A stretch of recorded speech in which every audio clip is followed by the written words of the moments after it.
Chapter 4. The Nightingale of Gotham. The gentle gurgling of steam, a milky white haze, infused warmth into the dreary, snow-laden day outside. "The porridge is ready," announced Nightingale, filling a rare, intact bowl adorned with delicate porcelain blue flowers and presenting it, cradled in her hands, to Percy. She then thrust a rather unattractive, large bowl into Algy's hands, her tousled curls a testament to her agitation. "Serve yourself." To her surprise, the red-haired youth did not retort. He stood in silence, ladled the porridge quietly, and consumed it just as silently. The porridge was scalding, yet he did not wait long, drinking it down with a self-destructive fervor that left no time for intervention. Finally, the little Nightingale noticed that something was amiss with Algy since he had taken the hot dog from her. "What is wrong with you?" His lips were flushed red from the hot porridge, and his eyes glistened with unshed tears as he turned his face away. "It's nothing," he muttered. Nightingale, exasperated, tossed aside the rag and glared at him, while Percy cast a worried glance in his direction. They were neither surprised nor concerned that Algy would keep things to himself. He simply was not the type to conceal secrets. After a brief pause, the freckled boy finally wiped his face and spoke. "Two pieces of news," he said. His eyes still reddened. "First, Wayne Enterprises is establishing the Wayne Relief Center, aimed at providing shelter and management for underage homeless individuals. And there may even be opportunities for education. Upper West Side has already been deemed part of the relief area, and reportedly, those with disabilities or illnesses may receive medical assistance. Regardless of whether this is merely a publicity stunt by Bruce Wayne, we must seize this chance. There might be a solution for Percy's illness." Nightingale's grimy little face lit up with joy, but then her expression shifted to concern. "Those in power will surely devise ways to thwart it. In Gotham, what is the populace? The populace is often dismissed as refuse, yet it is also a source of wealth. If they cannot find a way to profit from Wayne Enterprises, they may resort to coercion, threats, or attempts to control the majority of the homeless children. That is not the crux of the matter," Algy said nervously, licking his lips. He lowered his voice further. "Wayne's actions are rather discreet.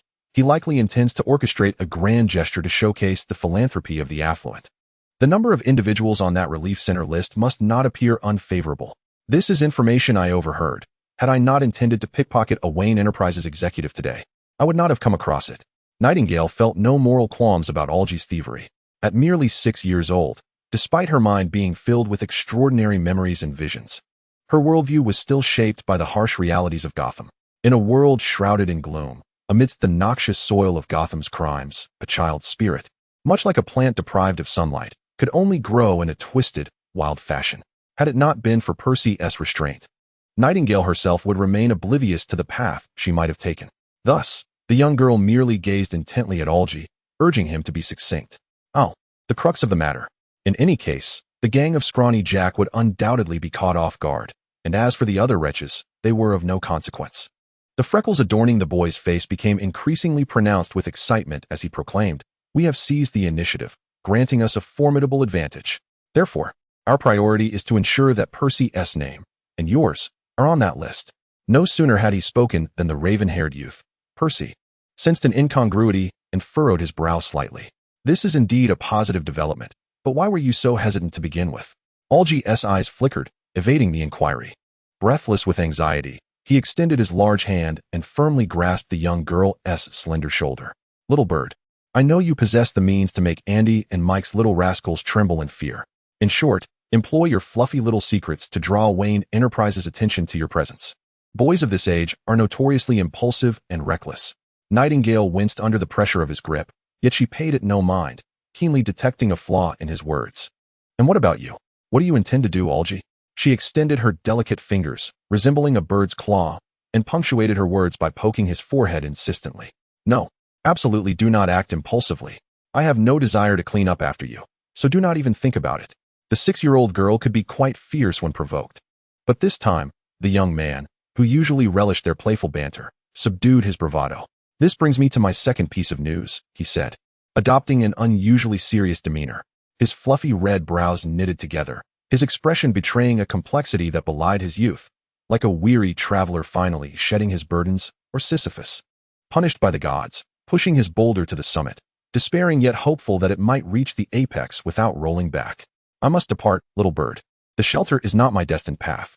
Although you are dirty and ill-tempered and often at odds with me, I cherish the years we have spent as family." Nightingale exclaimed. "Hey!"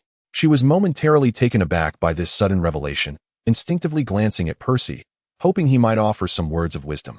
Despite being confined to the cramped shelter area by illness this year, he remained the steadfast leader and cornerstone among the trio.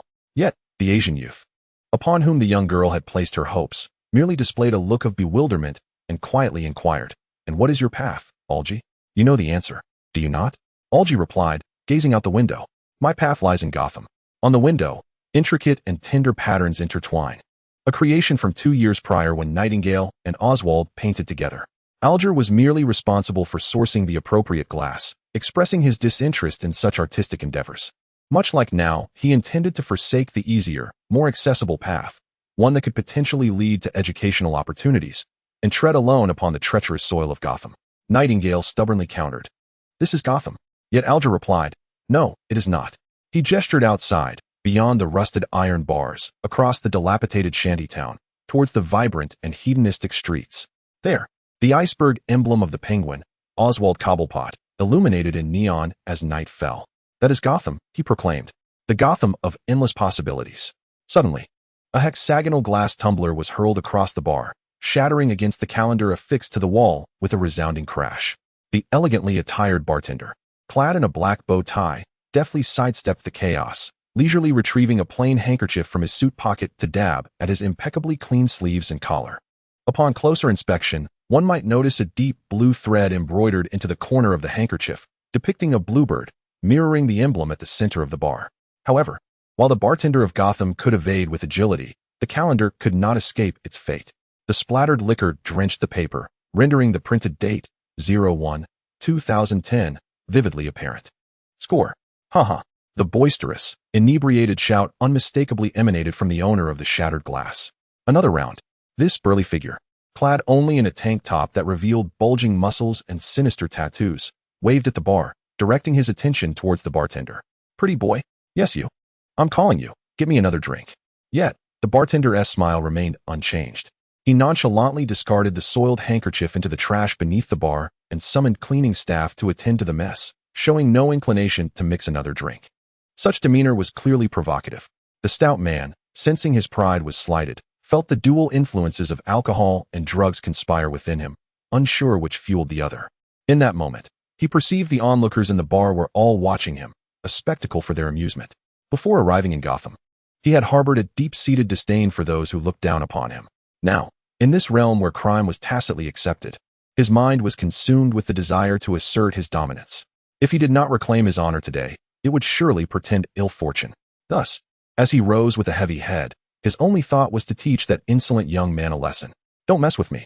Another tattooed companion, more sober than he, reached out to restrain him. "I did not bring you to Gotham to drag me down. This is the territory of Gotham's Nightingale, and her bar is off limits." Before he could finish his sentence, a burly man, poised to cause a ruckus, chuckled, "The Nightingale of Gotham? Who might that be? The top courtesan of the West District?" As if he had just shared an exceptionally clever and risque joke, the tattooed brute burst into laughter, akin to a hiccup from overindulging in fizzy drinks. Perhaps it was merely his imagination, but he felt the surroundings grow eerily quiet. Even the companion who had reached out to him seemed to have released his grip at some point. This filled him with a sense of vain control over the situation, mingled with an unease he could not quite place. Tap, tap, tap. It was as though someone were knocking at the door. No. It resembled the sound of high heels against the wooden floor. A woman? Before the numbing effects of alcohol could fully register, a chill wafted over him, accompanied by a tangible presence. A tall, alluring shadow emerged from the dim light, her icy hand deftly encircling his neck. "Hey, did I just hear a pig trying to bark like a dog?" Chapter 5. Shelley, hey, did I just hear a pig trying to bark like a dog? The woman's voice possessed a perfect hint of rasp, like a hook emerging from the darkness, both perilous and tantalizingly baited. Yet, it was evident that seizing this bait would lead to no good fortune. Rarely emerging from the haze of alcohol and narcotics, a sense of impending crisis surged within him, screaming for escape. But the vice-like grip around his neck left him unable to flee, nor could he catch a glimpse of the one who held him captive. Breathless gasps escaped his throat involuntarily. He strained to shift his gaze, only managing to catch a glimpse of raven-black waves cascading around cobalt-blue eyes. The Nightingale. Even though he had never heard her name or seen her before today, an instinctual connection formed in his mind. She was the Nightingale. It hurt. Just as he thought he might be suffocated, a human-like, petulant sound of discontent broke the air, diverting the attention of the person behind him. Oh dear, how could I compare that foul mouth to a dog's? She must have given some signal, as her long hair swayed in the air, and then a man, resembling a bodyguard, emerged from nowhere to take over, wrenching the burly man's head and dragging him out of the bar. Throughout this entire episode, the servers continued to deliver complimentary drinks to the patrons, the ambient lights glimmered in a seductive rhythm, and the jazz music wafted softly through the air. The warm and congenial atmosphere permeated the bar once more, with no one paying heed to the fate of the troublemaker. Bang! Before crashing heavily onto the gravel ground. Amidst the dizzying whirl, the tattooed giant finally caught sight of the charming canine. It was remarkably large, rolling languidly on the ground, exhibiting a combination of laziness and delicacy, revealing its soft white belly in absolute trust to the owner of the black high-heeled shoes. Its silverback fur, hairless and elongated snout, and upright ears complemented its amber slanted eyes. Upon sensing the gaze, it turned its head sharply, slowly licking its crimson gums with a long tongue, revealing its menacingly sharp fangs, glistening with drool. This was no mere dog. It was a lone wolf, tamed yet wild, having retained its ferocity even in the iron jungle, showing vulnerability only to its master. The man suppressed the throbbing pain in his neck, cold sweat trickling down, fervently praying that the creature would not notice him, hoping that all animosities could find closure in this moment. Yet, inexplicably, his hearing was unnaturally acute. He could hear the woman's playful voice teasing the wolf from such a distance. What do you want as a reward, my beloved Shelley? How about something nice to eat today, you fresh-faced newcomer in Gotham? No. This is not night. Broad daylight. The silver wolf, named Shelley, had flipped onto all fours, its sharp claws scratching against the ground. The giant struggled to rise, despairing as he looked around, placing all his hopes on the police car parked at the end of the alley, illuminated by Gotham's rare sunlight. He cried out with all his heart, "Officer! Officer! Save me, please!" A laugh erupted from the bar. It was the refined, fair-skinned bartender. Ha! What a coward! Or perhaps it was many others. Hart, did I just hear someone calling for help? On the main road, the young officer Andrew White rolled down the window of the police car marked with the Gotham City Police Department insignia, inquiring of his partner. He was a young man with sun-kissed hair and sharply defined features, his dark uniform impeccably buttoned, contrasting with his laid-back partner. Old Hart, munching on a half-cooked Mexican wrap, mumbled, "Huh? That's nonsense, and it's lunchtime. Understand? As an elder, my first lesson for you today is that during lunch, there are no official duties." After saying this, the scruffy old officer pressed a button to roll up the window beside Andrew. The young blonde officer insisted, "No, Hart, I really heard something." Before he could finish, he touched his sidearm and decisively pushed open the car door, leaping several meters before Hart could even react. Damn it! Old Hart swallowed the last bite of his wrap, wiping his mouth before reluctantly following. I must express my disdain for newcomers who disregard the rules. It is truly alarming to witness someone in distress in the alleyway. Andrew White immediately noticed the 5 deep, bruised marks encircling the victim's neck. They were surprisingly delicate, with traces of blood where long nails had broken the skin. After exerting considerable effort to call for help, the victim, barely able to stand and kneeling on one knee, croaked, "There's a wolf inside. Officer, that wolf wants to eat me." Andrew was momentarily taken aback upon hearing this. He had just been assigned to Gotham this week and had indeed witnessed the chaos and mismanagement that made this place infamous among his predecessors, who would rather resign than serve here. Yet, in his view, no matter how tumultuous Gotham might be, it should not devolve into a jungle where large carnivorous beasts roam freely. Instinctively, he glanced up at the bar's sign, seeking confirmation that this was not a pet store. Despite being tucked away in a secluded alley of Gotham, the bar sign was unexpectedly refreshing, devoid of neon lights or glitter. It featured intertwined gold and green vines encircling a deep blue bird with a drooping tail. Below the delicate claws of the bird rested a line of ornate script. What word is this? Nightfall? Evening in progress? Indeed. Old Hart arrived just a moment later, his expression shifting upon spotting the blue bird. The seasoned officer lowered his voice. "Come back with me, don't stir up trouble." However, Andrew misinterpreted this as a comment on the bird's species, thinking it was a nightingale. Furrowing his brow, he turned to the victim for confirmation.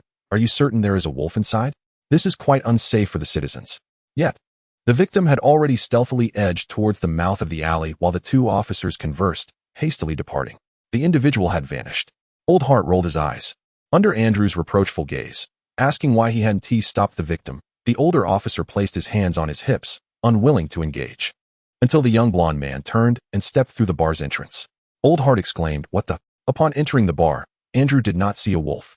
Like many bars in Gotham, it was filled with a motley crew of men and women, the overall lighting dim, as though one had stepped into the night.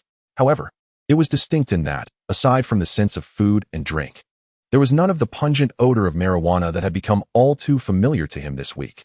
The atmosphere was far more harmonious, almost refreshing. This made the young and upright officer recall a small wooden sign hanging nearby, which read, "No drugs allowed. Troublemakers keep out." It seems the bar's owner is a reasonable individual, he mused, as long as there are no wolves here. Yet, he soon heard a low howl that was unmistakably not canine. The patrons, both men and women, seemed oblivious, as if they were all well acquainted with the rules and were entirely unconcerned about the potential for wild beasts to lose control. However, they left a substantial circle of empty space at the end of their seating arrangement, creating a considerable distance that felt distinctly Gotham. Andrew furrowed his brow. The light at the end of the bar was dimmer, which made the sheen on the silver wolf's fur even more pronounced. More conspicuous than the beast's coat, however, were the pale calves that were continuously brushed against by that fur. Long, slender, and with a musculature that was almost excessive. The inspector instinctively took a few steps forward, only to be halted by a hand adorned with a white glove pressing against his chest. "Sir," the server's smile was elegantly poised. "Your drink order at the bar, please." It was an invitation that brooked no refusal, exerting a grip akin to a vice, clearly practiced. Andrew replied, "No, I'm not here to." All right. Do you have dark beer?" Old Hart suddenly gripped the bewildered young partner's shoulder from behind and pulled him toward the bar. Andrew wished to voice his thoughts, but a fierce glare from Hart silenced him. "Black milk? That has no flavor, does it, officer?" Inside the bar, the bartender leisurely retrieved 2 glasses, meticulously wiping them with a cloth. The bartender, previously referred to as a pretty boy, was indeed handsome. His chestnut hair was elegantly gathered at the back, styled into a flirtatious little bun. A broad forehead and pronounced brow bones framed a pair of rare heterochromatic eyes, one brown, the other blue. Old Hart inadvertently glanced at the bartender's face, his demeanor stiffening, before he managed a dry chuckle. Well, one shouldn't get drunk on the job, right? Please excuse me." He mentally berated his infuriating new partner countless times. The bartender smiled knowingly, his lips curling into a smirk. Following the rules is indeed a commendable habit. With a leisurely flick of his wrist, he opened a can of beer, releasing a soft, sweet aroma of malt. Indeed, the so-called black milk beer from the bar. The dense bubbles danced atop the ice cubes in the glass, while the dark liquid ascended slowly, reflecting like a mirror. Andrew discreetly observed the direction behind him, scrutinizing the silver wolf and its owner, a woman with raven-colored hair cascading over her shoulders, her face obscured. The wolf was remarkably well-behaved. The more obedient it was, the more unusual its owner appeared. "Shelley is truly a well-mannered dog, isn't she?" Suddenly, the glass was pushed in front of him, and the bartender leaned down, gently smiling.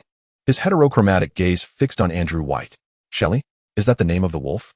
Andrew responded fearlessly, with a hint of provocation. "Not at all," the bartender replied, his smile twitching nervously. "She is a loyal dog." Just as Andrew was about to retort, an alarm bell rang in his mind. His instincts had previously saved him from numerous dangers. Thus, he fell silent. The bartender, behind the bar, awaited his approval with an air of calm anticipation. The young inspector, a graduate of the prestigious police academy with a minor in psychology, had only just now noticed the bartender's movements, which were notably languid, suggesting a certain laziness of character. However, upon closer inspection, one could discern the intermittent tremors of his hands, chin, and brow. Was this slow motion merely a facade to conceal, or perhaps suppress, an underlying madness? Indeed, Andrew inhaled sharply, ever vigilant. A loyal dog. Chapter 6. Prelude to the Night Free? The most expensive things are often free. Not until he had stiffly consumed that pint of dark beer and exited the alley back to the police car did Andrew White have the opportunity to glimpse the appearance of Shelley's proprietor. Perhaps out of deference to their police uniforms, the bar staff declined to accept the credit card Andrew offered. "This one's on us," he said with a smile. Old Hart only began to grumble once he settled into the passenger seat. The most expensive things are often free. He reiterated this point ad nauseum. "Consider this a stroke of luck for us, no? More like a stroke of luck for you, kid. Since I've met you, my fortune has only declined." To calm his frayed nerves, the veteran inspector kicked his young partner into the driver's seat to take the wheel. The latter remained surprisingly silent, his brow furrowed, seemingly still ensnared by the peculiar aura of the bartender they had just encountered. "Don't even mention him. You can't even hold a candle to their bartender. I swear, once we return to the precinct, I'm requesting a transfer." Farewell, kid. He took a hearty bite of the leftover Mexican wrap, warmed by the engine. Am I still your guide? I see you guiding me more than the other way around. Humph. Andrew was unfazed. Hart. That excuse won earn you a pass from Chief Gordon. Before old Hart could shoot him a scathing glance, the blonde inspector swiftly shifted topics. So, Nightingale, who is this lady? I mean, she doesn't seem particularly well-renowned. In Gotham, the term renowned held a peculiar connotation. One was either sufficiently wealthy and powerful to frequently grace the headlines, like the elite playboy Bruce Wayne, or sufficiently insane to instill fear. Becoming the subject of news for heinous crimes, such as Poison Ivy and Mr. Freeze, or perhaps some unspeakable lunatic casting a shadow over Gotham. But Nightingale? Before today, he had never even heard the name. It sounded delicate and graceful, reminiscent of a bird that only unfurls its song under the cloak of night. Perched lightly upon a branch, framed by the full moon. Such a discreet moniker was neither dangerous nor conspicuous, hidden within the nocturnal embrace of Gotham, offering only the occasional glimpse, like a subtle fragrance wafting through the air. This bore an uncanny resonance with the dark-haired woman who kept the Snow Wolf, although she appeared neither frail nor diminutive. In the eyes of the ordinary populace, the name of Old Hart remains obscure. Remarkably, he refrains from his usual tirades. He strokes his stubbled chin, as if straining to conjure an appropriate adjective. Indeed, you've just arrived in Gotham. And who knows how soon you might be reassigned or resign altogether. Certainly, no one would consider confiding in you about such matters. Andrew chose not to retort.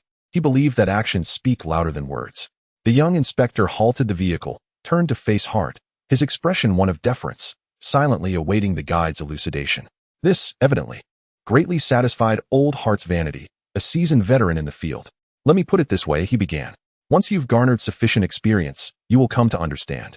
Old Hart imparted his wisdom, aside from steering clear of infamous lunatics. It is imperative to familiarize oneself with Gotham's intelligence heads and cultivate relationships with them to ensure longevity in this perilous environment. Oh, these connections are the lifeblood of seasoned officers like myself. You youngsters have much to learn. Andrew interjected. So, have you made any connections with Nightingale? Old Hart retorted. These oblivious youngsters are driving me to madness. Just enjoy your Mexican chicken wrap. The unobservant youth persisted, his demeanor suddenly condescending. His left cheek emblazoned with me, his forehead no, and his right cheek trust, exuding an air of insolence. Hart, by your logic, isn't Nightingale an information broker as well? If there's money to be made, why not seize it? Surely, an information broker can engage in police business too, right? Huh. Do you really think she is just any ordinary broker? Would she even consider you? Old Hart fumed. Try finding another informant in Gotham with a bounty on their own subordinates. Andrew, regaining his composure, smoothly continued. Oh, so what is the bounty on that bartender? Old Hart instinctively replied, Bloodline Ryan? His bounty. He suddenly choked on his words. You little rascal, trying to pry information from me. Damn.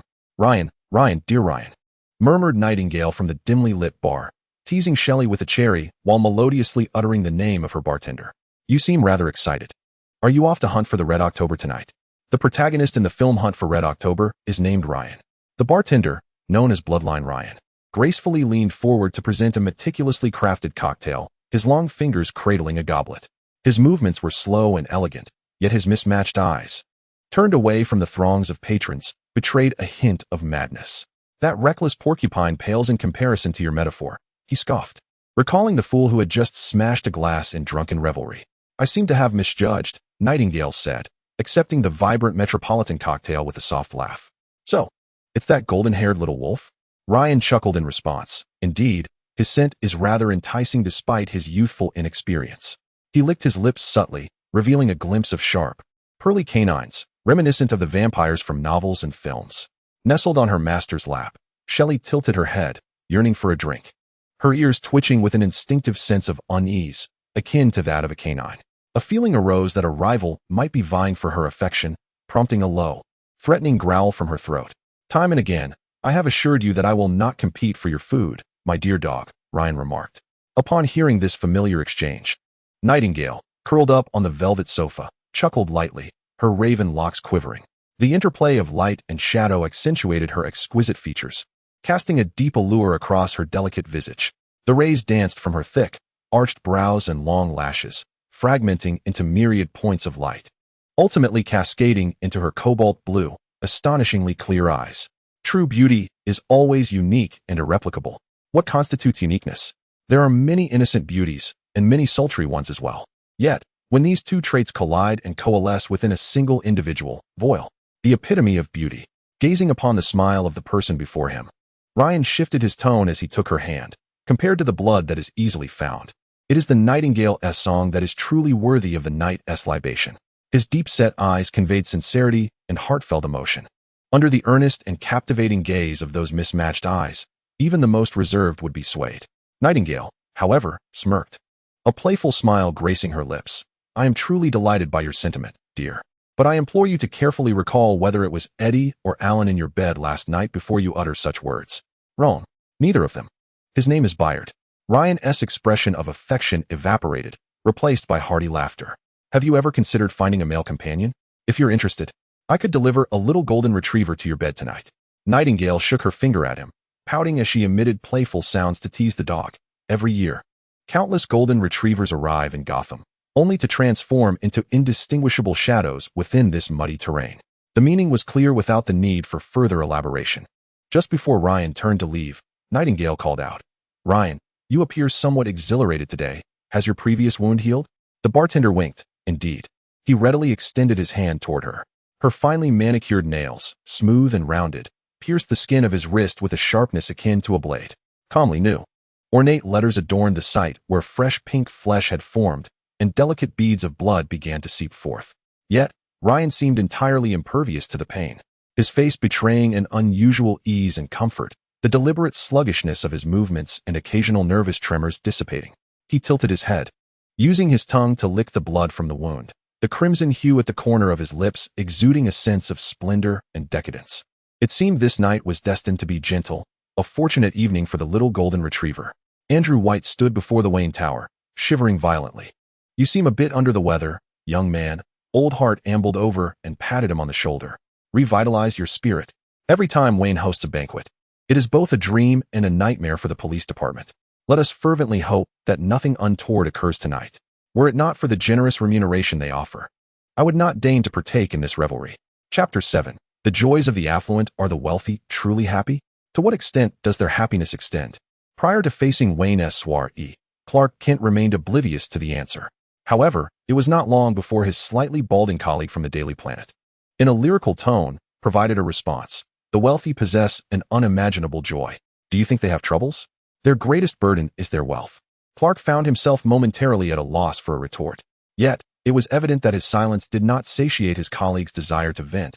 The latter inched closer, expressing his envy of those less fortunate. They stride upon the red carpet, while we photograph from below. They host gatherings in opulent castles, while we cannot even step upon their tiled floors. Clark mused to himself that he, too, owned a castle, albeit one situated in the Arctic, with an address rather remote. And regrettably, he could not offer a tour.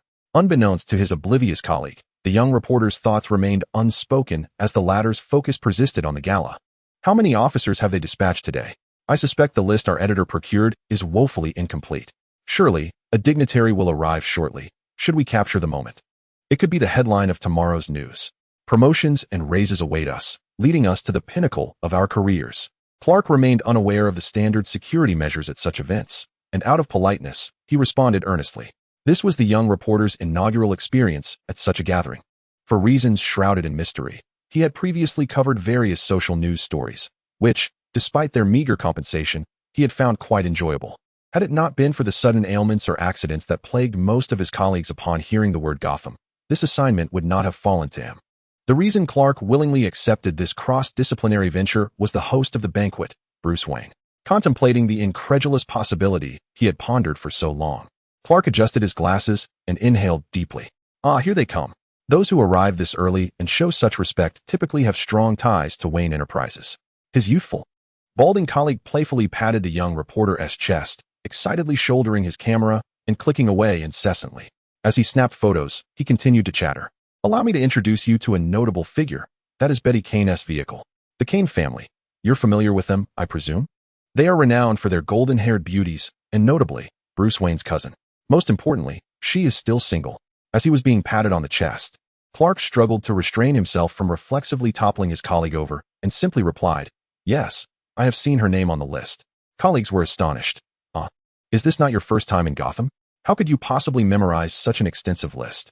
Yet, it was indeed true that Clark had committed the names to memory after a single glance. Well, he conceded, it is indeed unforgettable when one lays eyes upon such beauty. Despite their position being distant from the red carpet and surrounded by a cacophony of voices, the striking blonde beauty, adorned in a sensual backless gown, seemed to sense their murmurs. She cast a haughty glance in their direction and bestowed upon Clark a radiant smile. The balding colleague, instinctively raking his sparse hair, broke into a foolish grin. Once the golden-haired enchantress averted her gaze and continued her stride, he turned to Clark and began enthusiastically applauding his chest muscles. Wow, you've got it going on. It seems that beauties are indeed drawn to well-defined physiques. No wonder Captain America is so popular. Upon closer inspection, the colleague noted that although Clark's glasses appeared a touch outdated, his suit ill-fitting, and his tie's pattern somewhat antiquated, he was still quite handsome. That forehead, broad and prominent. Those brow bones, reminiscent of Greek sculptures. Those lips, naturally curved upward. And those eyes, strikingly blue, an exquisite baby blue. How had he not noticed this before? The balding colleague, feeling unworthy of the name he bore due to his lack of charm, was left utterly perplexed. Moreover, had he not touched that impressive physique, he would not have realized the extent of Clark's muscularity, which betrayed the typical image of a reporter. Clark replied, "Had you been aware, I would have long since lost this job due to my identity being exposed." Perhaps stung by the presence of a more attractive new colleague. The balding man fell silent thereafter. Clark meticulously matched each face against the list, yet he did not spot any significant figures. Just as this thought crossed his mind, he noticed peculiar flickers in the murky Gotham sky, flames reminiscent of a flamethrower, drawing closer. As Clark focused on the brightest star in the night sky, his super hearing sharpened as well. Suddenly, a raucous symphony of armor-clad music nearly propelled the young reporter into the air. Clark instinctively recalled the Wayne Gala invitation list, scanning it from beginning to end. Indeed, Tony Stark's name was conspicuously absent, although he held a close relationship with Tony in his other identity. This was Clark Kent's first encounter with Iron Man as a reporter for the Planet Daily. The speed of the armored figure was astonishing, its presence undeniably brazen. Following Clark's discovery of this unexpected guest, the journalists, bodyguards, police, and the affluent, politicians, and celebrities descending from luxurious vehicles onto the red carpet all turned their gazes upward, drawn by the music. In that instant, both the beauty and the reporters were enraptured. Tony Stark and Bruce Wayne, who, in truth, is the foremost bachelor of the United States, adorned with the crystalline allure of a cubic diamond.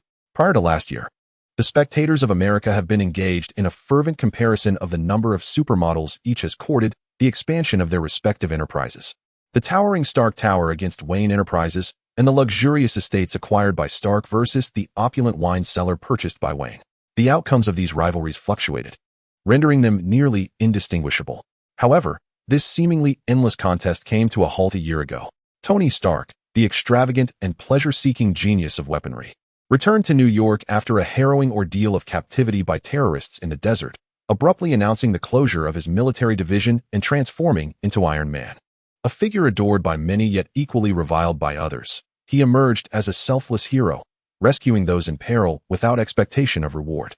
For the first time, someone dared to equate these two identities. The consensus was clear: Wayne had lost this round. The rivalry between these two adversaries, who have grown from youthful challengers to formidable opponents, has never been perceived as amicable, save for Clark Kent. Observing the ostentatiously hued armor descend from the sky, witnessing the unexpected appearance of the gala host at the castle's entrance, and watching the two approach each other for an embrace that was universally deemed superficially cordial yet rife with unspoken tension, a young journalist stood afar, utilizing superhearing to catch snippets of their banter. "I thought you wouldn't make it, Tony." "Nice armor," remarked Bruce. "Though parties are always tedious, Bruce, given your earnest invitation," Tony retorted, an unshakable sense of superiority swelling within the journalist, who momentarily forgot his suspicions regarding whether Bruce Wayne was indeed Batman. Simultaneously, a raven-haired maiden leaned against the slender stained-glass window.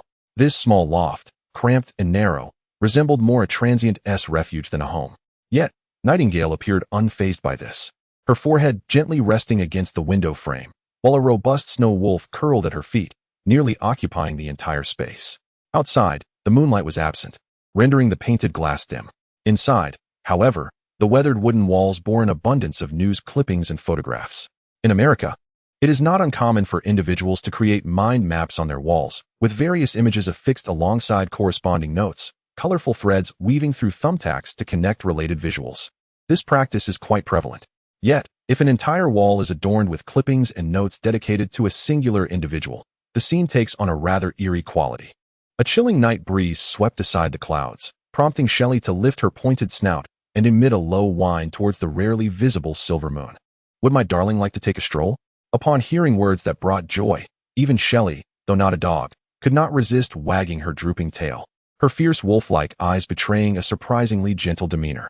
Nightingale twirled a lock of hair around her finger, making a decision, since Ryan was off to hunt in the night. We might as well join the revelry. Let me sense his location. Wayne Banquet Castle? The silhouettes of a woman and a silver wolf leapt from the window, landing gracefully atop the spire of another building, soon vanishing into the embrace of the night. Light filtered through the ornate window, flickering in and out of the gaps, faintly illuminating the briefing on the wall, casting shadows over the dark wings of bats and pointed ear masks, along with the ornate lettering nailed beneath. Chapter 8. The meeting luxury cars lined up like a dragon, in stark contrast to the perpetually gloomy Gotham metropolis. This brightly lit banquet castle on the outskirts resembled a flower-esque stamen embraced by countless petals. The predominantly dark-hued, yet gleaming stream of vehicles flowed from the estate into the castle. Fresh tire tracks pressed upon the stone-paved road, weaving through layers of ancient tree shadows. At a certain bend, one luxury car departed while another well-maintained Aston Martin, its sleek form barely concealed by the dancing tree shadows, glided in. The driver grasped the steering wheel, patiently awaiting the car ahead to yield. In the back seat, a lovely brunette crossed her legs, wearing an expression of boredom until her small handbag vibrated, prompting her to retrieve her phone and check for messages. Oh my heavens! Emily says Tony Stark is up ahead, she exclaimed, covering her mouth in surprise, instinctively glancing towards the castle. However, the dense shadows of the trees obscured much of her view, rendering the front nearly invisible. Drive faster, drive faster. Though both parties were aware that the car ahead would slow them down, the driver dutifully nodded. Of course, Miss Moxon. The brunette pulled out a small mirror to fix her hair, unable to contain her chatter. Had I known, I would have set off earlier today. At least I should have left as early as Emily. Thank goodness she and her friends are more interested in Wayne. Oh dear. Should I have worn a different new dress today? Is my makeup a bit overdone? As the car ahead moved off, the driver prepared to accelerate. Suddenly, the car jolted forward and then came to an abrupt halt. Miss Moxon leaned forward, nearly dropping her powder compact onto the seat. Hey, what are you doing? She asked, annoyed. I am sorry, miss, a dog ran out in front of the car. The driver's voice carried a hint of uncertainty. Without even glancing ahead, Moxon held her forehead and waved dismissively. Then go chase it away, don't waste our time. The driver, his expression fraught with doubt, opened the car door. As the brunette reopened the compact she had just nearly closed, ready to continue her makeup, she suddenly caught a fleeting shadow reflected in the small mirror. Instinctively, she tensed, reaching for the gun hidden beneath her seat. Bang! A sharp pain shot through her neck. Before losing consciousness, she caught a glimpse of a strand of flowing brown hair and a corner of exquisite embroidery on the dress of the person before her. How familiar it seemed. The driver of the Moxon family opened the car door and returned to the driver's seat. A Siberian husky. Miss, he said, offering a stiff smile, as if trying to convince himself that it would run away as soon as he approached, and it appeared quite robust. However, after speaking, he felt somewhat verbose, for the young lady in the back seat clearly did not care whether the obstruction was a dog or a wolf. She simply replied nonchalantly, very well, drive on. The driver glanced at the rearview mirror, attempting to ascertain whether the young lady was upset. Upon noticing that the attention of the brown-haired woman was entirely absorbed in meticulously perfecting the shape and intensity of her eyebrows with a pencil, he breathed a sigh of relief. Yet, from his unseen angle, the true Caroline Moxon lay curled beneath the back seat, her hair disheveled, frowning in unconsciousness. The Moxon lady, pencil in hand, lowered the car window, resting her arm on the ledge as she whistled playfully at the dense thickets and shadows of trees. A flash of silver-gray fur darted past. The elbow of the lady resting on the window sill bore the elegant cursive pinned by the eyebrow pencil. First line, in the perception of others. I am the individual before them, Gotham's Caroline Moxon. Second line, the words I inscribe remain invisible to others. Long candles, plush blankets, and a fireplace adorned the ballroom, exuding an air of opulence steeped in historic gravitas. As the host, Bruce Wayne casually delivered a few opening remarks, his tie not even perfectly knotted. and the soiree commenced. This was quintessentially in line with Wayne's usual demeanor. Champagne and delicacies flowed abundantly, and the presence of gentlemen and ladies came and went, rendering pleasantries largely unnecessary. This evening, the ever-charismatic Tony Stark, much adored in New York, maintained his allure in Gotham as well, even without mingling flamboyantly in the crowd. Leaning alone against the intricately carved Gothic terrace of the castle, he attracted quite a few gazes. However, the title of heartthrob was halved by Wayne's presence. No need to fret. After all, Bruce, dear, held the advantage of the home ground, and Stark was magnanimous.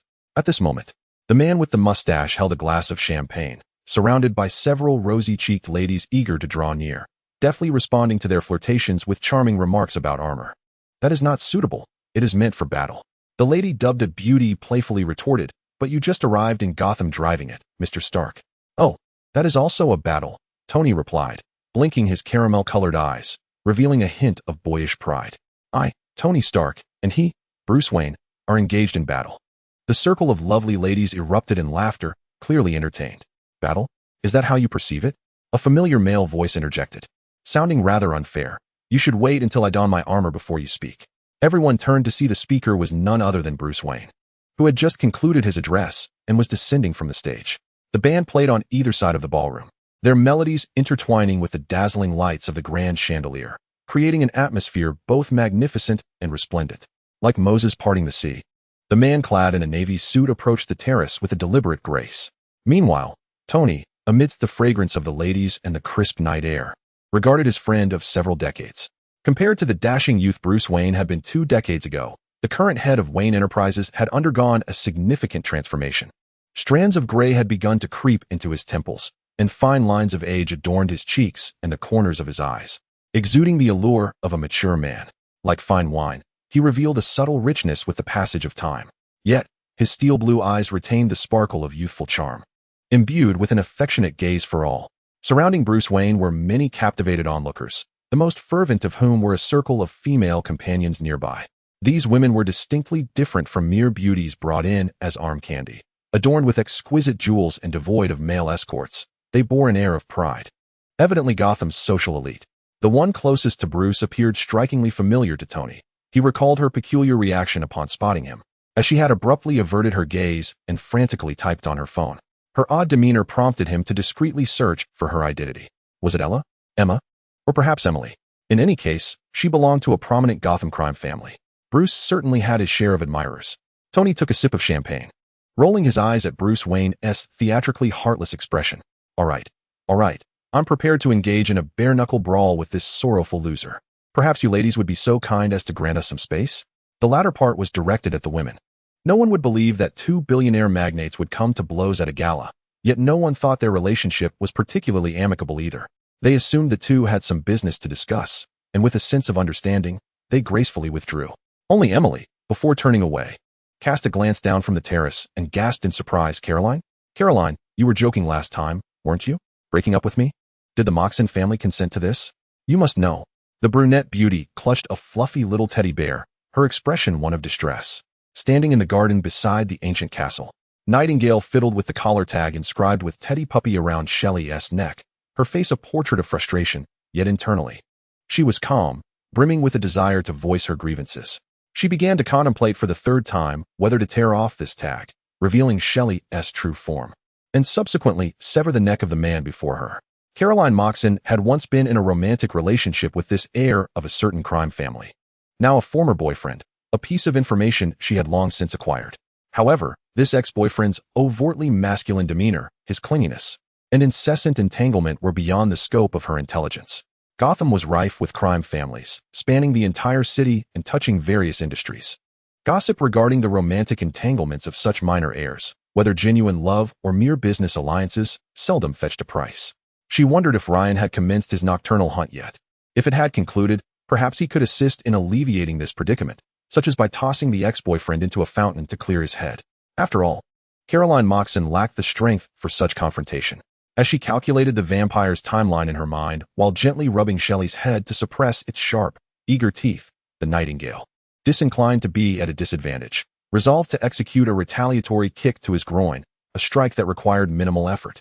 Just as her shoe tip began to stir with intent, An unfamiliar male voice reverberated through the air, admonishing. Such treatment towards a lady is hardly the conduct of a gentleman. Keep your distance, kid, or dear old dad won't hesitate to teach you a lesson.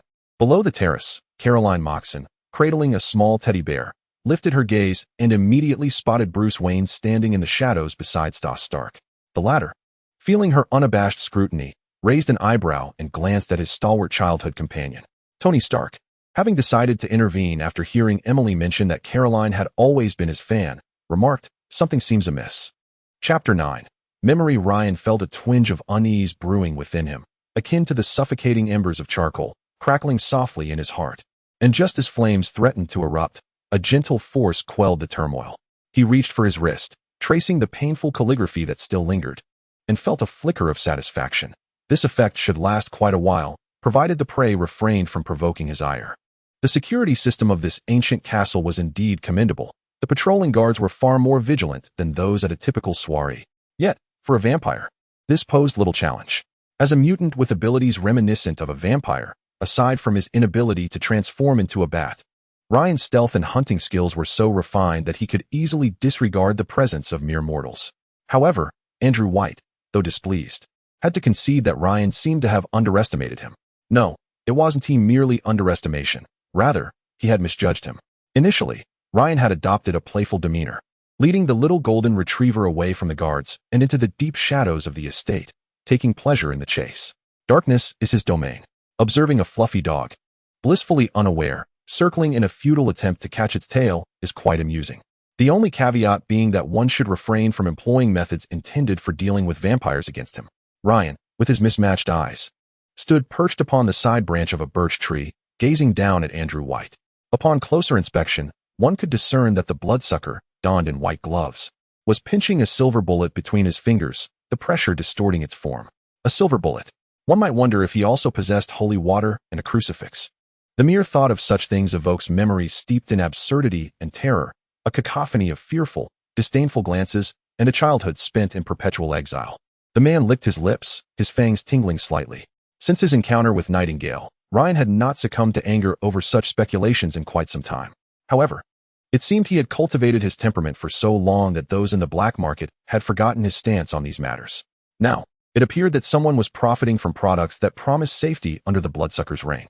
It seemed time for him to revisit the black market. As for the little constable who had the audacity to anticipate his visit and prepare accordingly, inadvertently provoking his ire, it mattered little. They had an entire evening ahead of them. He could afford to indulge in lingering. Andrew swiftly removed his gun holster and replaced it with a clip filled with standard ammunition. He did not believe in the existence of vampires. Hence he held no great expectations for the efficacy of silver bullets. Based on information extracted from Old Hart, he had begun to inquire about the bloodsucker Ryan after the day patrol, eventually locating the black market through a tip-off from an informant. However, it was abundantly clear that those who fervently recommended unique countermeasures, such as silver bullets, were nothing more than grand deceivers, with even the slightest morsel of information fetching a high price. Since the first mutant was discovered, humanity had delineated itself from mutants, creating two distinct races. In contrast to other states where mutants often hid in the shadows or were sheltered by mutant schools and fraternities, Gotham stood as the most brazen and unrepentant city for mutants, bar none. From the black market to the bustling streets, from dawn to dusk, even the most grotesque and oddly hued mutants could roam freely in Gotham, surrounded by passers-by and police, who would not dare intervene as long as they were sufficiently powerful. Given this premise, Gotham could be said to harbor nearly half of the most radical and unruly mutants, the other half being under Magneto's command. The likes of Ryan, a bloodsucker already on the wanted list, could be found brazenly mixing drinks in a bar. Conversely, Gotham's mutant industry was glaringly ostentatious. If one possessed wealth and connections, one could procure a myriad of mutant-related items in Gotham: organs, blood, hair, or even an entire individual. Humanity and mutants, like the predator and the prey. The roles occasionally reverse, with the prey becoming the predator. Outside of Gotham, the law of the jungle has never been so vividly exemplified. And I, Andrew, mused bitterly within, was evidently the one destined to be hunted.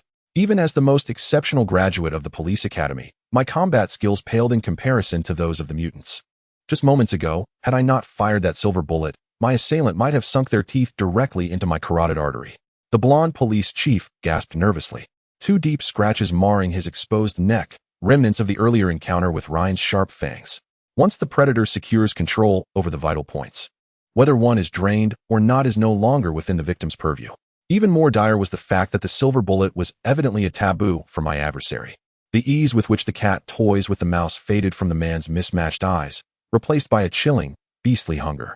Should this terrifying man become earnest in his pursuit, I would not be so fortunate to narrowly escape a second assault. My hands, pressed against the emergency contact button behind my back, repeated the desperate plea. Who could possibly stop this madman? Having a deranged ex-boyfriend is an unfortunate predicament. As a devoted fan, the last thing one wishes in such an awkward situation is to be seen by their idol. Caroline Moxon, with an expression of utmost sincerity, managed to convince the sensitive Tony Stark, who was akin to a 3-year-old. Fine, he concluded, sporting a neatly trimmed mustache. I guess Stark is more popular than Wayne. That pompous and ostentatious expression instantly evoked memories from Nightingale's past, 2 decades ago. As a young girl who began to form memories at the tender age of 2 or 3. Fleeting images of Anthony Edward Stark at various ages often flickered through her mind. The moment she encountered Stark in his bright orange suit at 5 or 6 felt like the activation of a switch. Following that hot dog rendezvous, even in the absence of caramel-eyed youths in Gotham, the frequency of her visions of him only increased, as the once tiny, dirty little bird grew into a tall, long-haired Gotham Nightingale. The mark armor in crimson and gold evolved with each passing generation. In truth, it was not merely Stark, as she matured. She came to know many others. Some were heroes, like Captain America, who during the Second World War was as slender as a twig, perpetually losing fights yet laughing with his closest friend, even when wounded. Others were deities, like the Spider-Boy, who swung between skyscrapers in his red and blue uniform, chattering incessantly. For instance, the Amazon princess from the mythical Paradise Island, which does not appear on any world map, possesses a countenance more elegant than the sun, her gaze resolute as the mountains and seas. Or consider Odin's son, who shatters goblets within the grand halls of Asgard, where each sight of his brother's treachery sends a pang of discomfort through her abdomen. They are, in fact, ordinary individuals. Take, for example, a rather cold yet excessively proud genius neurosurgeon with an unusual name, Strange. 3 years prior, Nightingale had dismissed this recognition, for this peculiar doctor unwittingly transformed into an extraordinary sorcerer, ushering her into a new realm of possibilities. Or a lad from the quaint town of Kansas named Clark Kent, who has now matured into a man, dressed like a bookish scholar, tirelessly pursuing news, initially in sports, later in societal affairs, perhaps destined to one day transition into entertainment journalism. Nowadays, Nightingale finds herself witnessing fewer such occurrences, yet the images that linger in her mind intertwine with her 2 decades of existence, akin to secret companions. While some have risen to fame, others have returned from the dead, and some have yet to make their debut. Nightingale harbors no obsession with uncovering truths nor a desire to forge connections with them. In her youth, she perceived herself as a monster. Yet she now prefers to regard it as a delightful Easter egg of life, breaking one open at various stages to alleviate her solitude. After all, not everyone is born with a cadre of mentors, although she occasionally finds their heroic worldview rather irksome. It is quite remarkable that Nightingale has grown up in Gotham without succumbing to vices such as cannabis, gambling, or the temptations of debauchery, suggesting the presence of guiding influences. If Percy were to know, he would likely feel immense joy, she mused.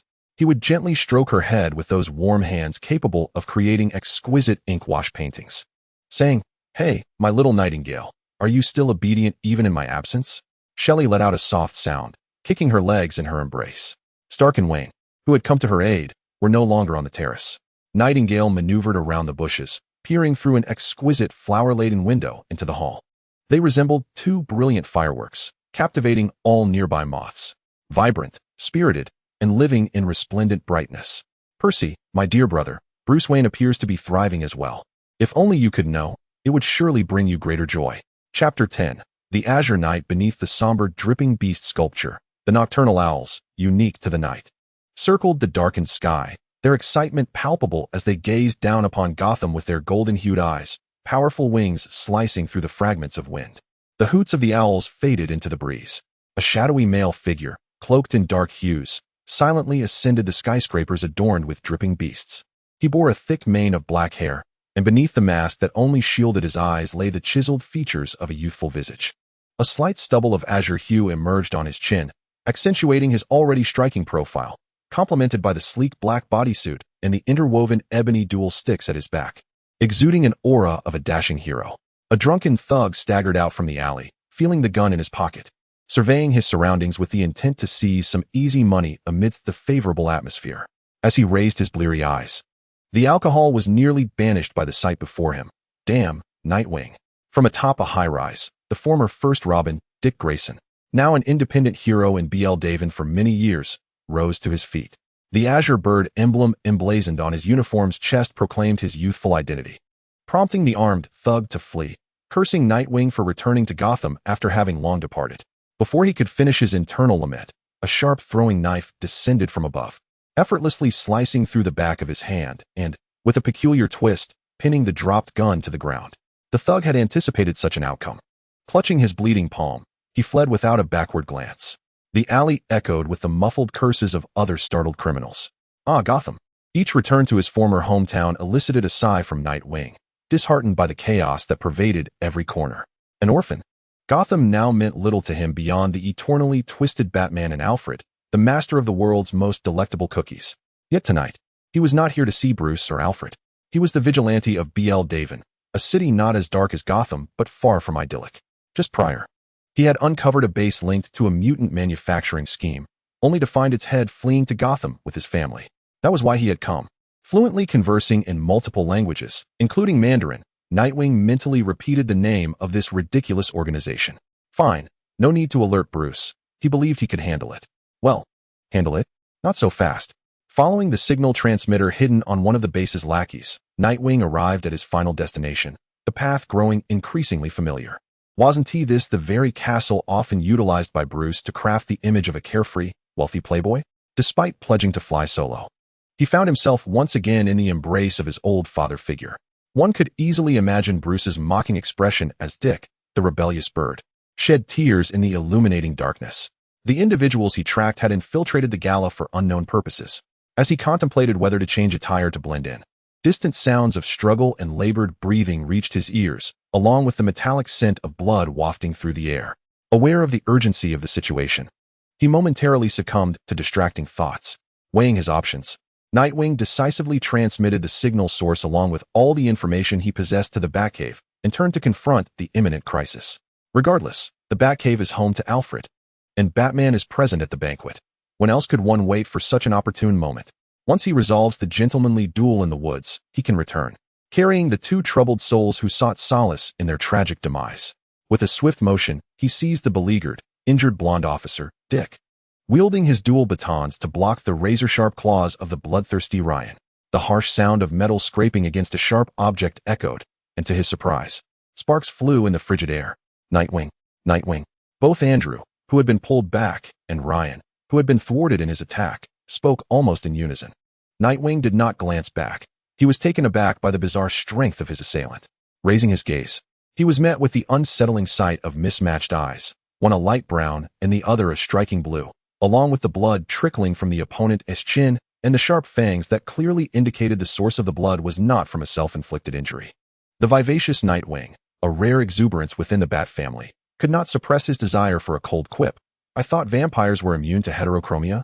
The pale-skinned bloodsucker, after being struck, landed a distance away, initially poised to flee, but halted abruptly upon hearing his words, turning back with an icy glare. Dick, bewildered by the sudden shift in the adversary's intent, quickly adopted a defensive stance. Yet, after several changes in expression, the foe ultimately refrained from attacking, instead grinding his teeth as he spat. You should be grateful she doesn't allow me to harm vigilantes. Who is she?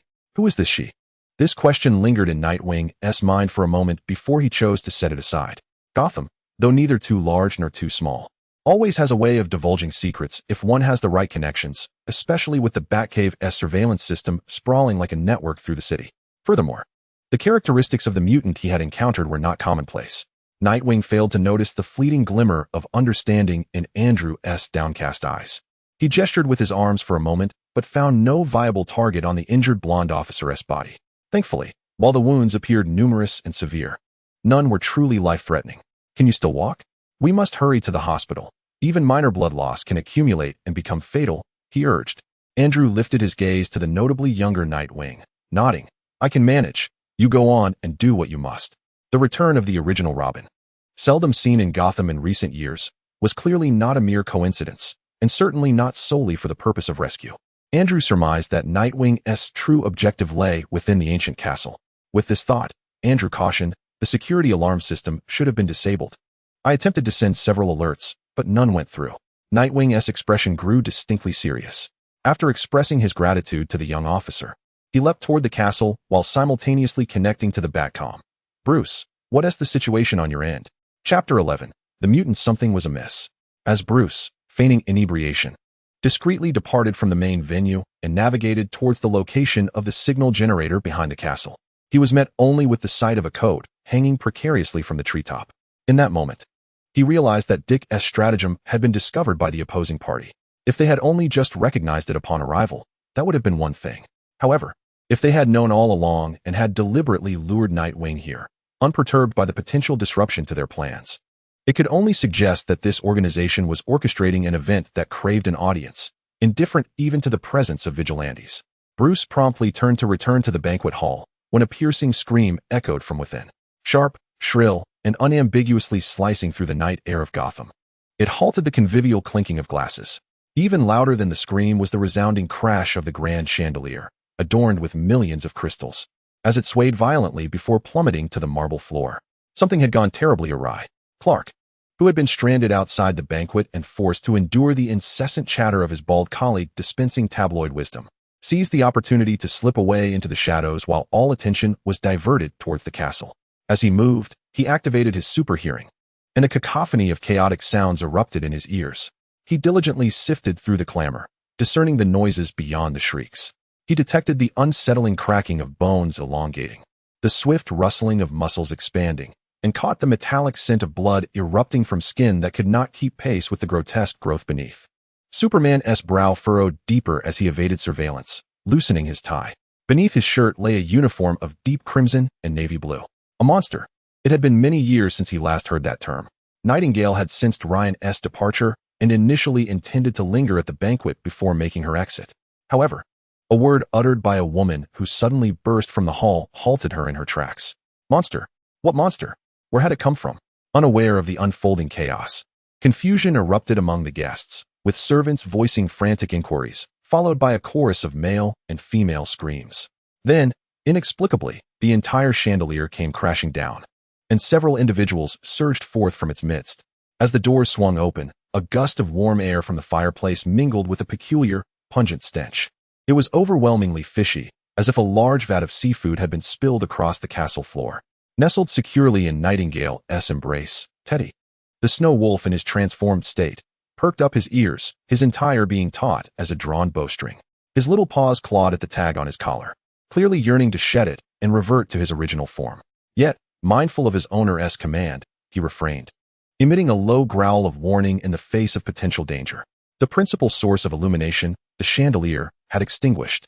In the enveloping darkness, the panicked throng stumbled in disarray, with some falling or trampling upon one another. However, such profound darkness could not hinder the unparalleled night vision of humanity or that of wolves. Amidst the panicked throng, a portion of grotesque creatures emerged. The finely crafted fabrics that clung to their forms suggested that, prior to their transformation into these monsters, they were indeed human, guests who had attended the banquet. Their bodies were enshrouded in a dense armor of deep gray scales resembling that of a crocodile, with gaping, crimson mouths and diminutive, yet dexterous arms, alongside tails that defied the laws of genetic science, resembling those of crocodiles. Killer Croc, the Nightingale, having grown up in Gotham, quickly made the association with a notorious individual known as Killer Croc, Waylon Jones. He was not a metahuman, but rather a supercriminal afflicted by a rare atavistic disease that bestowed upon him scales, teeth, and claws akin to those of a crocodile, possessing immense strength, and was currently rumored to be incarcerated in Arkham Asylum. Surely, he remained confined within those walls. The Nightingale, well acquainted with the comings and goings of Arkham, felt a chill of amusement at the corner of her lips. The events unfolding tonight bore an uncanny resemblance to a scenario where someone had conducted experiments with Killer Croc's genes, brazenly flaunting the results amidst the throngs of reporters at Wayne's gala. Until this night, she had received no prior warning. It appeared that an external organization was orchestrating this chaos. Arriving in Gotham with such ostentation, proclaiming their presence without a hint of humility, was an affront that outclassed even the audacity of Hydra in its prime. At least the latter had once understood the nuances of establishing territory, capital infusion, and making necessary arrangements. Were the villains truly deluded, or had the Nightingale's intelligence network simply grown stagnant? Miss Moxon, adorned with the guise of a brunette beauty, found herself in a rather sour mood, and when she was displeased, she preferred that others did not maintain their joviality. The slender brown eyebrow pencil twirled between her fingers. However, before she could make her next move, a powerful sonic boom resonated from afar, capturing the attention of all, including the monsters. The skies of Gotham were perpetually shrouded in clouds that resembled the industrial fog of London. Within this dense, dark gloom, a figure surged forth, propelled by a cyclone, descending from the heavens. The child of Krypton, the god of Metropolis, the savior, Superman.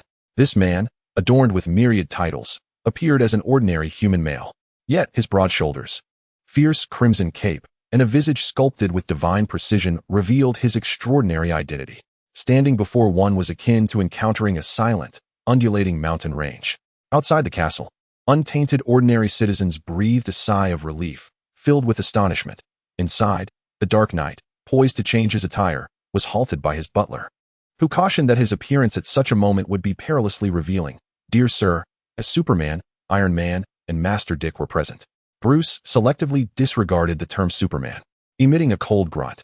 After all, he was the source of this trouble. He was, of course, referring to Nightwing. Dick, already engaged in combat with the mutated creatures, thought. While the reasoning held true, the difference between voicing it and keeping silent was remarkably significant. The original Robin, often criticized by his cantankerous father, swung his weapon with considerable force, sending a female crocodilian creature, with its gaping maw, crashing aside, while he couldn't help but jabber. Hey, lady. While I appreciate your enthusiastic advance, I must say, your approach resembles a cafeteria line where I find the food unappetizing. That burly fellow beside me appears much more appetizing. Nearby, Clark, with a small monster in each hand, pondered, why is it that Batman, upon encountering him, resorts to a gravelly roar of get out of my Gotham while, withholding further words, yet the Azure Knight he raised is so fond of chit-chat? In the perception of others, I am the individual before them, Caroline Moxon of Gotham. The 1 meter radius around me would be overlooked by both people and surveillance. The words I inscribe remain invisible to others. After completing the line of text, Nightingale stuffed the eyebrow pencil she had used for touch-ups into Shelley's mouth for her to hold, then hoisted her onto her shoulder. With a swift extension of her long legs, she gracefully ascended the ancient castle's steep stone walls to reach the upper terrace in mere moments. Shelley's teddy bear tail wagged like a small ball in the air, while her owner leaped once more, bending at the waist, easily reaching a higher rooftop. From this vantage point, one could behold the entirety of the castle's surroundings. Superman, cautious of the castle's billion-dollar worth, fought with restraint, while the young Nightwing, wielding dual sticks or throwing knives, scattered as he sought to escape the perilous area, only to be thwarted by guards and the police chief, determined to prevent any potential carriers from leaving their sight. When everyone followed the prescribed path, the one who appeared most out of place was undoubtedly the most suspicious. Nightingale's gaze lingered on a gentleman at the edge of the crowd, who seemed to be hiding, yet was moving further away, edging closer to the surrounding woods. He clutched a small black leather briefcase under his arm. Narrowing her eyes, she gestured toward him as if to indicate a shooting motion. Got you. Just as Bruce returned to the castle's hall, his steps faltered. Not all the monsters had fled. A few remained in the hall, obstructing guests who had not managed to escape. Fortunately, Tony Stark, still in the hall, quickly summoned the Mark armor. Upon seeing Bruce Wayne, the voice of the mustachioed man emanated from the crimson and gold armor. Stay back, Bruce. No matter how many antiques your palm cannon destroys, I won't be compensating you. Bruce, of course, did not heed Tony's advice. He approached the terrace with a facade of feigned terror, yet his gaze, directed upwards, remained calm and vigilant. Outside the terrace, several branches of the southern sky vine stretched precariously into the air, swaying gently in the wind. He trusted his vision. He had seen no figures moments ago, and he had faith in his hearing. As the only sounds were the distant howls of beasts and the clangor of combat outside the castle, devoid of any noise indicative of climbing. However, he placed his utmost faith in his intuition.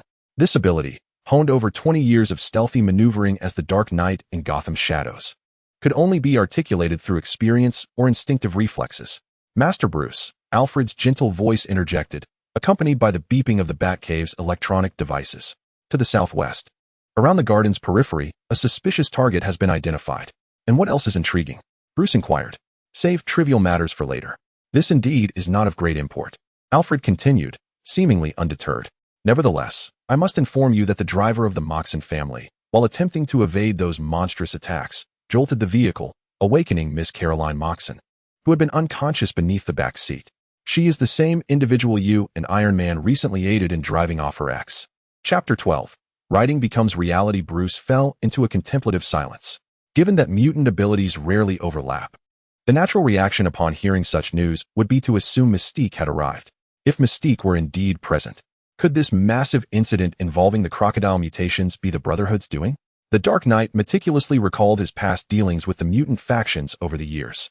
He personally believed that with the head of the Professor's Academy, the leader of the moderate faction among mutants, and the world's most formidable telepath still alive, Magneto would not instigate a situation that would shatter the fragile peace between mutants and humanity, positioning himself entirely against humankind. As for whether Magneto had, while donning that unsightly helmet, envisioned such scenarios countless times in his mind, that was a different matter altogether. Despite his skepticism regarding the Brotherhood's involvement, vigilance compelled him to have Alfred, under the guise of Batman, reach out to the Academy for confirmation. What? That cannot be. Magneto is currently indoors. Playing chess with the Professor, came the response. He frequents our academy every few days, always descending from the sky with arms raised, which is quite annoying.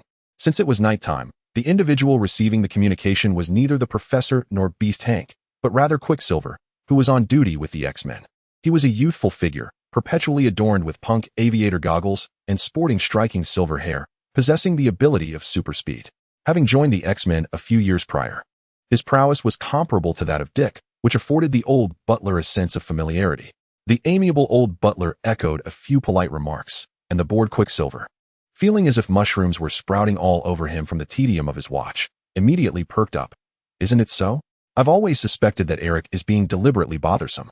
It's one thing to mooch a meal at dinner time, but sometimes he even crashes for the night. Is the Brotherhood so impoverished that they must resort to collecting scrap metal? What a face to put on. Next time, I shall leave a stinky bomb on his bed. Afu's expression remained unchanged, as long as you are pleased. According to the news from the Batcave, Quicksilver is actually the biological offspring of Magneto. Yet the latter remains blissfully unaware of such a monumental fact, as the Academy's members have deftly kept this secret buried. Quite the game indeed. Pretending not to have heard the impending father-son conflict, the old butler informed his master of the Academy's response. Bruce Wayne found this entirely predictable. Thus, it leaves only the possibility that the other party possesses a unique ability akin to Mystique. Throughout the entire ordeal, Bruce had never considered asking Magneto whether they had dispatched Mystique to manage this absurd experiment. For Eric Lensher, who had endured countless afflictions at the hands of humanity in his early years, his restraint in not exterminating all of humankind is a form of mercy.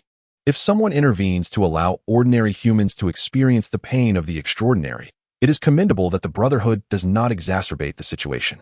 Bruce cannot judge Magneto's psyche, despite having thoroughly investigated the man's past. This includes the incident where, in a moment of peril, he used his abilities to save humans, only to have the police, arriving shortly thereafter, mistakenly kill his wife and daughter. Sympathy? Understanding? No, no, no, these Dark Knights possess neither. Magneto's ideology of mutant supremacy is fundamentally flawed. Vigilantism, too, is not without its faults. Countless individuals bear the scars of a torturous past. Innumerable pains lead to myriad choices. Everyone is ensnared in this whirlpool of choices. No one can escape, not even he. Hey Bruce, where are you off to? The armored figure soared gracefully in the hall, with the Azure reactor at its chest and palm cannon serving as the sole source of illumination. Yet this did not prevent Stark from noticing Wayne's departure.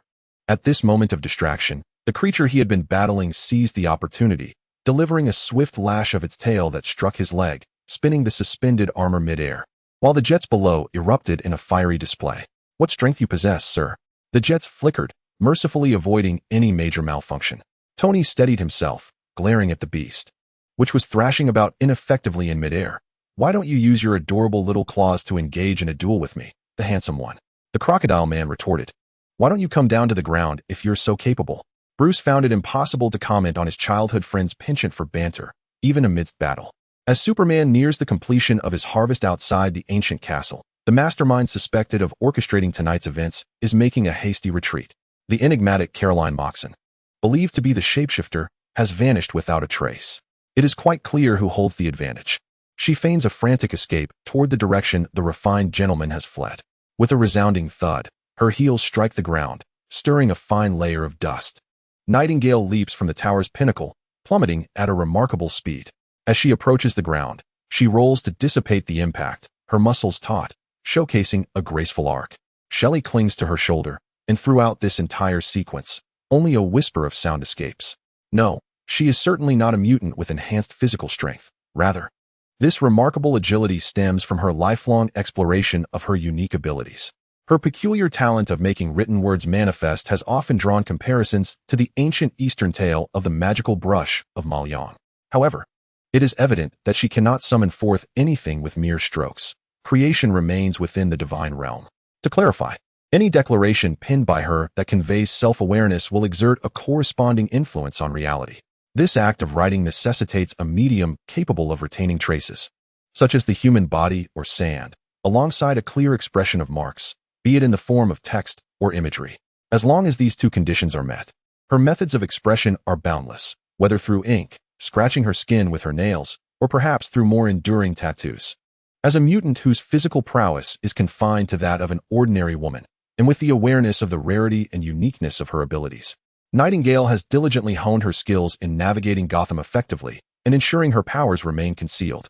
She is naturally fluent in both Chinese and English, and has subsequently self-taught herself several commonly used languages such as French and Latin, taking advantage of the diverse populace in Gotham. Additionally, she has audited writing and literature courses at Gotham University, meticulously studying the artistry of language to ensure she can articulate her thoughts with utmost precision. Employing a specially crafted colorless ink, she adorns her body with tattoos that enhance her combat agility and physical strength while carefully calculating her power distribution, presenting herself as a physically augmented mutant. Even the mightiest abilities come with limitations and vulnerabilities. Thus, utilizing tattoos for sustained power output is no trivial endeavor. As the years pass, Nightingale's capabilities have progressively strengthened, allowing for an increasing number of permanent manifestations. Moreover, she has discerned that the expenditure of her power is directly correlated with the degree of reality alteration. For instance, augmentations such as tripling her physical strength or preventing objects with a speed exceeding 1 meter per second from approaching within a meter of her are relatively minimal in cost, as they rely on modifications of existing physical phenomena. However, should she attempt to draw a bird and write the words to make that bird come to life, the energy required would surpass her limits, as it involves the creation of an entirely new existence. Life has always been the most intricate and ineffable existence in the world. A soft click resonated as the metal clasp of a leather briefcase was unfastened. Within the black sponge lining lay 3 test tubes, containing a translucent forest green liquid that swayed gently within. Upon closer inspection, one could discern wispy red strands meandering through the liquid, as if they possessed a consciousness of their own. In the thicket, a refined gentleman adjusted his glasses nervously, casting furtive glances to ensure he was alone. Only then did he cautiously extract one test tube, cradling it in his palm, his eyes reflecting a mix of awe and trepidation. Nightingale leaned casually against the tree trunk, oblivious to the anxious gaze directed at her, as if the striking brunette beauty before him were merely a tree, a stone, or a flower. In a mere glance, the young woman realized that this seemingly unprofessional gentleman was at best a mere pawn, incapable of orchestrating this collective mutation. Yet, his purpose for being there remained a mystery. A rustling sound approached.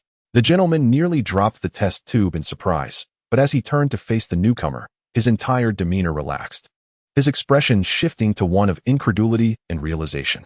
Bruce Wayne? How could this be? No wonder they didn't inform me about the buyer. Oh, pardon me, I meant to say, you certainly possess the financial means. Feigning breathlessness, the flustered Wayne inquired. Nightingale observed as Wayne, clearly having taken a wrong turn, approached. The gentleman, overwhelmed by his anxiety, failed to notice the details and adjusted his glasses again. The goods are right here, 3 vials. You just witnessed their effects. Bruce Wayne, disheveled in his suit and tie, paused for a moment before donning his characteristic nonchalant smile. The effects are indeed impressive, but clearly, they are difficult to control. His words lingered with a hint of dissatisfaction. Yet, the gentleman remained composed. As you know, these are merely prototypes. These 3 vials signify our sincerity. You may take them. and the implications of our private arrangement are understood by all. He closed the briefcase, placing it on the ground and pushing it forward, the leather creaking softly over the dried leaves. Wayne stood still, raising an eyebrow, not immediately retrieving it. The gentleman, sensing the moment, spread his hands in a gesture of empty assurance and departed in the opposite direction. Once Wayne's figure faded into the shadows of the trees, he stepped forward to pick up the briefcase, and the facade of nonchalance fell away, revealing a complex expression. This notorious scion of Gotham, momentarily hesitant like a boy unwittingly drawn into a conspiracy, yet unable to resist the allure of truth, turned with the briefcase in hand and made his way back toward the ancient castle. Nightingale remained silent, watching his broad, upright silhouette disappear into the depths of the trees. After a prolonged observation, Chapter 13, The Puppeteer, Lynxia. The flickering orbs of light danced within the bar, casting beams that enveloped both the slightly inebriated patrons and the black-tied waitstaff in a warm, fragrant atmosphere imbued with the essence of spirits. The bartender, Selina Light, adorned in 15-centimeter heels, pushed aside a brazen young man feigning drunkenness and ascended the staircase to the bar's second floor. She was a striking figure, her wheat-toned skin complemented by short, deep brown hair, statuesque stature, and vibrant green eyes. Above her pointed chin rested luscious, nude-toned lips, from which a glimmering silver tongue stud peeked during her speech, harmonizing with her similarly hued nose ring and earrings. Upon reaching the upper level, her footing faltered, and before she could even lay eyes on her counterpart, she confronted him with an indignant expression. What on earth transpired last night? You've been holed up in that little attic all day? The subject of her inquiry, the vampire Lane, reclined languidly on the sofa, a copy of the Gotham Daily obscuring his pale visage and neck. His tousled hair was pressed flat against the back of his head, and his long limbs dangled carelessly over the edge of the sofa. Unperturbed by her question, Lane languidly replied, his voice muffled by the newspaper. What could possibly have happened? Given your role in intelligence gathering, you ought to be aware. The most significant event of the night was the disruption of the Wayne Gala, where a majority of guests were transformed into monstrous crocodile-skinned creatures. There were two bartenders, Lynxia and Selina Light, typically alternating between the day shift, Lane, and the night shift, Selina, each with clearly defined responsibilities. Furthermore, the organization's intelligence collection and distribution were also divided between the two. On a night like yesterday, Selina managed the bar while Lane engaged in transactions, occasionally partaking in hunting. Selina, absent from the scene, found herself in a state of frenzy. Her temperament was impulsive, unlike Lane, who relied on the assistance of Nightingale to regulate his mental state and deliberately adopted a slow-paced, introspective lifestyle. Selina, however, expressed her emotions openly, never allowing them to fester overnight. What are those crawlers in my domain? A mere triviality, she exclaimed. Lane remained still, turning his face and allowing the newspaper to fall to the ground, his heterochromatic eyes glinting with sarcasm. What a pity, the major events revolve around either Wayne or Batman. Selina was momentarily taken aback. The female bartender perched herself on the opposite sofa, silent for a while before her frustration resurfaced. One day, I shall uncover the clandestine affair between Batman and Wayne. Lane smiled. I wish you the best of luck in your endeavor. However, do not expect to be elated by the outcome. This remark ignited Selina's anger further. As the most trusted, reliable, and considerate, in her own estimation, intelligence officer under the Nightingale, the mutant known as the Puppeteer had two significant vulnerabilities. Firstly, the excessive attention dear to the Gotham playboy and the hostility directed towards Batman.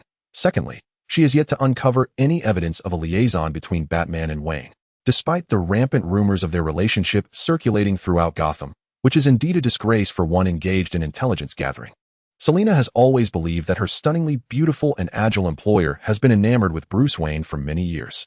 For instance, Nightingale never allows them to sell confidential information from Wayne Enterprises, and whenever unfavorable intelligence regarding Wayne surfaces, she discreetly manages it. Moreover, Nightingale appears indifferent to the numerous scandals surrounding the playboy, yet harbors a psychological animosity towards his hidden true love, Batman, while never taking action against him. Truly a perfect embodiment of a secret admirer. But Bruce Wayne, he is nothing more than an insufferable pretender, entangled in a web of affairs with supermodels and movie stars, while simultaneously caught in a tumultuous relationship with Gotham's Dark Knight. The woman with emerald green eyes and short hair, in a fit of rage, jumped onto the sofa, nearly puncturing it with her high heels, while Ryan remained motionless beside her, allowing her to vent. What's wrong, Selina? The concealed door on the second floor swung open, and out dashed Shelley, her fur glistening. Followed by Nightingale, who had been nestled in the attic for half the day, still bleary-eyed from her nap. Selina nimbly leaped off the sofa. Her expression sheepish. "It's nothing, huh?" Her tone escalated 3 pitches higher upon noticing Nightingale's attire. Ryan followed her gaze, momentarily stunned. The name Gotham Nightingale has echoed along the gray borders of Gotham for quite some time. Her rise to fame was not particularly sensational. It resembled a silent, gentle, yet profoundly palpable London fog. In Gotham, every gang possesses its own network of intelligence, with organizations dedicated to information gathering, either backed by substantial funding or directly comprising individuals from the police force or high-ranking gang members. However, she belonged to neither. Initially, it was merely whispers exchanged among homeless individuals and street toughs about where to find good opportunities or which areas to avoid. Such tidbits of information could be procured for a few bills or even a pack of cigarettes. These minor conveniences spread like an epidemic, infecting the damp and rainy Gotham. Then, this plague evolved, its roots delving deeper into the more powerful and shadowy realms. From the avaricious high-ranking police officials permeating the political circles of the Upper East Side to the lowly thugs of the Triad infiltrating the criminal underbelly. Those who have yet to encounter Nightingale often claim she must be a seasoned and cunning enchantress, weaving mesmerizing words while mingling in the revelry to uncover secrets that elude others. Such an image is typically associated with descriptors like seductive and beguiling. Even in the company of Nightingale, who was instrumental in establishing Selina Kyle, the Nightingale she beheld mostly donned a flowing gown, a slender waist, ruby lips, and porcelain skin, with raven hair cascading down, adeptly manipulating the various unspoken rules of Gotham. When did it come to this? Such nostalgia indeed. Ryan, who typically preferred reclining to sitting, found himself standing, instantly transforming into an image of refinement. His gaze was tenacious. The last time he saw her in such attire must have been nearly a decade ago. Shelley, unusually silent, did not contest her favored Ryan as he proudly flaunted his fluffy white chest fur, fresh and affectionate, circling around Nightingale's calves repeatedly. Unlike his usual appearance, this time his fur was disheveled by the fabric of his jeans, making him appear like a fluffy ball.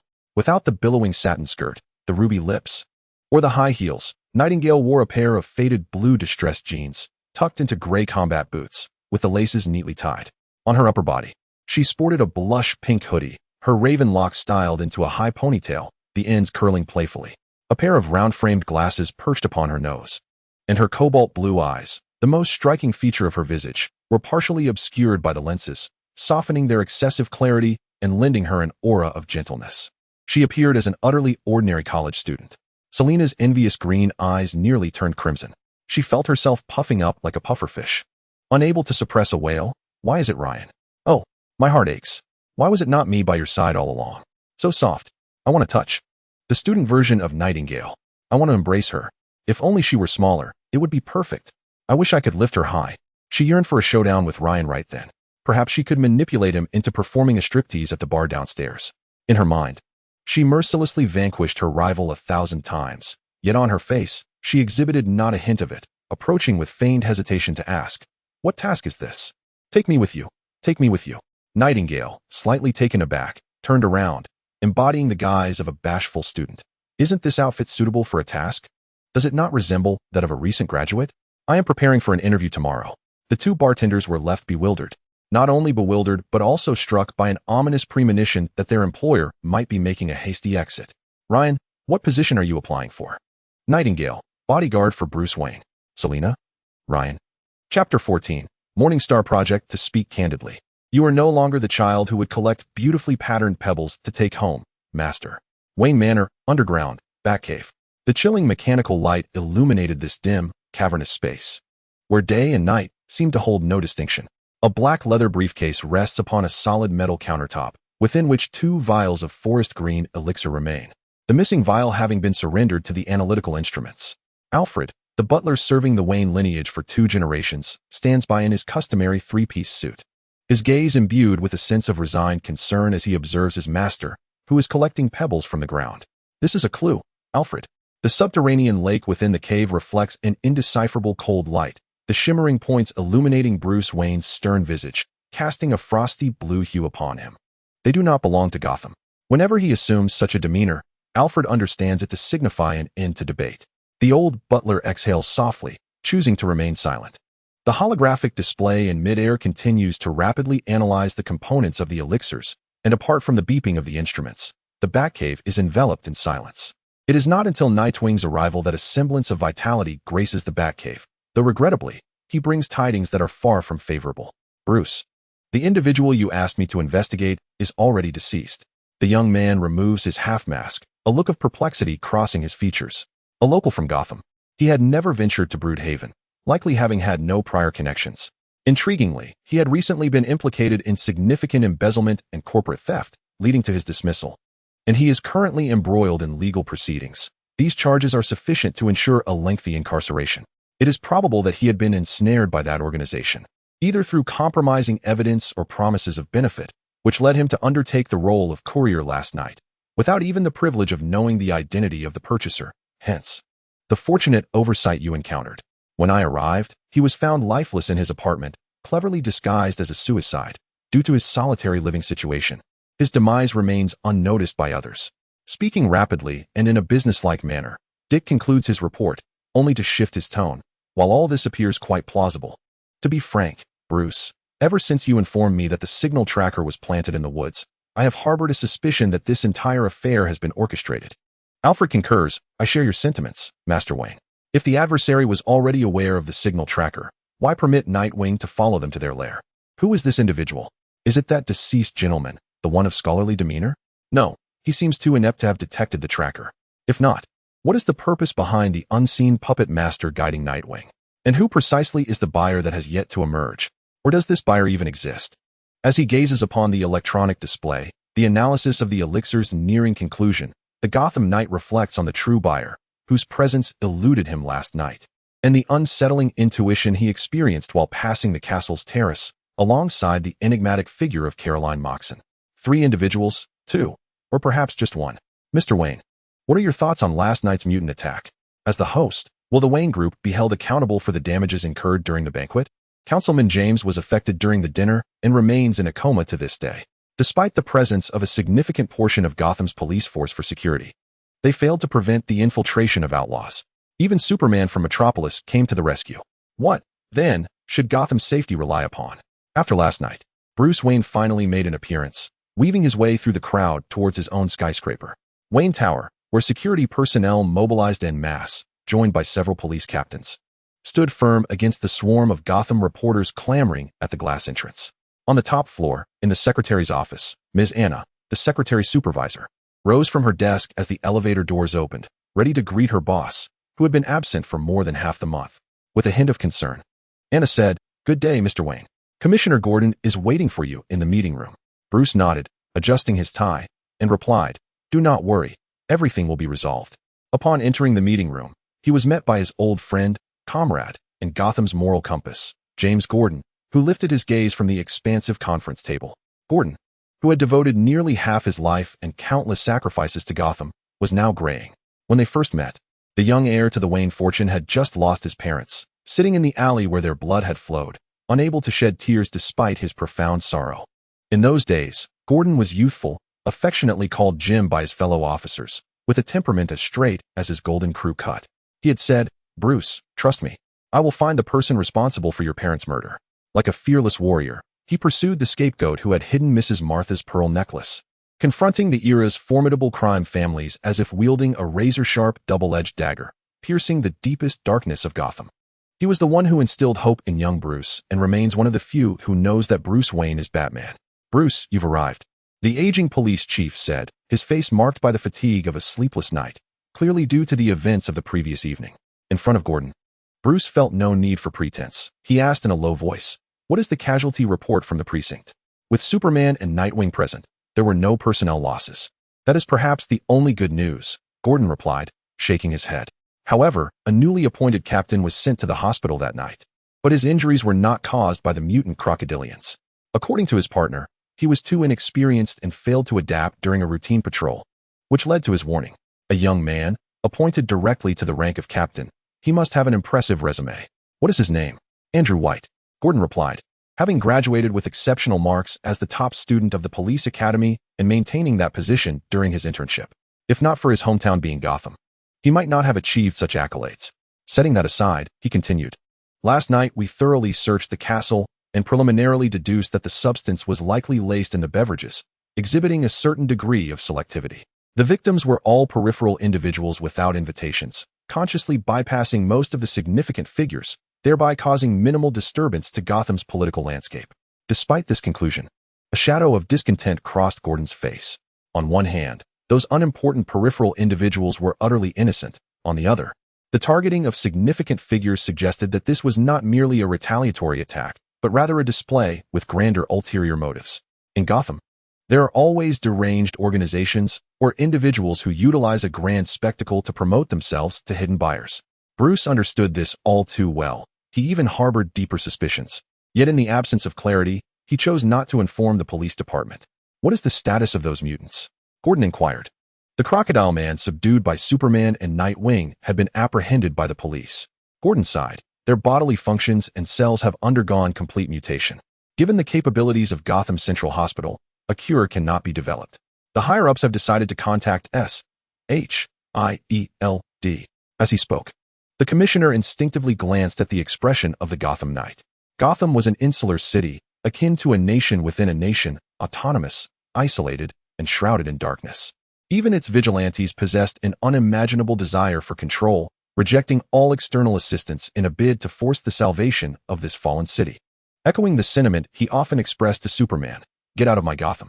However, this time, unexpectedly, Bruce's demeanor remained relatively unchanged. Was it due to Iron Man? Gordon refrained from voicing the question. He recalled the awkward interactions he had witnessed between Stark and the perpetually masked Wayne in his youth, and felt he had stumbled upon an answer. Before exiting the reception room, Gordon cast a glance downstairs.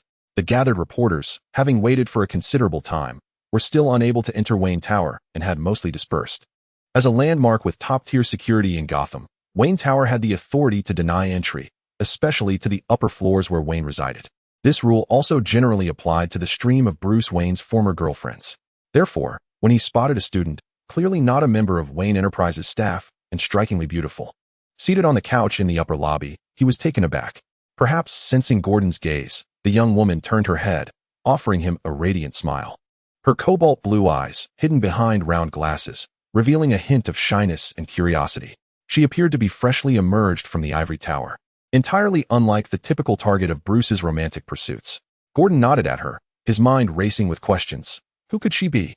Perceiving the astonishment of the police chief, the secretary responsible for ushering guests leaned in slightly, adjusting her glasses, and explained in hushed tones, "That young lady is a candidate. Typically, recruitment matters are not brought before the boss, but she was a member of the Morning Star Project."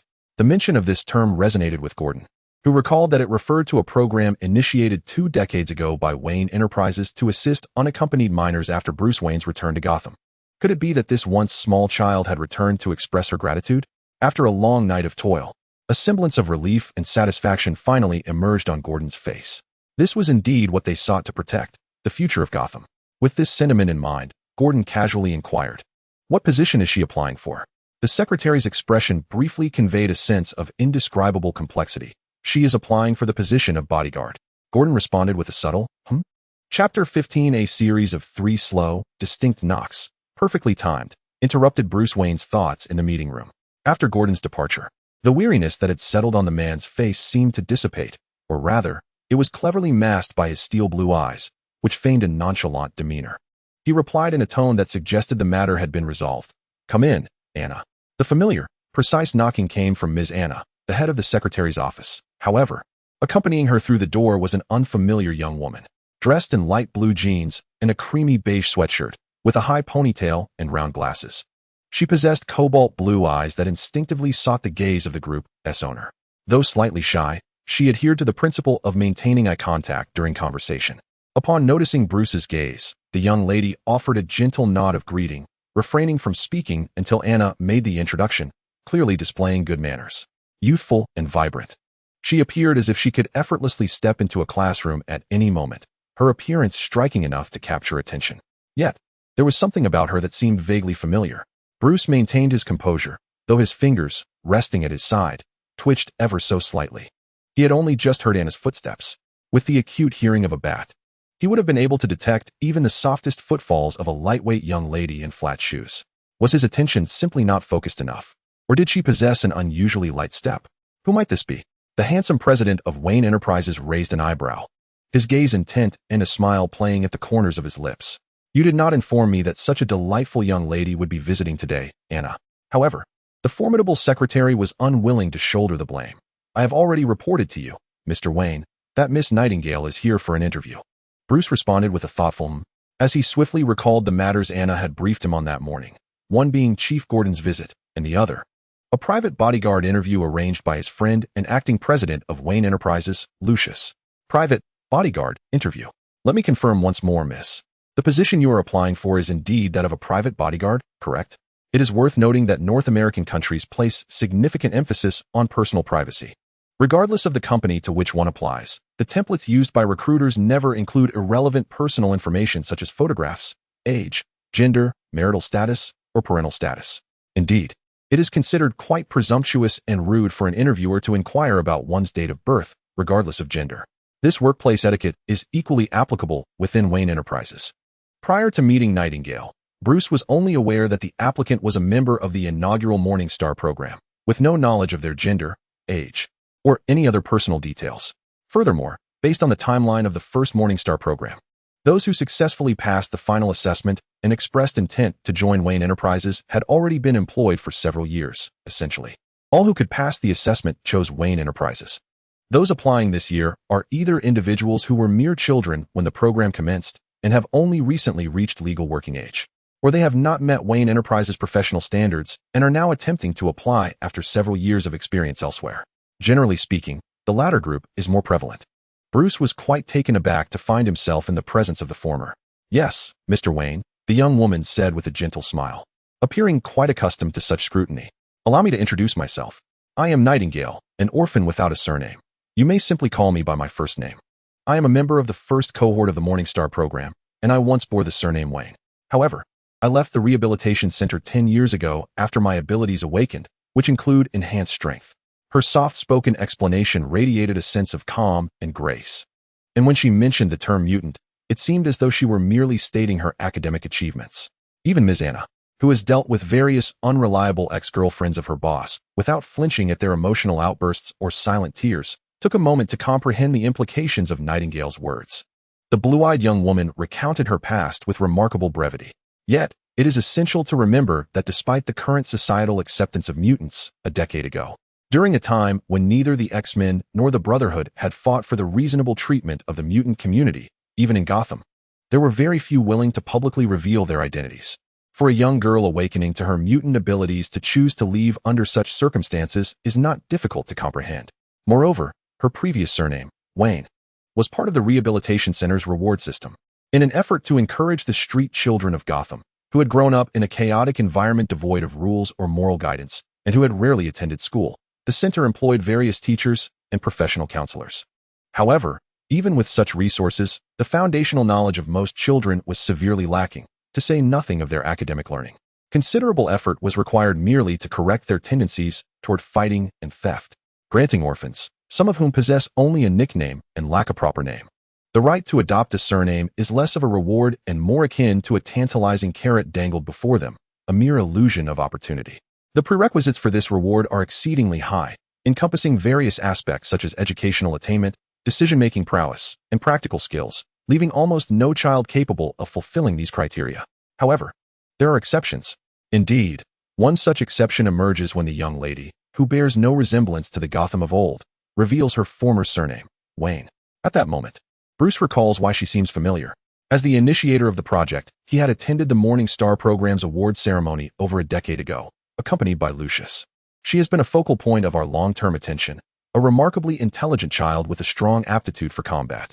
Although her stubbornness sometimes leads her to guard her resources jealously, she generally exhibits a balanced demeanor. A calm, gentle, and sagacious middle-aged African-American man privately introduced her to Bruce with warmth. She possesses a sense of gratitude, having cared for her ailing brother, though they share no blood relation. This is a crucial aspect of the Project's evaluation. Her leadership skills are also impressive. Perhaps as she matures, I will gain a valuable ally. Especially as I find myself aging, Bruce. Given your reluctance to join the company, I must begin planning for my successor. She is intelligent, multifaceted, and a child who understands the importance of gratitude. This forms Bruce's initial impression of the girl who is to inherit the Wayne surname. It is not particularly profound. Even with Lucius as the introducer, Bruce cannot place significant value on someone based solely on a few words. Yet what truly etches her in his memory is the moment she, clutching a trophy adorned with what seemed like scattered stars, ascended the stage as an award presenter, gazing up at him with her raven-black hair framing her face. Her cobalt blue eyes, filled with sincerity, were strikingly clear, reminiscent of the eternal ice fields at the poles, reflecting the thin blue skies. "I shall protect you, Mr. Wayne," the girl declared solemnly, her stature not yet reaching his shoulder. Akin to a knight pledging fealty to a princess or a brave soul promising to conquer a kingdom for someone dear. The young Wayne chuckled at the imagery, reaching out to tousle her fluffy curls, revealing a rare, gentle smile devoid of flirtation. "Protect me from what, Miss Wayne, on this day of your appointment?" "From your light, sir," she softly replied, her expression tender. "You, like your parents, bring hope to Gotham. May your heart be filled with light. May you find happiness and well-being." Chapter 16, Bodyguard. It is you. Memories flicker like shadowy projections, mingling with the warm air of the sitting room, warmed by the fireplace, overlapping with the image of the tall and much gentler young lady before him. After a decade apart, the girl who once left the orphanage to brave the world alone has transformed into a more serene version of herself. Is such a transformation possible? Has her life over the past few years been pleasant, or is this merely a courteous facade concealing ulterior motives? The Dark Knight instinctively dismissed the previous option. One must forgive a bat for its wariness and reluctance to trust, even when faced with the girl who had once stirred his emotions a decade ago, or the individual who had garnered praise after being scrutinized for an extended period by the cunning Lucius. It is simply unthinkable for him to place his faith in others. Moreover, there is a crucial point. The timing of the other party's appearance was too coincidental, occurring just the day after he had retrieved the 3 vials.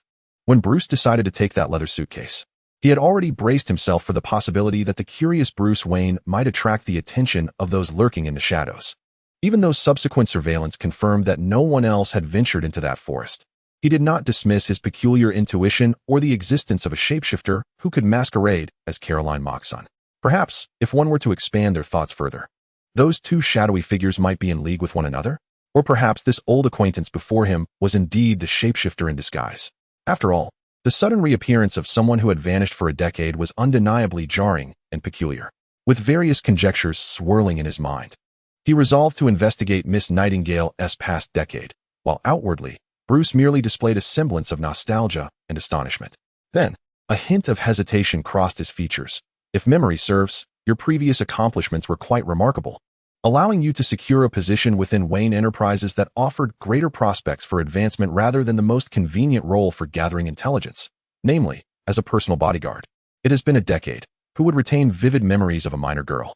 What struck Nightingale as an epiphany was merely a gentleman's courteous gesture, meant to spare a lady's feelings. It should be noted that even the most fervent detractors or those envious of wealth cannot deny the impeccable etiquette instilled in a Wayne. Bruce Wayne has triumphed over New York's Tony Stark and Star City's Oliver Queen, reigning as the world's most attractive man for a decade. And this is not solely attributable to his strikingly handsome visage. As an old-money aristocrat and the sole heir of Gotham, Bruce Wayne's gentlemanly demeanor is well documented.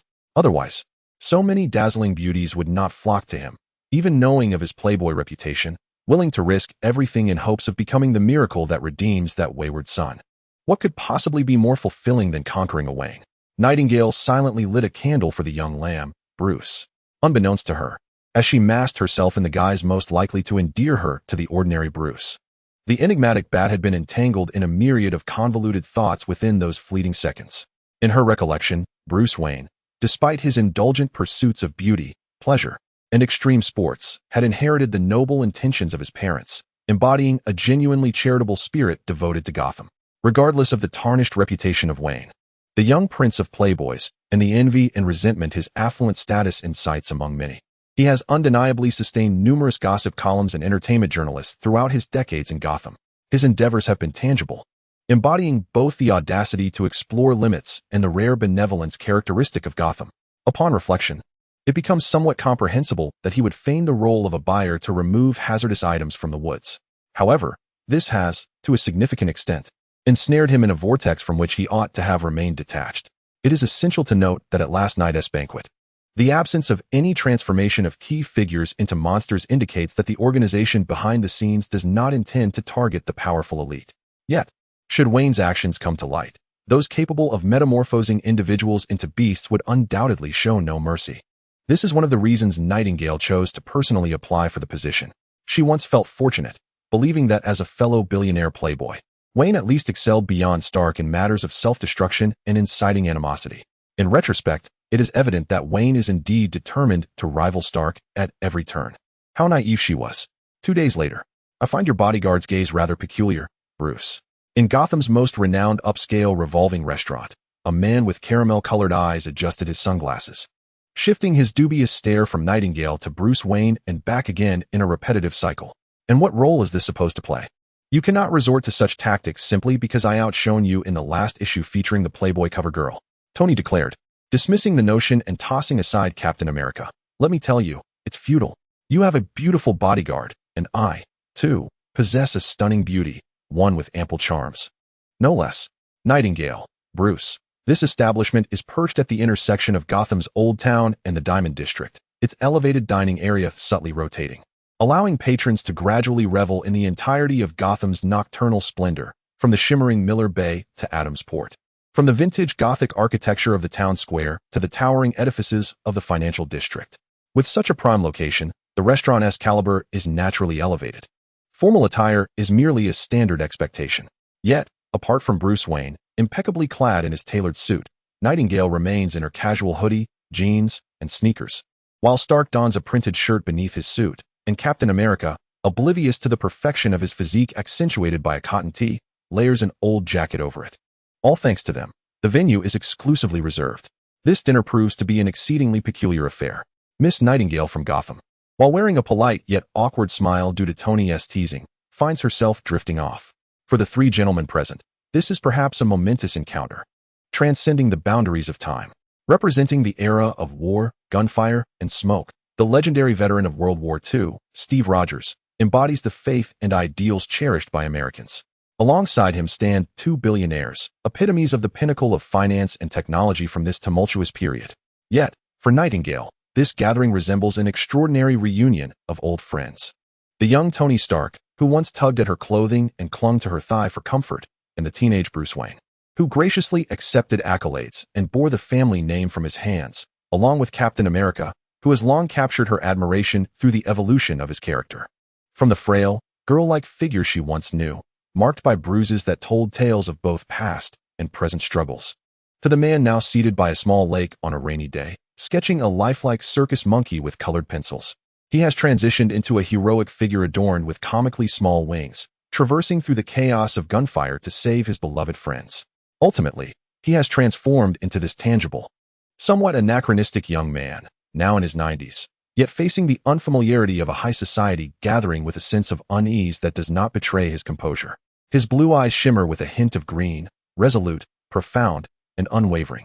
In response to Tony Stark's teasing, who is his junior by a generation, Steve finds himself in a state of bemusement. With an apologetic glance towards Nightingale, the blonde captain reassures her, "I beg your pardon, my dear." But Tony's banter is merely playful. He means no offense. The now grown-up Nightingale displays remarkable tolerance towards the seemingly diminutive Tony Stark, offering Steve a smile reserved for old friends, warm and charming, yet imbued with a calmness that suggests she may not fully grasp that she is seated before Captain America. The gentlemen present, despite their intellect, could hardly fathom that she was calmly reminiscing about Steve's awkward youth. Their conversation deftly skirted around terms such as S, H, I-E, L, D, and Captain America, as Steve remained blissfully unaware of his celebrity status. Tony assumed the young lady had not recognized the face of Captain America, given that the majority of his visual representations featured him masked. In America, who could possibly regard Captain America with such nonchalance? Even the most ardent of admirers, Agent Coulson, would readily enlighten anyone about his legacy. Indeed, Nightingale is my personal bodyguard. Bruce did not engage in a rebuttal with Tony, recognizing that his employment of Nightingale was more about closely monitoring potential threats and maintaining control over possible issues. He briefly recounted her background, including her identity as a mutant, and added, "Gotham has been rather unstable of late. The recent chaos is merely the beginning. My bodyguard has informed me of a series of mutant disappearances in recent days, and I can't shake the feeling that a conspiracy lurks in the shadows." Unable to restrain himself, Tony quipped, "Has Gotham ever been stable?" Then, with a furrowed brow, he inquired, "Mutants disappearing?"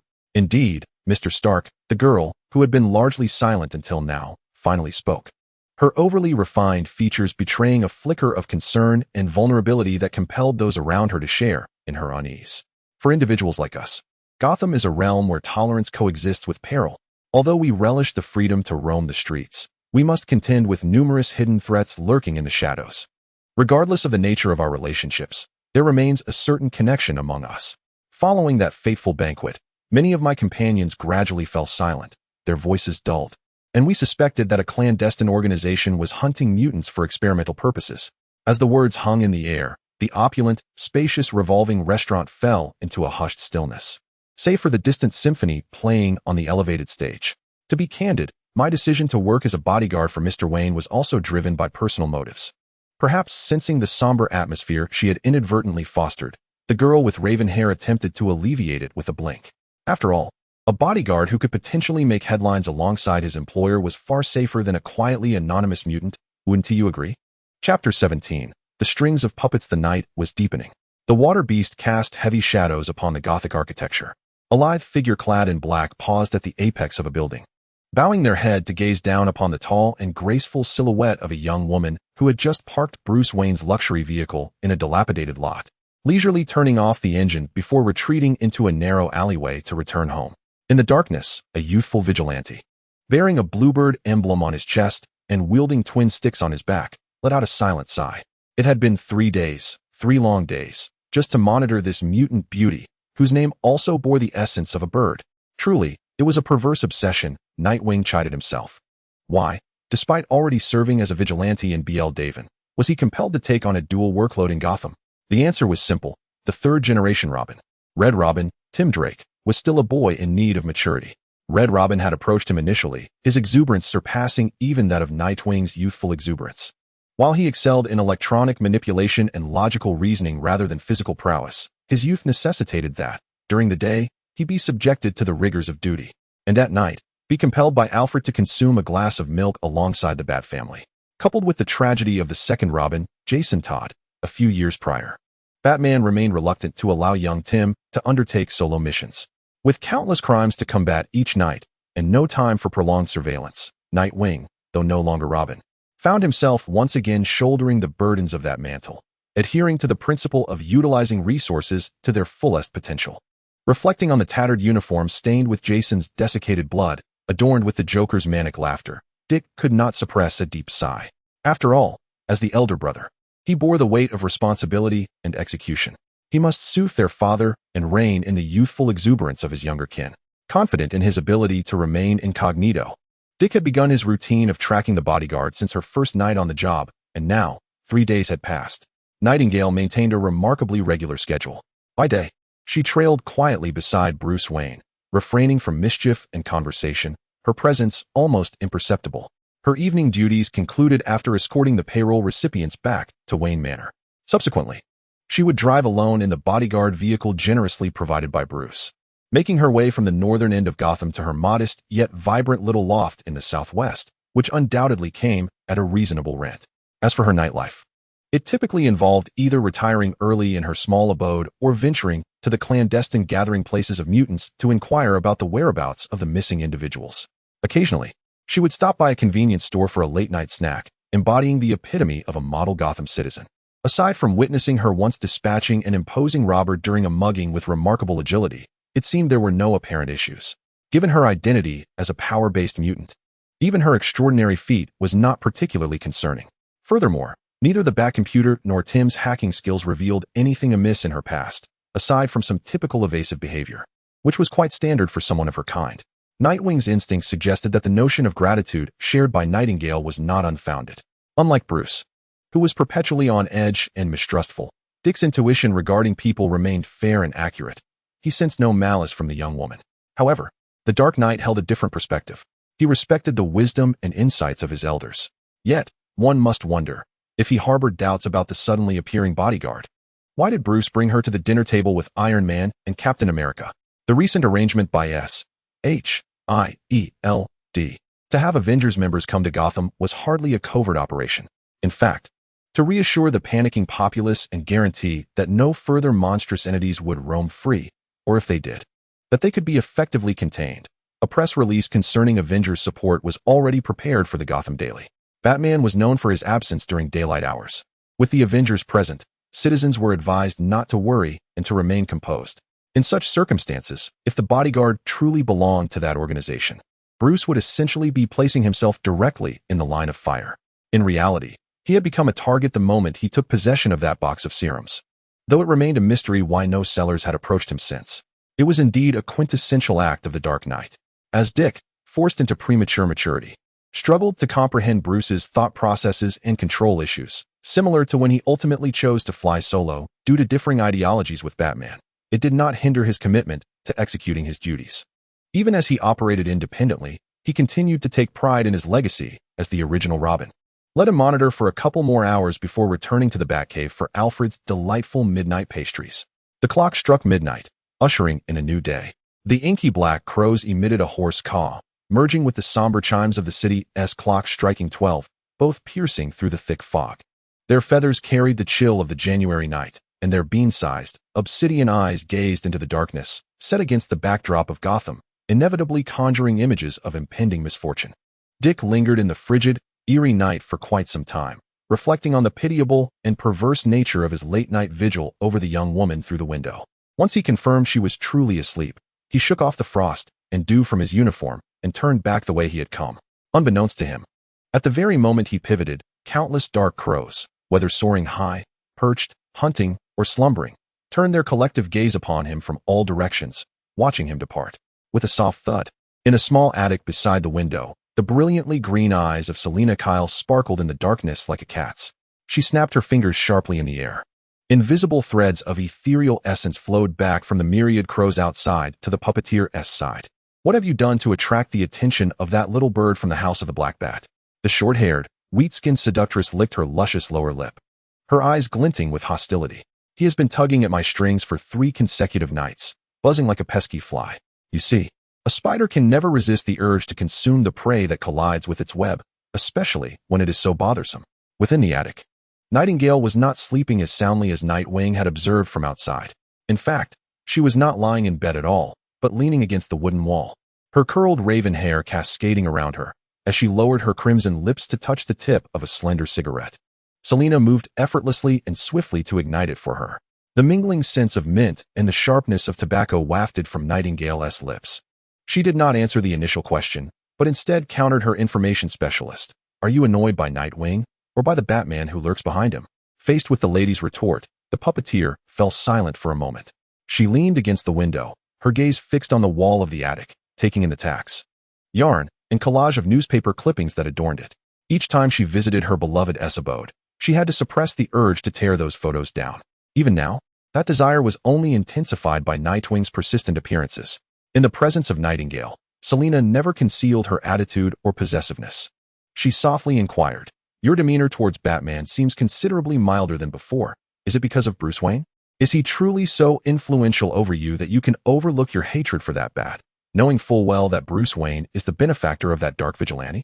In that moment, Selina found herself torn between anger at Bruce Wayne for diverting Nightingale's attention and frustration at the connection between Batman and Bruce Wayne. Her raven-like eyes had once observed the dark cloak and mask vanish at the northern edge of Gotham, where only the shadowy waters of the Gotham River and the distant Wayne Manor remained.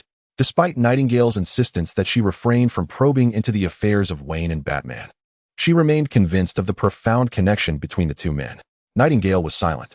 Yet, this evening, Selina was particularly obstinate, her eyes brimming with unshed tears as she awaited an answer, resembling a beggar cat tugging at the hem of a passerby's trousers, reluctant to meow in submission. Unlike Ryan, who possessed remarkable patience, the frequent appearances of Nightwing heightened her sense of unease, tangling her thoughts into a chaotic knot. With only 2 bartenders to choose from, neither of whom seemed psychologically stable, perhaps it was the peculiarities of Gotham that nurtured such oddities.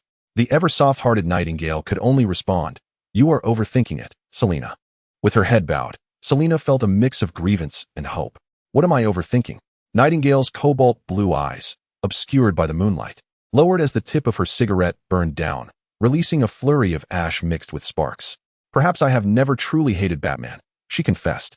Selina was taken aback. What? The embers fell onto Nightingale's black satin dress, scorching a small, expanding hole into the soft fabric, emitting a faint, unpleasant odor of burnt smoke. The girl stared at the burn mark for a moment before suddenly laughing. But then, Posey is dead. The Joker is dead. Who else could I possibly hate but Batman? Chapter 18. Dream. In the year 2000, the spring of the millennium, the cherry blossom tree, transplanted from Hokkaido, barely managed to bloom at Gotham Hospital. Regardless of the seasons, the perpetual gloom hung over Gotham like a stagnant barrier, blocking the sunlight from penetrating its depths. Clad only in a satin nightgown, a girl with cascading raven hair stood beneath the reluctant cherry tree, her expression imbued with a peculiar detachment, characteristic of an observer. Medical staff wheeled past her with a stretcher, accompanied by a feeble, irritable patient, none sparing her a glance, as if this striking beauty, so incongruous within the hospital's walls, were merely a wisp of air. The injured man on the stretcher, bearing countless wounds, had lapsed into a semi-conscious state. As they passed the cherry tree, perhaps lost in a disorienting dream, he broke into a cold sweat, his mangled hand flailing in the air, trailing a long stream of blood. The girl in the nightgown regarded the blood with an unflinching gaze, allowing it to seep through her waist without a hint of resistance. Splattering against the tree trunk behind her, inciting a startled gasp from someone nearby. Yet, the sound did not emanate from her. A girl emerged from behind the tree, her expression one of disappointment, clad in a slightly ill-fitting student uniform, her face a delicate blend of youth and maturity, her pale fingertips still smeared with damp earth. The young girl, whose visage resembled that of a youthful maiden clad in a nightgown, seemed oblivious to the presence of anyone before her. She rushed to the tree trunk, splattered with blood, and crouched down, her expression a mixture of deep sorrow and indignation. It was clear she yearned to leap towards the stretcher and deliver a kick to the wounded, yet hesitation held her back, prompting her to fetch a bucket and brush to cleanse the scene. As she walked away with a composed demeanor, the Nightingale, still in her nightgown, circled back to the small dirt pit where she had previously crouched, and indeed, discovered a patch of earth that had not yet been firmly pressed down. Without the need to excavate, the Nightingale instinctively knew what lay buried beneath, a note inscribed with the words about Gotham Hospital's grand cherry blossom tree, which would bloom magnificently in March. It was a fragment of past dreams. She had not visited this period in her dreams for a long time. Once compelled to etch reminders on herself to avoid the painful recollections that plagued her mind, she now faced these memories again. As if the sharpness of the pain had dulled considerably, there was no need to recall, for the temporal point of this dream was precisely the end of February a decade ago. The very next day, the languid cherry tree would erupt into a frenzy of blossoms, carpeting the old stone bricks and lawn with a flurry of pale pink petals. All the doctors and nurses would pause in astonished wonder beneath the tree, delighted by this scene that felt so uncharacteristic of Gotham. Meanwhile, the once boyish Percy, now a handsome young man, would gaze out from the fourth-floor intensive care unit, smiling with a knowing and affectionate expression at the cotton candy-like treetops. Suddenly, her reverie was interrupted by the sound of water sloshing in the bucket. The Nightingale turned barefoot to see the youthful girl running towards her, brushing the rough bark with a wet brush. The vigorous motion caused droplets of diluted blood to splatter, yet they never touched the girl. Instead, they were halted in the air a short distance away, dripping to the ground as if thwarted by an invisible barrier. At this moment, the Nightingale had matured, having discovered numerous subtle techniques to wield her abilities without drawing too much attention. However, she still lacked strength. In fact, compared to her tumultuous childhood, the relatively stable life afforded by Wayne's support and Percy's gradually improving health had softened her once innocent cruelty and her relentless vigilance against the world. The sweet springs and tender grains were enough to entice the Nightingale, nurtured in shadows, to willingly don golden chains and sing a melodious tune. If only things could continue smoothly. Day by day, with lessons drawn from Percy and the echoes of memory, there was a significant chance that the once dirted little girl, who had stolen and begged without regard for right or wrong, could slowly be guided onto a righteous path.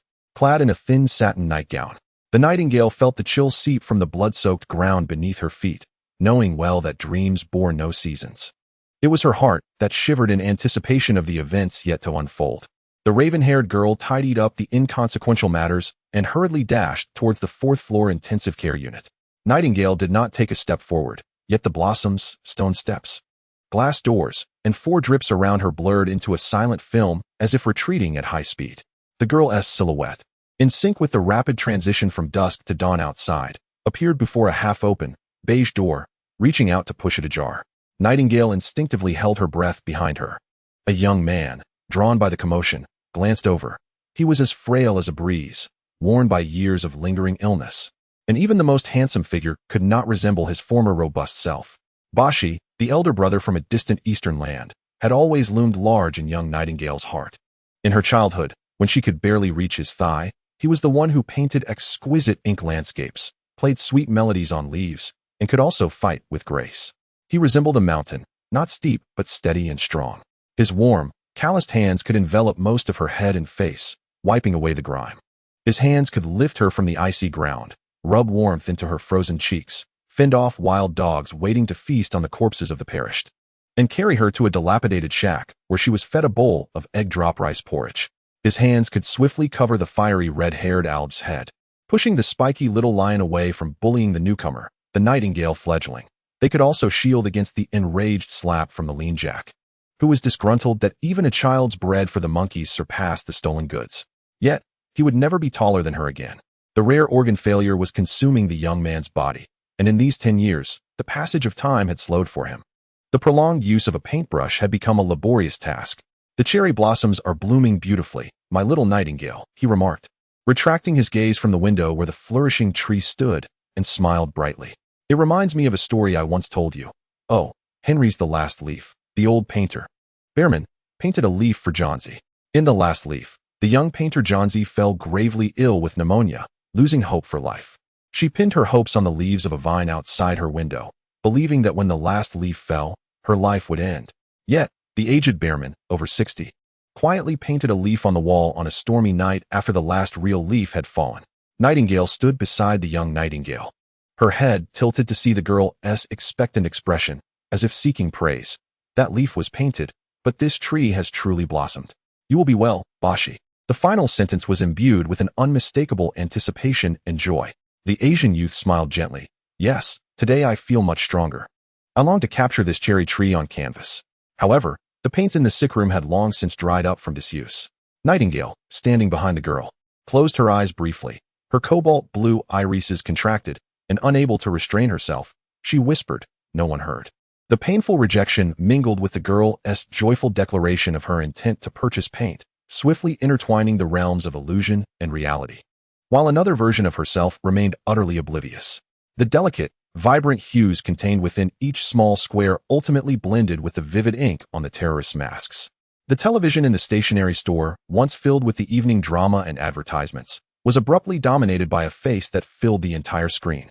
After a bizarre distortion of light and shadow, a pale visage appeared, its paint mottled, fluorescent green hair twisted and filthy, with red lips smudged, and a silver-toothed male grin flashing an exaggerated smile.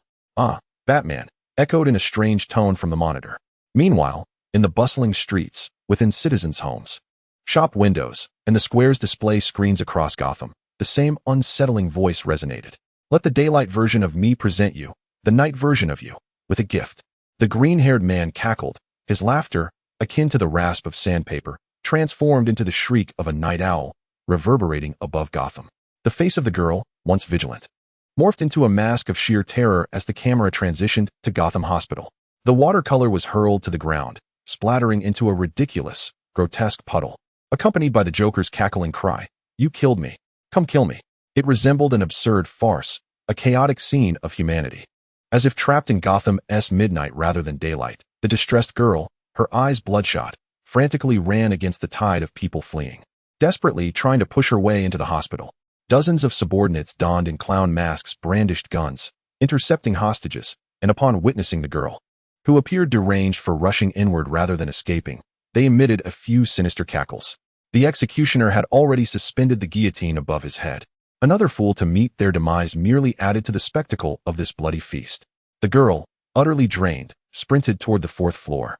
Her staggered footsteps drowned out by countless screams, as if numerous desperate ghostly claws reached from the ground, attempting to drag her into the endless abyss of hell. On the 2nd, 3rd, and 4th floors, those with cameras, lost in ecstasy, trod upon the hospital's slick marble floor, their filthy shoes clicking rhythmically. As the girl burst onto the 4th floor, she collided with one of the Joker's henchmen, whose towering physique and iron-like arms belied his true strength. The air was suddenly siphoned away. The girl, endowed with extraordinary power, was lifted into the air by an unseen force. Her paint-streaked fingers yearned to inscribe something upon her skin, yet suffocation rendered her mind blank. A mutant controlling air or force fields, perhaps akin to a brother of gravity.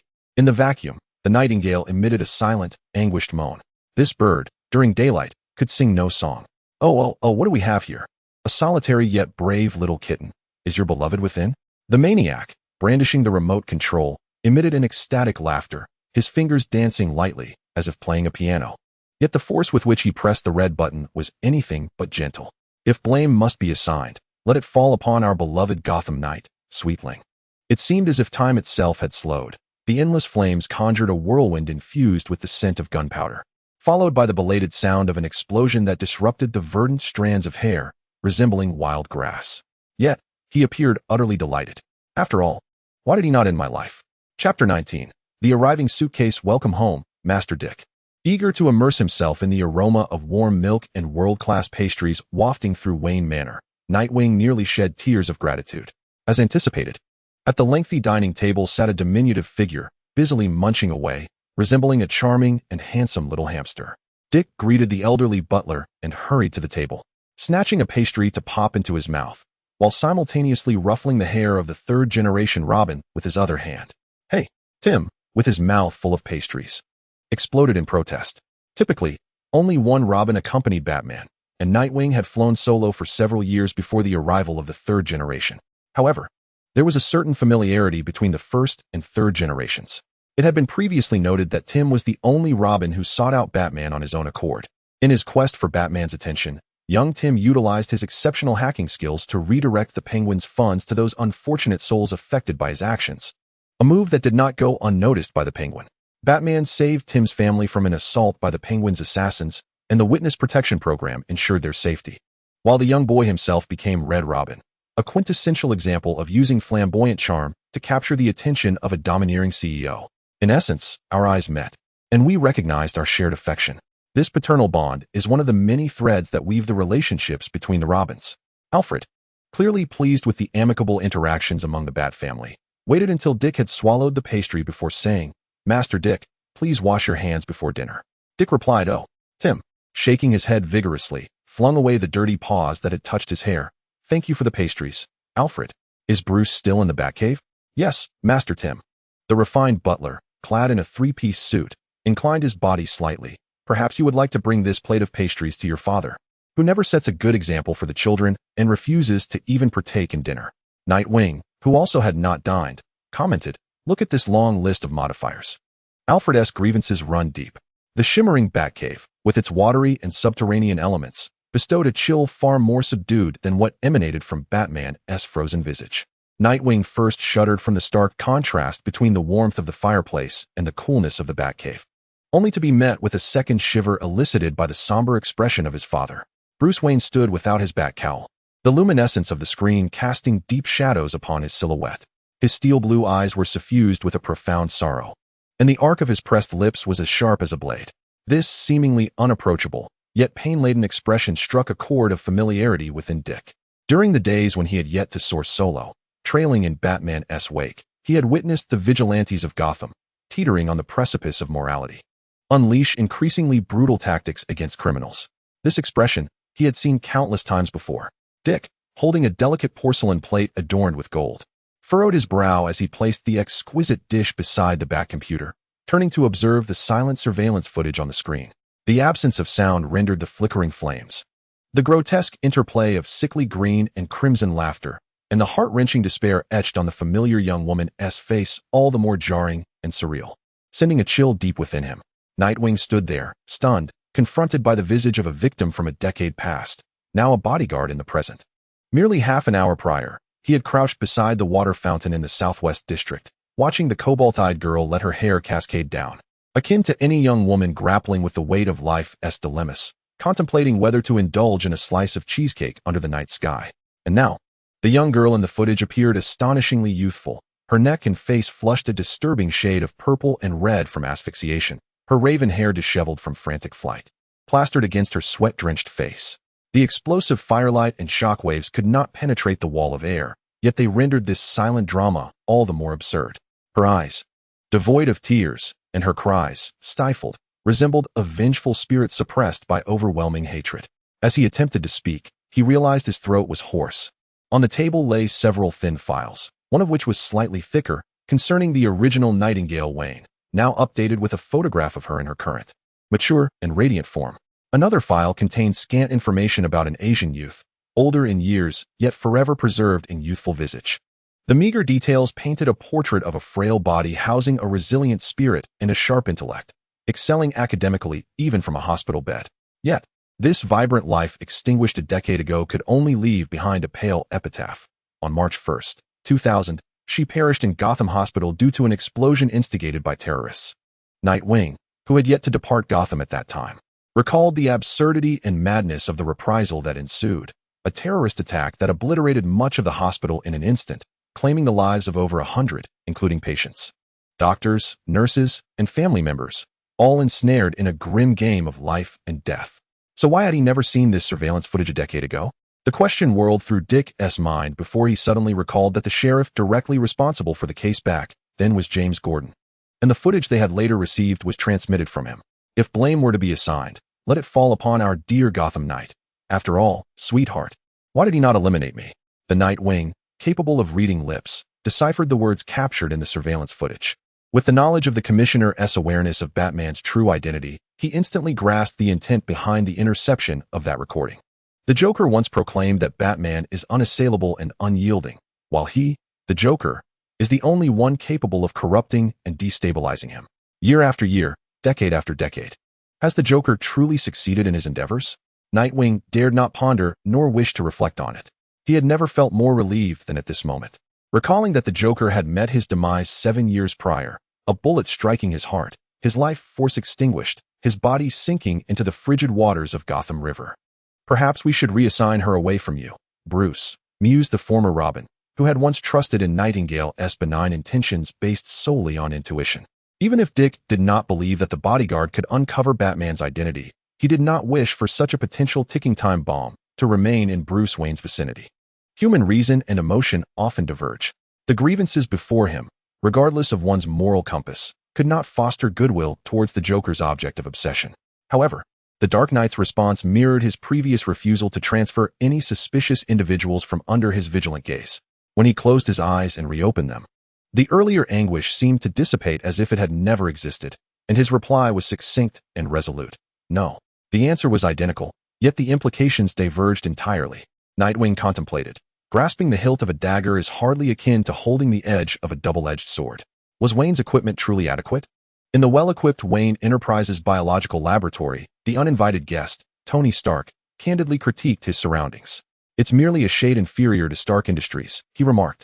Beside him, the affable Dr. Bruce Banner adjusted his glasses, offering a smile, yet remaining silent. Given that Gotham's advanced technology was consolidated under Wayne's name, the government had requisitioned Wayne Enterprises Biological Lab as a temporary research facility for their reinforcements. Commissioner Gordon discreetly provided 2 vials of an unidentified serum sourced from Nightwing, allegedly intercepted at a gala. In recent days, despite being a physicist with an impressive array of doctoral degrees, Dr. Banner meticulously analyzed the 2 vials capable of producing mutant crocodilians, employing various methods from physics to biochemistry, and concurrently developed an antidote. The Avengers contingent arriving in Gotham consisted of 3 members, apart from Iron Man, who was already present in Gotham prior to the incident. Nick Fury had initially intended for only Dr. Banner to join. However, considering Stark's penchant for provocation and Banner's genius susceptible to such incitements, the ever-concerned director of S.H.I.E.L.D. reluctantly added Captain America to the mix to prevent any potential chaos that could arise from the whims of either genius. Yet, it is evident that Fury failed to consider one crucial detail, given Gotham's high crime rate. Captain Steve Rogers is either engaged in combating crime or on the path to do so. This predicament leads to Tony, brimming with restless energy, yearning to involve Dr. Banner in a venture, yet finding himself without anyone to restrain him. A mere prototype, you say? With a casual flick of his pen, he jabs at the floating conglomerate formula, his caramel-hued eyes blinking as he gazes upward at Dr. Banner. The latter is unavoidably confronted by the piercing gaze of those long lashes. Health bar at 99. Dr. Banner cannot help but shield his eyes with one hand. Please, Tony. I have no desire to analyze how we might refine this into a finished product. I am merely a creator of antidotes. Dr. Banner resolves to employ his willpower, which suppresses the Hulk, to withstand Stark's lethal stare, but unexpectedly, the research-obsessed Stark does not relent. It is my belief that they possess more advanced serums. What we have here is merely a rudimentary bait to lure in buyers. In response to Dr. Banner's incredulous gaze, Iron Man elucidates. The genetics of the Killer Croc are ultimately just a reversion mutation. The subsequent sequence alterations are not particularly complex to decipher. However, if that were all, there would be no need for such grandiose theatrics. I suspect what they intend to sell is an agent capable of creating individuals with genes akin to natural mutants. Charles must have already received word. It has only been a few years since the introduction of the Mutant and Human Coexistence Protection Act, and already, some are becoming restless. Contemplating Magneto, Professor X, and Mystique, Fury is likely to find himself bereft of hair this time. Isn't he already bald? Dr. Banner retorts. He continues, this sample is too rudimentary, and the side effects are far too severe. However, it is precisely for this reason that the shadowy organization does not retrieve the bodies. The speed of mutation varies among different constitutions. Before an antidote can be successfully developed, a significant number of the mutated crocodilians have already gone berserk, losing their life signs. Even those who later receive the antidote suffer irreversible bodily harm. The gravity of this topic weighs heavily, and Dr. Banner shakes his head. With a more refined serum, they would likely wish to reclaim even a single fallen hair. Contemplating the development of an antidote would become exceedingly difficult. As they converse, an unexpected series of beeping sounds indicating successful iris verification interrupts them. Both Banner and Stark turn to see Captain America entering from beyond the triple security doors, his expression still bearing a hint of confusion. He carries a small black leather case and uncertainly inquires, on my way back. A black bird dropped this case in front of me. Inside is a serum. Upon opening the case, a transparent orange liquid reveals tendrils of red filaments that seem to dance with life. An inscription in embossed silver letters graces the lid of the black velvet inner box. Mutant Creation Program. Banatoni. Tony reached out and patted the doctor with the ravenous wit. Well done, Steve. Chapter 20. The Insider at 2 in the morning, in a bar. In Gotham, few establishments are willing to operate at this hour, and those that do possess the capital to thrive in the night. Selina Kyle donned a remarkably austere black and white uniform, her delicate wheat-colored skin and nude-hued, plump lips rendered exceedingly alluring by the dim lighting. However, the patrons around her could only afford to steal a few greedy glances, too timid to approach or engage. The night belonged to the vampire, Rain, for both hunting and business, yet this did not imply that the puppeteer Selina remained idle, confined solely to mixology. Her vibrant emerald eyes, veiled by elegantly curled lashes, sparkled with an ethereal radiance as countless raven-like eyes became hers, with invisible threads detaching from the birds, infecting feral cats, and subsequently controlling the swimming fish. Though the number of puppets she could command at once was limited, her gaze would ultimately pierce through the fog of Gotham's night, weaving a web akin to that of a spider. For Selina, who knew Gotham as intimately as one might understand the intricate pathways of dissected meridians, locating the conspicuous mutant manufacturing organization was not a daunting task. It lay concealed in a corner of the Upper East Side, buried beneath several floors of a stock exchange, linked to the submerged waterways of Miller Bay and adjacent to the Diamond District controlled by the Penguin. However, the challenge lay in the fact that this outsider in Gotham was not only dedicated to the mass production of mutants, but had also fortified the entire underground base into an impenetrable, multi-layered fortress, with layers upon layers of fingerprint and iris verification. Each perimeter was guarded by a battalion of sentinels, each seemingly prepared to ascend into the cosmos at a moment's notice. As the ethereal threads required eye contact for transmission, Selina could not perceive the internal scale, equipment, or personnel by controlling the guards. She could only ascertain, through the geographical position of the base, that these outsiders had likely forged a consensus with Gotham's local underworld. Since the demise of the Joker 7 years ago, the territories once under his dominion have gradually been divided among various factions. The one who has profited the most is not the ferocious Catwoman or Poison Ivy, nor the intellectually astute Two-Face or Mr. Freeze, but Oswald Cobblepot, known as the Penguin. Emerging from one of Gotham's 4 prominent families, Oswald Cobblepot is a villain who comprehends sustainable development far better than the average criminal. For decades, at the zenith of his nefarious career, he even succeeded in being elected as the mayor of Gotham City, though this was prior to the emergence of the Batman. Even now, despite being incarcerated in Arkham Asylum like many other villains, the Penguin's criminal empire has not ceased its operations and expansion within the shadows of Gotham. He has even received intelligence services on more than one occasion. Who knows how he managed to transmit information from the Arkham facility, reputed to employ the most advanced technology capable of withstanding missile attacks.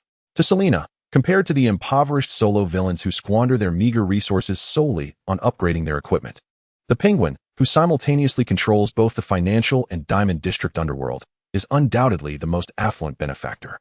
Typically, whenever there is a request from the Penguin's side, they are more than willing to accept it.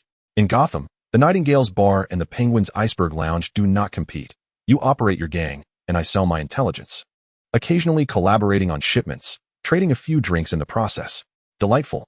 However, in the world of intelligence, today's buyer may very well become tomorrow's seller. Upon suspecting a possible connection to the Penguin, Selina decisively relayed the information to Nightingale, awaiting a decision on whether to betray or stab in the back. As mutants, they inherently harbor a disdain for experiments related to their kind, and their conscience bears no pain. Nightingale emerged from beneath her plush-down comforter, wiping a thin layer of cold sweat from her brow. After a period of calming her racing heart from a nightmare, she checked the time, only to find Selina's intel message quietly awaiting her attention on her phone. The puppeteer's information-gathering skills rank among the finest. Having heard the words of a refined gentleman that night in the castle, coupled with Bruce Wayne's audacious act of taking the goods, Nightingale promptly advised Selina to scrutinize the so-called buyer closely. Yet, the expendable intermediary did not survive past dawn, and other factions showed no urgency to acquire the lost goods, as if no buyer ever existed. During her days shadowing Wayne, Nightingale remained oblivious to any peculiarities in her surroundings. Aside from a swarm of pesky tabloid reporters, no one seemed to care whether Wayne had picked up something he shouldn't have. Rather, they were more interested in whether Wayne's hiring of a young female bodyguard signified the whims of a wealthy man. It was as if the intermediary had never mentioned that the buyer was Wayne before he was silenced. No, there exists another possibility. The silenced seller may have intended for the potion to reach Wayne's hands. Or, perhaps, not limited to Wayne. The party merely wished to deliver the key to certain special individuals, such as Superman, Iron Man, or Nightwing. Given Superman's sudden appearance, which caught everyone off guard, and Iron Man's unexpected entry, with no mention of his name on the previous party invitations, the seller's target should be the latter. Tracking this organization back to Gotham symbolizes a new generation of Robin representing Batman. As long as Nightwing delivers that leather case to Batman, this Gotham vigilante, supported by Wayne Enterprises' financial prowess and notably exclusionary, may unravel or find someone to decode the potion's composition, forwarding the onset of a larger mutant extravaganza. Moreover, coupled with the unexpected interception of the distinctly precious orange second-generation serum by Ryan tonight, secretly smuggled out of the base by a certain researcher and subsequently seized, yet seemingly not ardently desired back by the takers. This was akin to presenting a feast, my dear brother. It is a rare display of benevolence that allowed Selina's crow to deliver the serum into the hands of Captain America, who diligently assists the citizens of Gotham. Thus, Nightingale reached the conclusion that there exists a charming traitor within the mutant manufacturing organization. As for the identity of this traitor, she felt little curiosity. Nightingale heard the crows calling outside her window. The ominous clouds thickened, accumulating high and far, as if poised to unleash a torrential downpour. After a nightmare, it is often challenging for a girl to return to slumber. She sat by the window for quite a while, awaiting the first lightning to cleave the sky, accompanied by the rumble of thunder and the patter of raindrops. What was Ryan doing? Hunting, perhaps? Intimidating a reluctant buyer by gripping their throat? And Selina? Mixing cocktails? Tossing a drunken fool into the rain to clear their mind? Did she not activate her senses to perceive the two subordinates marked by her insignia? Friends? Family? Nightingale pressed her face against the cool window, allowing her thoughts to wander aimlessly. The dreams of Percy always filled her with disdain for her former weakness upon waking. Before that explosion, the young Nightingale, confined to the containment center, school, and Gotham Hospital, had never faced a mutant directly.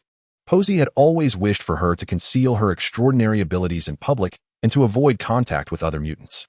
He seemed to possess an odd conviction regarding this matter, reminiscent of his insistence during her childhood that Algie learn to temper his explosive temper and that little Nightingale sleep alone. Yet the adolescent Nightingale keenly sensed that the situation was different. If the latter two forms of insistence were Percy's principles of conduct, the former appeared more akin to a fear, even though he never voiced it. and despite his consistently gentle demeanor towards her, Nightingale gradually gleaned from his subtle actions and words that Percy harbored a fear of mutant abilities. This fear seemed to arise without reason, for Percy was not afraid of Nightingale's powers. If he were, he would not have raised her.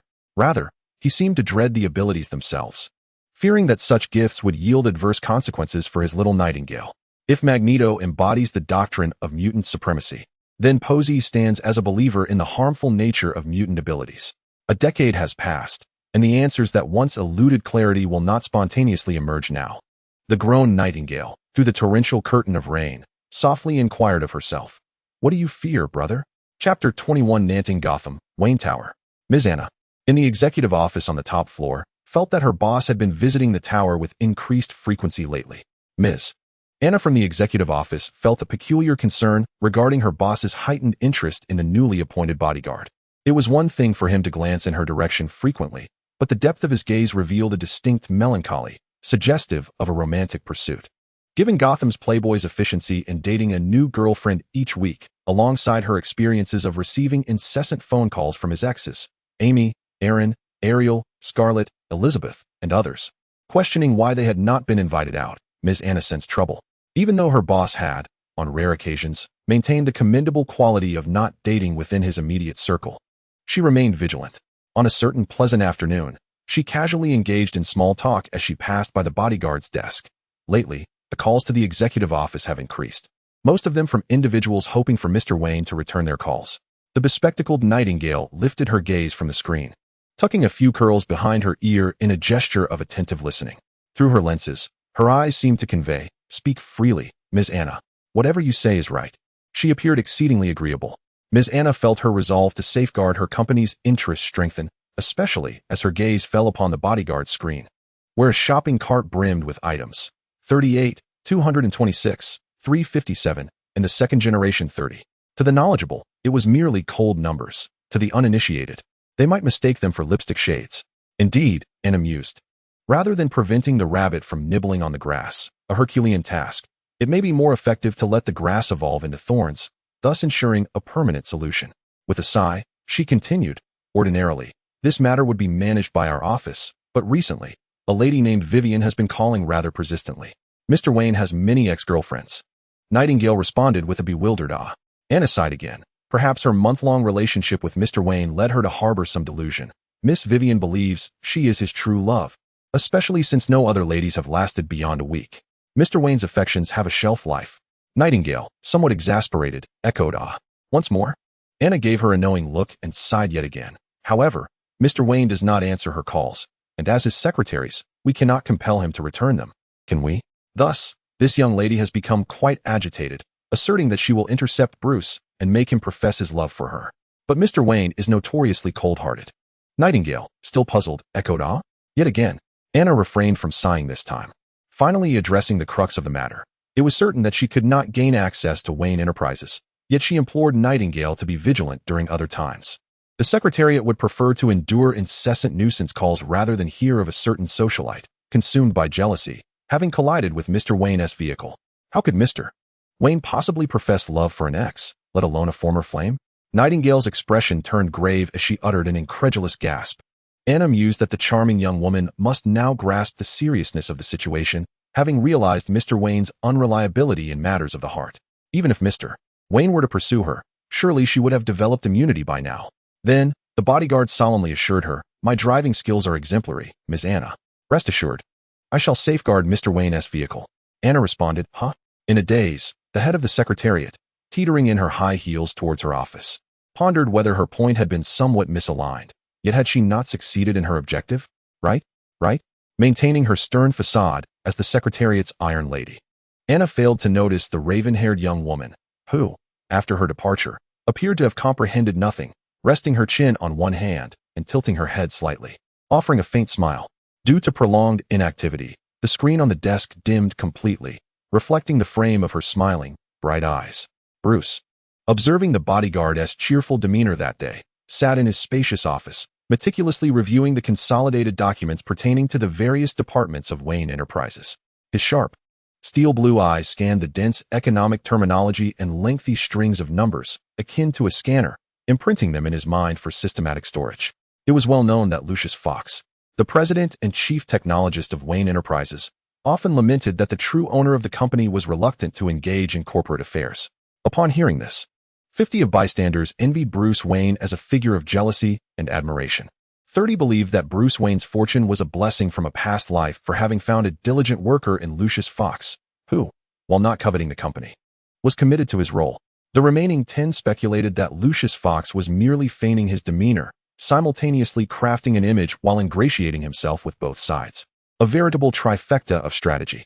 Almost everyone overlooked, or perhaps chose not to believe, in Bruce Wayne's academic credentials and business acumen. As for Nightingale, she had once opened minor linguistic websites or trivial news in Bruce Wayne's presence, and although he displayed no particular reaction, her intuition suggested that the man beside her understood. Nightingale never doubted that a wealthy scion fluent in multiple languages would be ignorant of relational dynamics or hedge fund operations. More importantly, this was Gotham. It is no small feat to secure such a substantial asset in Gotham, even with the unwavering loyalty of Lucius Fox. Upon entering, the young woman caught sight of the reflections of the computer screen adorned with tabloid news and images of beauty in the floor-to-ceiling windows, her eyes blinking in response. A rare curiosity surged within Nightingale, a gentle whisper of desire that was so faint it almost slipped away unnoticed. Yet, it was just enough to linger on the edge of her consciousness. With the puppeteer Selina around, the affairs of Gotham were hardly shrouded in mystery. Moreover, having spent so many years in Gotham, Nightingale undoubtedly had more than 2 meager bartenders under her command. Among them, Selina not only honed her skills and personally handled crucial intelligence, but also delegated the gathering of minor information to her formal and fringe members, the latter comprising a significant portion of the city's homeless. Even in places where Selina could not pry, such as the underground base reported last night, Nightingale always had a way to uncover the truth with her abilities, though she refrained from immediate investigation. After all, that organization was not targeting Bruce Wayne, was it? She rarely, if ever, felt curiosity, especially concerning Gotham's enigmas. The secrets buried within Gotham were mostly grotesque and foul. As a native of this land of sin, Nightingale had no desire to approach and inhale yet another stench after growing accustomed to the scent of blood and marijuana. No one could pinpoint the exact moment when Gotham began its descent into depravity. People only knew that from the moment the city's soil morphed into corrupt black mire, every flower and vein that bloomed upon it pulsed with Gotham's blood, dirty, rancid blood. Who among them was truly exceptional? In a good mood, Nightingale partially closed the door, offering a genuine smile to her boss, who, before opening the entertainment news, seemed to be engrossed in something else. "You asked me to remind you at 1 o'clock to fetch Miss Catherine, Mr. Wayne." At the instant the door swung open, Bruce, who had already forgotten about the matter while switching the computer screen, replied, "All right." Through their recent interactions, he had discovered that his bodyguard was remarkably silent, especially on carpeted floors, as if lighter than a bird. He rose, calmly pressing the power button on the display and adjusting his impeccably tailored 3-piece suit. Today, President Wayne was as handsome and refined as ever. His slightly tousled black hair exuded a seductive charm, while the charcoal gray suit accentuated his form. Sculpting the physique said to be honed in a personal trainer's gym and through extreme sports into something even more enticing. Nightingale's gaze boldly roamed over his muscular chest and abdomen, and she inwardly whistled. Aside from a brief moment of shyness during her initial interview, she now felt almost certain of her job security. Even if dismissed, it mattered little to her, as she had seamlessly integrated into her role as a bodyguard. She was not only capable of standing as a diligent third wheel during Wayne's dates, bearing the resentful glances of his companions. With unwavering resolve, she faced her boss's charming allure, firmly expressing to Ms. Anna her intent to safeguard the luxury vehicle. Unbeknownst to President Wayne, a dialogue of caution had transpired between his bodyguard and his secretary. "You appear to be in splendid spirits today, Nanting," he remarked, his first utterance imbued with such endearment, his steel blue eyes radiating warmth. Yet, Nanting discerned a distinct tenderness in his gaze, one that diverged from the affection he reserved for his female companions. A sentiment belonging to his beloved Bruce. His stare was familiar, reminiscent of a youth gazing at an iris crushed by the wheels of a vehicle, akin to a brother watching a sister rise after a fall. It bore an uncanny resemblance to that of Portia. On certain nights, awakening in the dilapidated shed, she would quietly open her eyes, finding Portia, seemingly ever watchful, regarding her with those deep, dark eyes. Rarely curious, the Nightingale now felt an overwhelming surge of inquisitiveness. What were they truly contemplating? Chapter 22. The ex-girlfriend. Half an hour later, after descending from the executive elevator, Nightingale took her place in yet another pristine, globally limited, sleekly designed Maybach supercar, driven by Wayne. She ignited the engine and set off towards the renowned shopping center in the financial district to collect his new paramour, Miss Catherine. As her fingers grazed the leather-wrapped steering wheel, she could not suppress a whistle of admiration. Although she was not particularly enamored with luxury cars or high-end watches, and lived modestly in a small attic, she instantly recognized the elite bulletproof and shock-absorbing modifications of this limited edition supercar. Since Nightingale had assumed the role of Mr. Wayne's personal bodyguard, the original driver had become redundant. As a mutant who had enhanced her balance and stress responsibilities, she could navigate the vehicle with greater speed and stability than the average person. Following an incident involving a rear-end collision, Mr. Wayne had promptly reassigned the original driver to a different position, leaving Nightingale to confront the tender exchanges between her boss and his romantic interests alone. On this day, the current girlfriend, the blonde beauty Catherine, gracefully approached in 15-centimeter stilettos, her arms laden with shopping bags, as she glided across the glass walkway of the shopping center, bestowing a sweet kiss upon her boyfriend. Nightingale, seated in the front, observed with composure as the blonde beauty stuffed the myriad of brand-name shopping bags into the trunk. Once settled in the back seat, Catherine began to complain, "You are perpetually busy, Bruce. I wanted your opinion on my new dress, yet I can never find you." Then, after a brief internal countdown of 3 seconds, her dear boss would leisurely articulate the classic line, "I'm sorry, darling, but truth be told, you look stunning in whatever you wear. Could you have them send the bill to me?" 3, 2, 1. With heartfelt sincerity, Bruce said, "I apologize, darling. You look stunning in anything you wear. How about we have them send the bill to my place? You must be exhausted from shopping. It pains me to see you so tired." Nightingale replied, "I made a mistake. I forgot to add the last line." Miss Catherine, true to form, laughed heartily and responded, "I just adore shopping. Buying things brings joy, Bruce. Your concern for me makes me very happy." Nightingale genuinely appreciated this straightforward and charming blonde beauty, especially since the latter would often warmly greet her after spending time with her boyfriend. "Good afternoon, Miss Bodyguard. Thank you for bringing Bruce to pick me up." Just like that. She sincerely wished for this blonde beauty to remain in Wayne's life a little longer. After all, while she enjoyed admiring beautiful women, those with amiable personalities were far more pleasing to behold than those lacking such warmth. Having endured countless scrutinizing gazes from Wayne's girlfriends, marked by vigilance and indifference, Nightingale smiled softly. "Good afternoon, Miss Catherine. You look splendid today." Indeed, the blonde beauty cupped her face, her eyes sparkling with joy. "I told you, grapefruit-colored lip gloss brightens the complexion. Today, I even bought you one from the same brand, but in a deep burgundy shade. It will look magnificent with your eyes and fair, cool-toned skin." With grace, she reached over the back seat to retrieve a bag from the trunk. Fortunately, her long arms effortlessly extracted a beautifully packaged small box. "Ta-da!" She added a playful sound effect as if unveiling a gift, which was utterly adorable. Nightingale, seated in the driver's seat, graciously accepted the translucent wrapping that hinted at the exquisite burgundy glaze within. She genuinely liked it, forming a heart with her fingers towards Catherine. Bruce's boyfriend, Wayne, interjected, "Hey ladies, I'm still here. And why am I not receiving a gift?" Nightingale, steering the wheel, playfully wagged her finger towards the back seat. "This is a conversation for the ladies. A man like you wouldn't understand, Mr. Wayne." Catherine erupted in laughter, leaning against Bruce's shoulder, while Wayne could only smile helplessly. Their afternoon itinerary involved picking up Catherine and then heading to a newly opened macaron-themed CAF in Gotham for tea. The distance from the shopping center to this new establishment was not far, merely a 10-minute walk.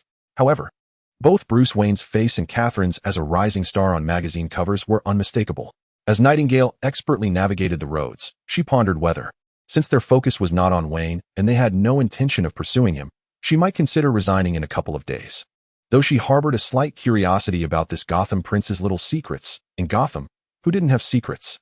This fleeting curiosity was insufficient to keep her tethered to her current role. If time permits, it would be delightful to tease Selina, listen to Ryan's sweet nothings, and indulge in a myriad of thoughts. Suddenly, a dark-colored Jeep barreled in from an adjacent intersection, catching the corner of her eye with a swift shadow. Nightingale's instinctual reflexes surpassed her cognitive response. She sharply veered the steering wheel, the screeching of tires accompanied by the startled cries of pedestrians. With a deft drift, she narrowly evaded collision with the military Jeep. Glancing in the rearview mirror, she noted Wayne and Catherine's expressions remained composed, which reassured her enough to accelerate further. Weaving between the sidewalk and other vehicles, brushing past the large vehicle that seemed to be steered by an inebriated driver, finally halting at the front of the intersection. Catherine in the back seat exhaled deeply, patting her chest as she turned to ascertain the situation. What on earth? The cacophony of horns and exclamations erupted around them. Some pedestrians cursed, others displayed indifference, while a few, harboring resentment, fell silent upon estimating the worth of the two vehicles involved. The driver of the imposing Jeep evidently lacked driving prowess. Through the semi-transparent window, a brown-haired woman was visible, seemingly caught off guard by her reckless maneuver. Her long hair quivering in fear beside her cheeks. Catherine furrowed her brow and inquired, was that an accident or? Certainly not an accident. Nightingale remained poised, her foot hovering between the accelerator and brake, prepared to flee should the situation escalate. She glanced at Wayne in the rearview mirror only to find him scrutinizing the Jeep and the unsteady brown-haired woman who was now exiting the vehicle. When the playboy refrained from his usual charming demeanor, his features exuded an unexpectedly aggressive allure. His pronounced brow and nose, along with his narrow, almond-shaped eyes, combined to create a strikingly aristocratic visage. However, upon recognizing the driver of the Jeep, his expression momentarily faltered before he abruptly exited the vehicle. Catherine, bewildered, exclaimed, "Bruce?" Instinctively, she looked towards the bodyguard, hoping for guidance.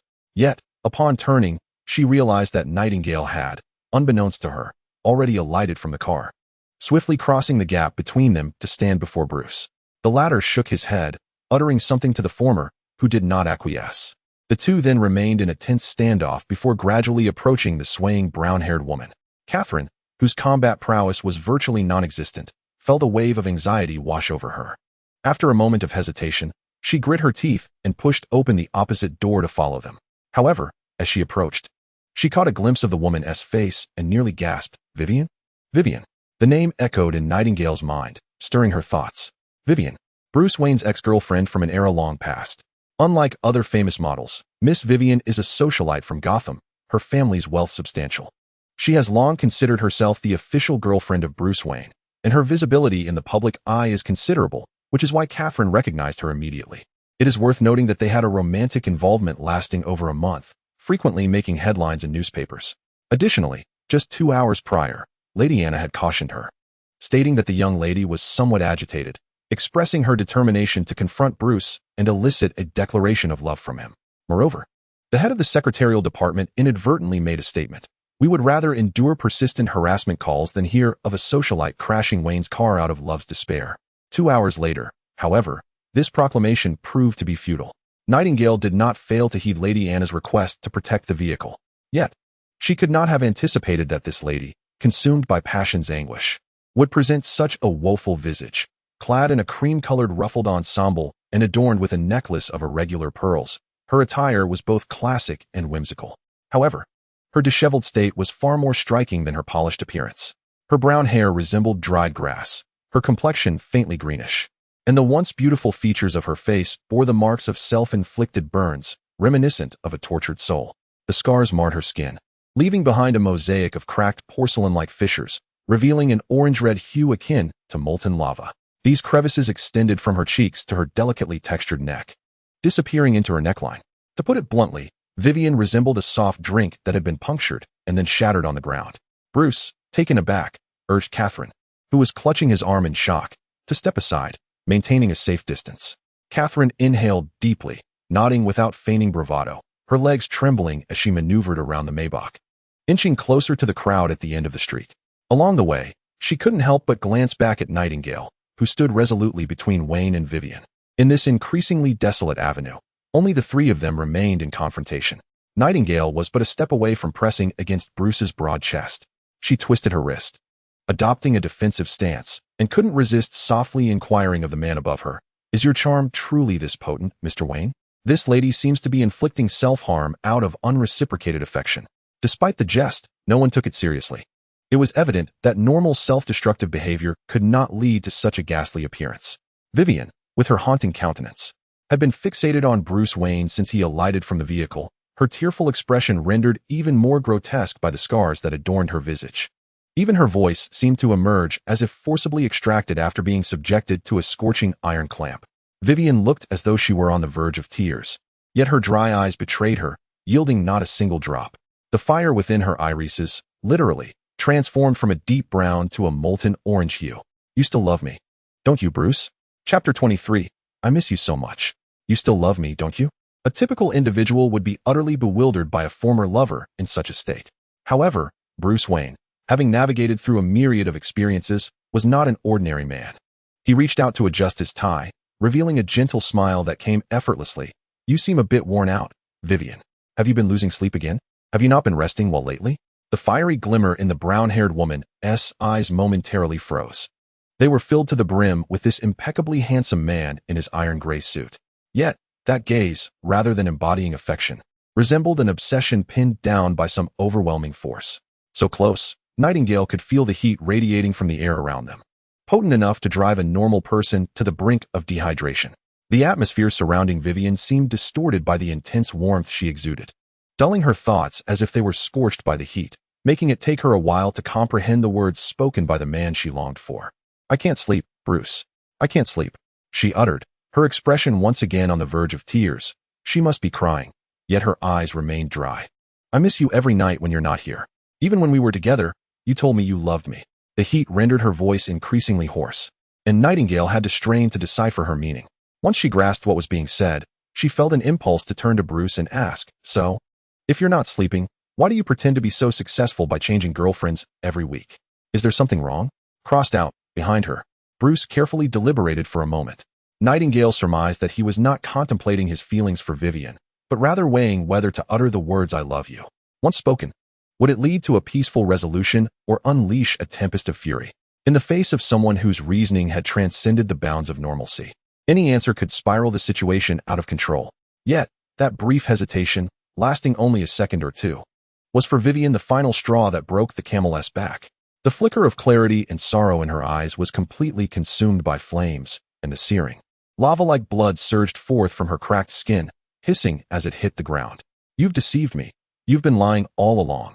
Her milk-white ruffled dress was scorched by blood, and the adhesive of her pearl-high heels began to melt beneath her feet. The heels, now soft and misaligned with the soles, were forcefully pressed into the crevices of the tiles. The sound of shattering echoed ominously, as if heralding a portent. Meanwhile, not far away, Catherine clutched her garment, unable to restrain a shout of warning. Be careful. At that moment, Nightingale licked her lips. Do not complicate matters, sir. She mumbled the name Wayne, tilting her head toward Bruce Wayne, who, unlike the other pedestrians, did not flee. It was the first time he had heard someone address him in that manner, and his expression morphed into one of bewilderment. Then, in the blink of an eye, Nightingale suddenly pivoted and pressed her hand against Bruce Wayne's chest, forcefully propelling him toward the grassy verge of the sidewalk. In that instant, Bruce's muscles tensed. But Nightingale had no time to concern herself with such matters. Utilizing the recoil, she leaned forward, launching herself effortlessly like a bird, leaving a fleeting silhouette in her wake. In the next moment, she appeared before Vivian as if by magic. The raven-haired girl twisted with the agility of a serpent. With claw-like hands, she seized Vivian's deeply fissured shoulder and arm, then knelt, pressing her knee into the small of Vivian's back, firmly restraining the already enraged girl. Taken by surprise, Vivian let out a shriek that was far from human. Her outstretched hands, reaching for Bruce Wayne, were brutally wrenched into dislocation by Nightingale. Yet, this did not deter the rising heat within her, nor the brightness of her scars. Suddenly, the sand-like sparks on her skin surged, tearing her elegant dress into tatters, while flames leapt toward the blue-eyed girl behind her, threatening to engulf her in flames. Bruce Wayne, pushed abruptly to the roadside by Nightingale, felt his pupils constrict as he prepared to rush over and pull her away, only to witness a thin barrier of air enveloping the bodyguard. No, it was not merely sight. Could one truly perceive the air? Only fish beneath the water released bubbles, allowing people to glimpse the presence of gas through the water's reflection. Fire, too, behaved similarly. The flames, distorting the atmosphere, licked at the surface of the raven-haired girl's body, yet appeared to be met with an impermeable shell, unable to penetrate even the slightest fraction. Bruce paused momentarily, piecing together the implications. He could certainly deduce that the bodyguard had not fully revealed her mutant abilities. Such an act would be rather foolish for a mutant. His astonishment stemmed from the striking similarity between Nightingale's displayed ability and the protective air wall he had witnessed in a video, which had shielded against an explosion. He was uncertain if the principles of their powers were identical. The abilities of mutants often bore uniqueness, and aside from air manipulation. The capacity to isolate flames could stem from telekinesis or domain protection. Yet, this scene was undeniably reminiscent. Explosions, flames, mutants, and the laughter of a jester. Nightingale, now a mature woman, clutched the fabric of the person beneath her with a fierce grip, almost embedding the material into Vivian's skin. Portions of the fabric that came into contact with the wound were already ablaze. Meanwhile, the section of skin directly gripped by Nightingale's hand had solidified into a dark, chalky texture, resembling cooled lava, faintly mirroring the shape of a palm print. The first of her colorless tattoos. Temperatures exceeding 50 degrees Celsius or plummeting below 2 degrees Celsius would be adjusted to a steady 37 degrees upon contact with her body.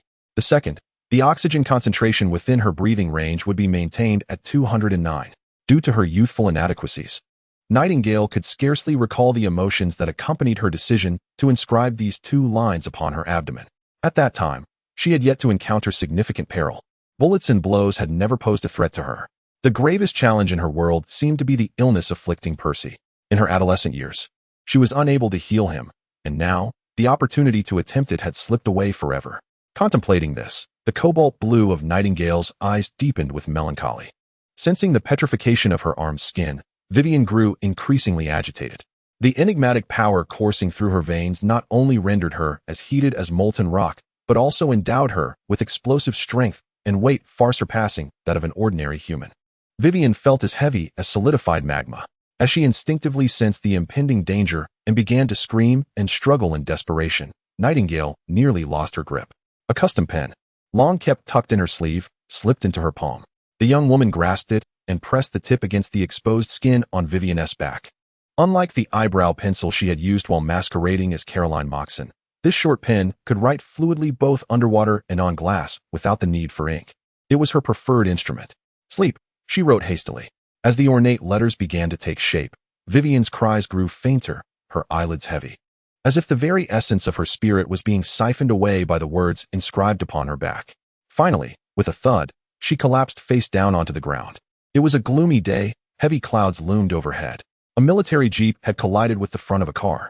The uncaring crowd observed from a distance.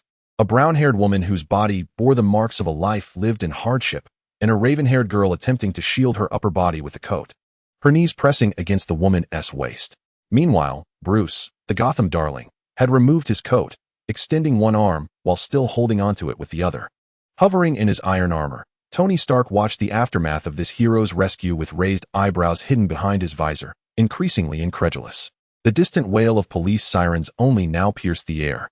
Iron Man, while privately lamenting to his butler about the tardiness of the police, descended gracefully, hands resting at his sides.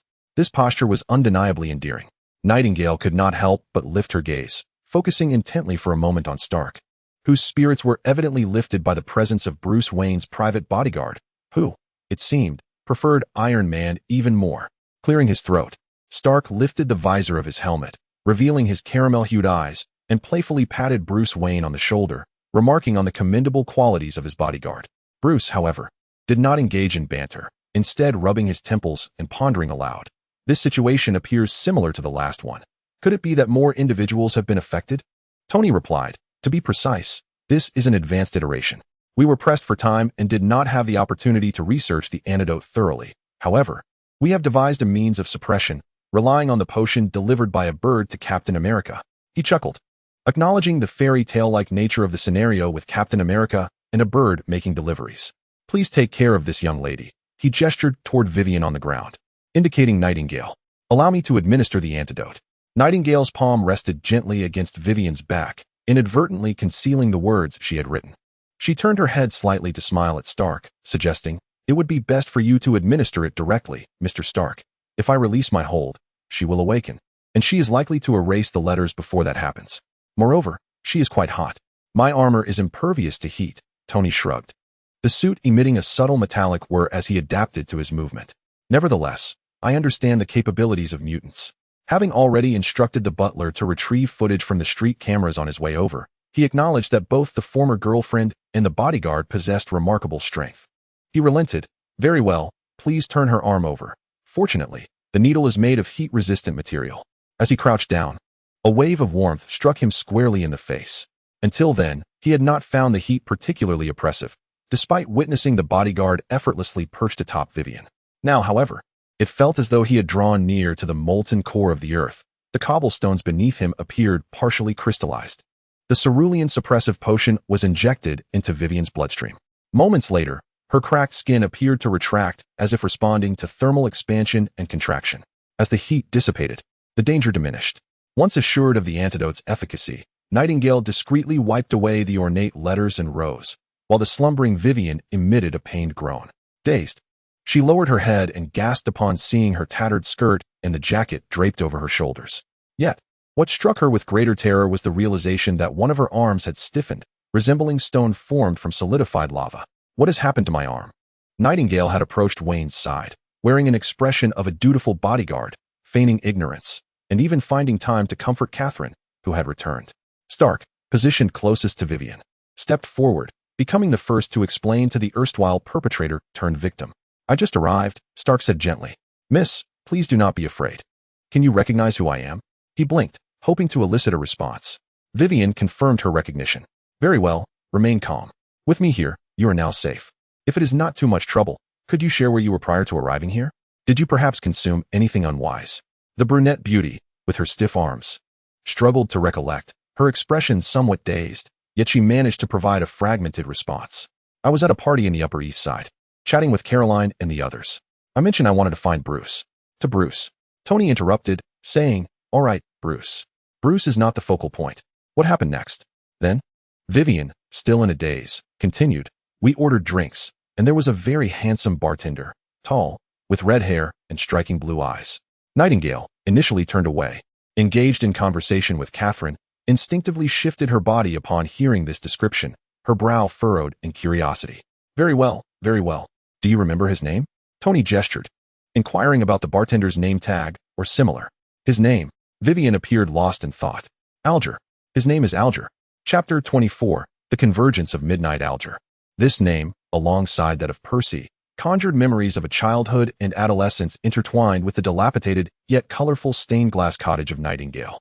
Yet, it had been a decade since she last encountered that name. Sometimes, tragedies and separations resemble an Ouroboros. When you unravel one, another emerges, and then yet another. The new century, the turn of the millennium, bore witness to her watching helplessly as Percy's hospital room was consumed by flames.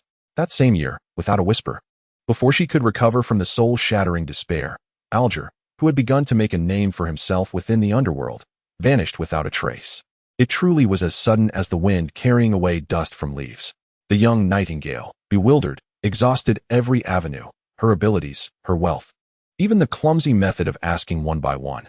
Yet no clues emerged, nothing could be found. A week, a month, 3 months, half a year, nothing at all. It was as if that robust, handsome man, who had honed his skills from naivety to ruthlessness, had suddenly transformed into mere vapor, never having existed. In the first year after Percy and Alger's absence, the little Nightingale cast aside the warm surname she had just embraced and celebrated her first birthday alone in the new millennium, solitary in her memories. In the second year, a bounty appeared in the underbelly of the city, where they mockingly and warily referred to her as a rabid, mute little bird. In the latter half of that year, the solitary mute bird snatched a white wolf cub from a smuggler, naming it Shelley, in homage to the poet. In the third year without Percy and Alger, the increasingly taciturn Nightingale followed Shelley, who spent her days mimicking the playful antics of dogs, and together they stumbled upon a small vampire, tormented by mental anguish. In the filth of Sin Alley, at that time, Lancia had yet to be dubbed a bloodline. His manner of biting into the necks of stray dogs bore a resemblance more akin to that of a canine than his prey. The rabid and the rabid tested each other, growling, nuzzling, and licking each other's wounds. Betrayed and knifed in the back by a same-sex lover, Selena Ritt found herself discarded like refuse in the trash heap of Robinson Park, barely clinging to life as she re-emerged in the 5th year. And then came year after year, as the afflicted multiplied from 1 to 2, then 3. The bounty on the black market surged from a modest increase to an outright leap by an order of magnitude. A small bar adorned with vines and bluebirds quietly opened in the alley, harboring countless secrets, shifting from a lack of will to survive to an existence laden with attachments. From a solitary, vulnerable girl to a true Nightingale of Gotham. Over these past 10 years, too much has transpired. Now, standing beneath this murky sky, the sound of police sirens arrives tardily. The name Alger, a mere 5 letters, pierces through the winds, delving into Nightingale's lengthy recollections, evoking only hazy memories. Truth be told, the most agonizing days have long since passed. A decade's flow of time has smoothed once sharp stones into indistinct, rounded forms. The former clamor of quarrels, rivalries, and pursuits has faded into a silent film, obscured by dust. Alger once declared that his path diverged from theirs. He spoke of his journey through the endless possibilities of Gotham. Though Percy disapproved of his choice, she neither advised nor deterred him. After initially overcoming her sorrow from their parting, the little Nightingale encouraged him to carve out a notable reputation in Gotham. Yet, this did not imply that Nightingale could accept his silent departure for 10 years, only to return to Gotham in such a guise. Calmly, Nightingale listened to Vivian's description of the red-haired bartender. She reflected coolly on Alger's past words and turned to Catherine when asked if she had been startled, smiling gently as if nothing had transpired. Typically, in the narratives or cinematic tropes Percy had shared with her, a long-lost figure returning from the dead would induce immediate pallor and disorientation in the protagonist, followed by the clumsy shattering of something precious, awakening them from their stupor in a flurry of despair. However, Nightingale did not conform to this script. She merely yearned to scour the hideout nestled in the corner of the Upper East Side, to drag out the burly figure still inclined to bartend, and to chop him into pieces to feed to Shelley. Absurd. A farce. Amidst a small stream of police cars, faint complaints emerged. In such weather, one ought to leisurely park the patrol car beside a hot dog stand and enjoy a pint of malt beer. As the seasoned Hart drove, he grumbled under his breath while casting sidelong glances at his unfortunate partner. The young and handsome blonde officer, Andrew White, sat in the passenger seat. His crisp uniform buttoned up to the top, with only a hint of the bandage at his collar betraying his frail condition. After being attacked by a vampire, he had been rushed to the hospital for treatment. The severity of such assaults on police officers can be debated. It often hinges on the extent of animosity between the parties involved and their willingness to settle matters outside of court. However, the perpetrator in this instance was a mutant. Across the globe, mutants have always existed beyond the reach of conventional law. Moreover, in Gotham, the law is as fragile as rice paper when devoid of financial backing. In Hart's own words, without surveillance evidence and unable to compel the suspect to submit to an examination of his injuries, pursuing the matter could easily lead to a counterattack. A bitter pill one would have to swallow. Furthermore, those who traffic in information need not lift a finger. A few whispers could seal your fate. Lying on the hospital bed, swathed in white bandages, Andrew offered no response. The bruises on his forehead and nose rendered him a silent portrait beneath Gotham's heavy clouds. Hart felt he had already sacrificed enough of his beer-drinking time to keep this obstinate young man company, and he had no further obligation to play the role of a therapist. Yet, whether due to the oppressive atmosphere or Andrew's pitiful appearance, Hart, a seasoned veteran, found himself uttering an unusual sentiment. Consider yourself fortunate that your family is not in Gotham, kid. Heal well, work diligently, and try not to dwell on the trivial. Over the years, he had encountered countless passionate young officers. Each, with a gleaming badge and sidearm, seemed imbued with a sense of justice and vigor.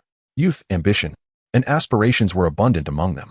Yet, their fervor and vitality were better suited for Metropolis, New York, or Washington, rather than Gotham. This city, alas, would only wear them down, shatter their resolve, and crush their dreams, reducing them from stalwart figures of iron to mere shards of broken porcelain. Take his straightforward partner. For instance, today, he merely faced a vampire with a penchant for cat-and-mouse games, one that would not claim lives. But what if tomorrow he were to confront the barrel of a true gang member's gun? Even the once steadfast Commissioner Gordon had found himself in perilous situations, nearly dismembered by the Falcone family in a warehouse, only to later be abducted from the precinct by a madman, with countless officers too fearful to intervene. It was only by a stroke of luck that he managed to escape with his life. Yet, not everyone possesses the fortitude of James Gordon. Even Gordon himself had, over the ensuing decades, suffered the loss of his wife and the use of his daughter's legs. Truly, what is the necessity of it all? Andrew White did not meet his gaze. He reached out to unbuckle his seatbelt. Gazing forward, the corner of his mouth, still bruised and healing, formed a downward curve. Police cars surrounded the commercial street, and the first to emerge was Commissioner James Gordon of the Gotham Police Department. Approaching retirement, he still carried himself with an upright posture and a determined stride as he made his way to the scene. He had occupied his position of justice in this crime-ridden city for decades, confronting countless cases, supervillains, metahumans, and psychotic killers, remaining a steadfast pillar of righteousness amidst the turmoil of evil. Even now, the wild and free-spirited Wayne, like Stark, would temper his demeanor to greet the seasoned officer with a handshake. The situation previously described by Vivian was conveyed by Iron Man. A female officer approached Vivian, draping an orange blanket around her shoulders. The discarded suit jacket was to be returned to Wayne, but his startled ex-girlfriend clung to it tightly. The officer looked to its owner for permission, and Wayne graciously acquiesced. Yet, he did not move towards her, despite the sudden spark in Vivian's eyes. I suspect that at the party, it was not only Miss Vivian who consumed the tainted beverages. Members of the Moxon, Riley, and Sullivan families were present, and after the party, they departed separately, best to conduct thorough inquiries. Gotham's family ties are deeply entrenched, intricately woven into the very fabric of the city. Where one thread pulled affects the whole. Gordon's expression darkened as he turned to instruct his officers to retrieve road surveillance footage and contact various establishments. "Mr. Stark," he said, after concluding his orders, "I would appreciate your assistance in preparing additional antidotes." Of course, before I left, Dr. Banner was still attempting to create a more effective neutralizing agent. The Iron Man suit has always proven reliable in critical moments. However, I believe the primary challenge lies in subduing those heat-mutated individuals. I can assist, but my capacity to handle them at once is limited. Your officers do not possess armor that can withstand temperatures of 700 degrees Celsius, nor do they have the extraordinary strength of a Bodyguard or Captain America. Moreover, Gotham's Knight does not appear in daylight. Not only was he reliable, but his observations were also incisive. Gordon fell silent for a moment. Bruce Wayne's gaze rested upon him, yet he did not meet Bruce's eyes. The Commissioner and the Dark Knight were comrades, allies, adversaries, and mutual respect for justice bound them. Yet, in moments like this, during the day, Batman would not emerge. The significance of the Dark Knight to Gotham was instilling fear in the hearts of criminals, causing evil to shudder in the night. This unspoken understanding had endured for nearly 2 decades. After a moment, Gordon said with difficulty, "We will mobilize all of Gotham's fire trucks and high-pressure hoses." It sounded reasonable, seemingly without issue. Yet, consider Vivian's arm, the muscle and skin turning to stone. The high-pressure water gun indeed serves as a formidable deterrent against the aggression of those transformed by extreme heat. Yet, once they have been entirely petrified, what distinction remains between life and death? Gordon's heart was heavy. Despite decades of exposure to death and malevolence, the aging chief maintained, as always, a profound respect for individual lives and a sorrowful contemplation of death. "Chief, 2 heat-mutated individuals have been spotted together in the Southern Municipal District." Turning to the source of the report, Gordon recognized it was Andrew White, a promising new inspector he had recently taken a liking to. Although the back of Andrew's hand, which clutched the communicator, was bandaged, his demeanor remained resolute, his gaze piercing. Nightingale's eyes lingered for a moment before gently drifting away. Sensing something, Andrew turned his head, catching only a glimpse of a pale, exquisite profile. The cobalt blue eyes behind the round frames resembled a sparkling spring, irresistibly drawing attention. Even standing next to the cover girl Catherine in flat shoes, she was not overshadowed in the least. Her raven hair, pulled into a high ponytail, was slightly disheveled from the earlier skirmish, giving her the appearance of an innocent university student caught in an unforeseen conflict, struggling under the weight of numerous academic tomes. Yet, it was said that prior to their arrival, it was she who had subdued the heat-mutated woman. What a remarkable young lady, Andrew mused. Had he encountered her before, she would surely have lingered in his memory. Strangely, despite having never met, this bodyguard exuded an inexplicable sense of familiarity. Was it merely an illusion?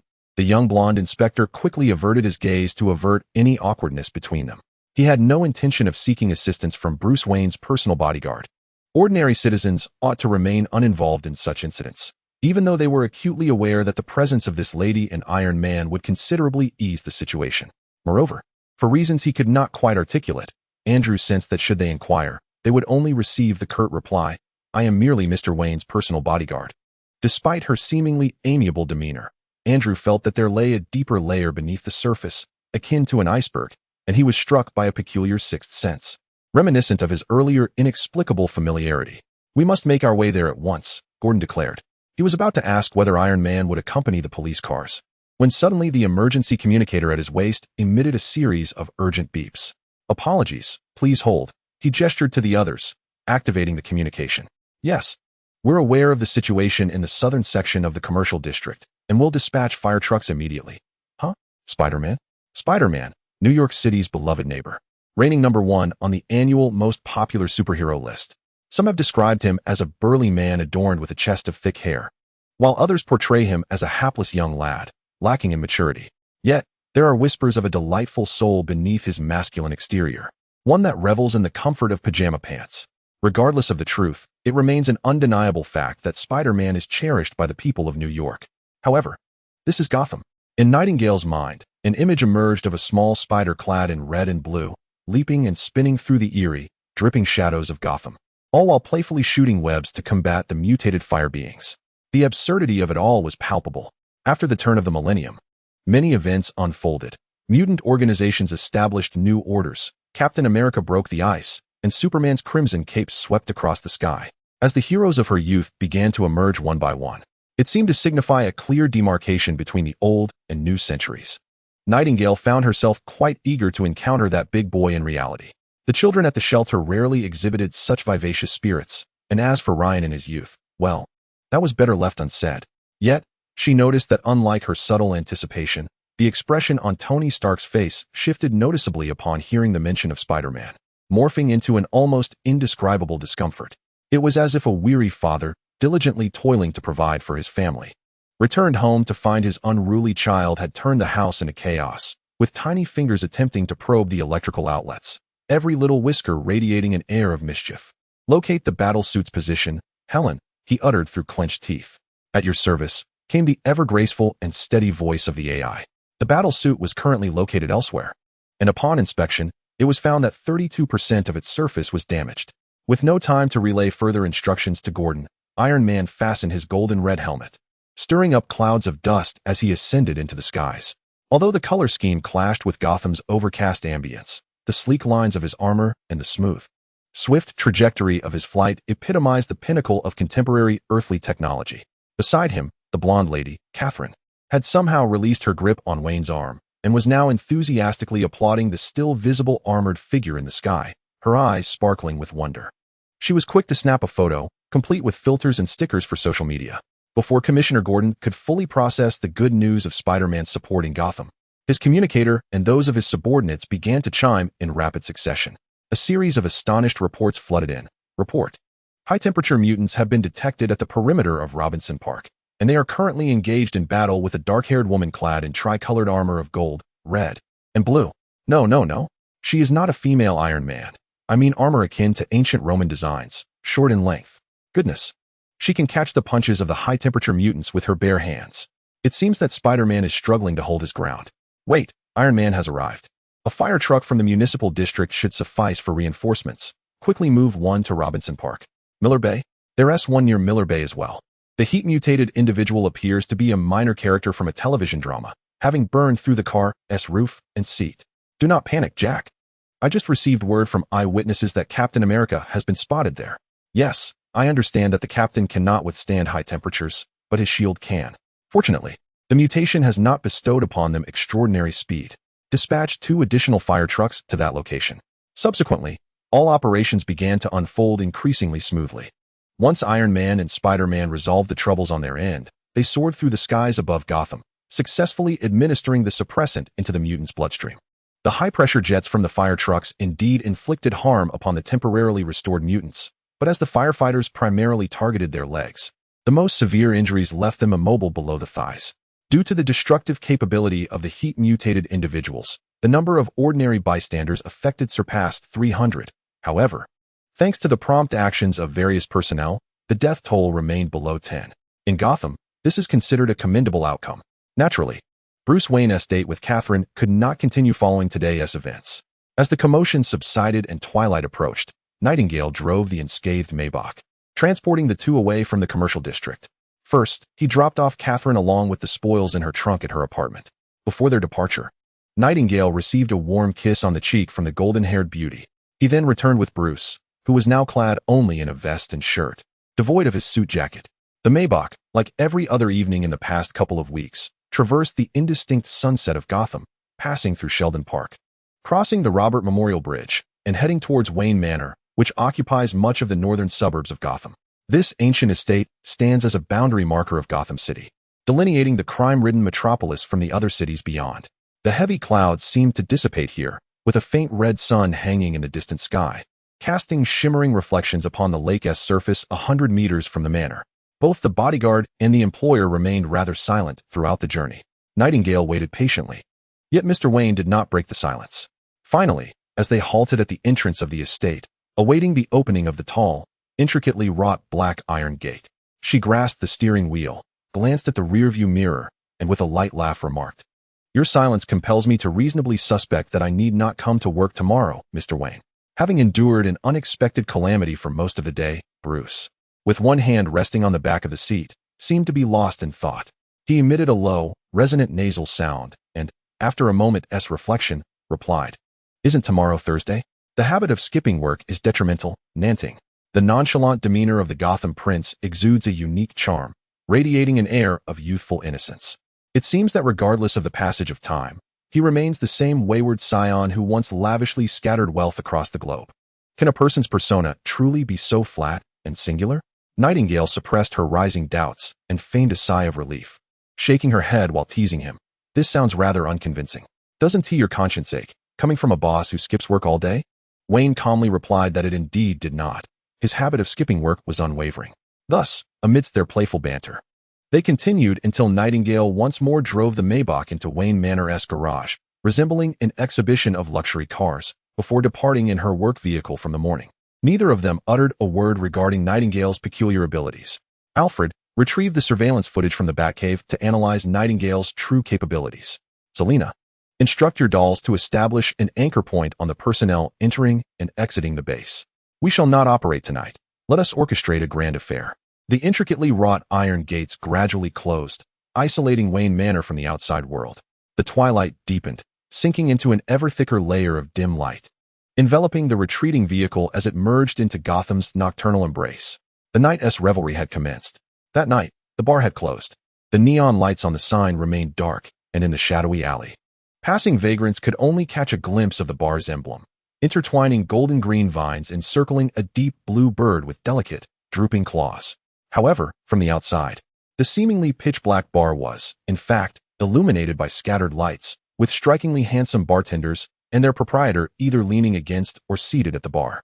The well-arranged deep crimson chairs and tables were crammed with countless crows, stray cats and dogs, rats, and serpents, all devoid of aggression, filling the seats, the spaces beneath the tables, and even the chandeliers above, like a nocturnal congregation of creatures.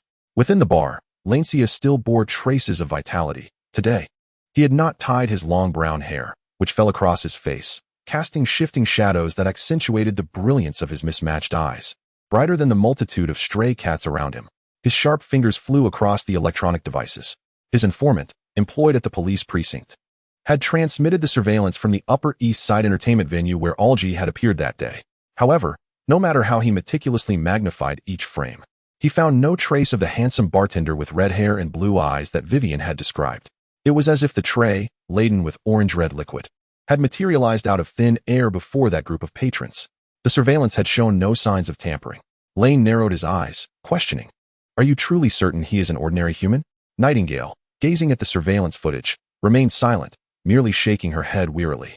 She finally comprehended why, over the years, her attempts to trace Ald's whereabouts through various forms of expression yielded no results. The once noble and aloof Shelley, crouching on the ground, found that the surrounding cats, dogs, snakes, and mice dared not approach her in the slightest. With a slight twist of her wolfish head, she emitted a low, soft sound from her throat. Naturally sensitive to her owner's emotions, Shelley had grown somewhat anxious from not seeing Nightingale during the past week. She placed her front paws on Nightingale's lap, propelled herself forward with her hind legs, and elegantly leapt into her embrace, panting as she licked her neck and cheek. The sight of such a large creature, nearly the weight of an adult man, nestled in the arms of a slender girl was utterly incongruous. Nightingale reached out. Steadying herself against the bar stool, she nearly toppled over due to Shelley's leap, managing to chuckle at the situation. "Still thinking of yourself as a puppet this age?" she remarked with mock disdain, yet her arms tightened around the wolf, her hands sinking into its thick fur. The wolf's presence brought a sense of comfort. Selina cast a jealous glance at the portly wolf enveloped in Nightingale's embrace. However, she had urgent matters to attend to, her ethereal threads of spirituality extending like spider silk, connecting with one animal after another, excluding Shelley. The puppets had successfully spread from the Upper West Side to the Upper East Side, the controlled crows, cats, and mice circling the periphery of the underground base. Ultimately selecting a few capable sub-leaders from among the tightly wrapped personnel, to enter the inner sanctum. It's you, Selena directed her spiritual threads, guiding the nearby animals towards that individual. An anchor point. Hodge was a high-ranking member of the Mutant Manufacturing Organization. He was a tall Spaniard, with a robust mane of hair and a fiery temperament, having never attended school. Disliking constraints, he had remained merely a squad captain even after years within the organization. He rubbed his cheek and nose, feeling a sneeze coming on, having just had an oblivious bird fly too low and crash into his face, flapping around in disarray. The goggles and protective gear provided by the organization often felt uncomfortable, yet he wore them out of necessity. Reflecting on it now, he admitted the equipment had its merits. At least it spared his eyes from the foul bird's claws. It had fled quickly, and he hadn't reacted in time. Moreover, recently, the base had become cluttered with chaotic experiments. If any of them were to suddenly go berserk, no one would escape unscathed. With this thought, Hodge instinctively adjusted his goggles. He approached the outer door of the base, retrieving his identity magnetic card from his pocket with gloved hands, swiping it, followed by fingerprint and iris verification. What a hassle, he mused. It hadn't been this complicated back in Broodhaven. In recent years, there had been an increasing number of those troublesome entities, Nightwing, Superman, the Flash, making their operations cumbersome. How I long for the days when one could sell whatever one wished and erase all traces without a second thought.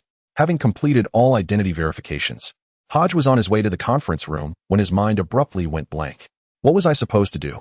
Oh, yes, I must attend the meeting, but first, I want to catch a glimpse of that red-haired madman, ouch. Why do I even want to see that wild-haired lunatic? The thought eluded him, but it mattered little.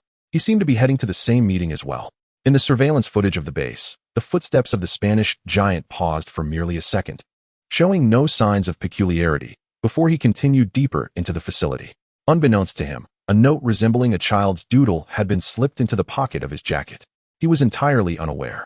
At the bar, the same doodle had been drawn by Nightingale on the projector's surface.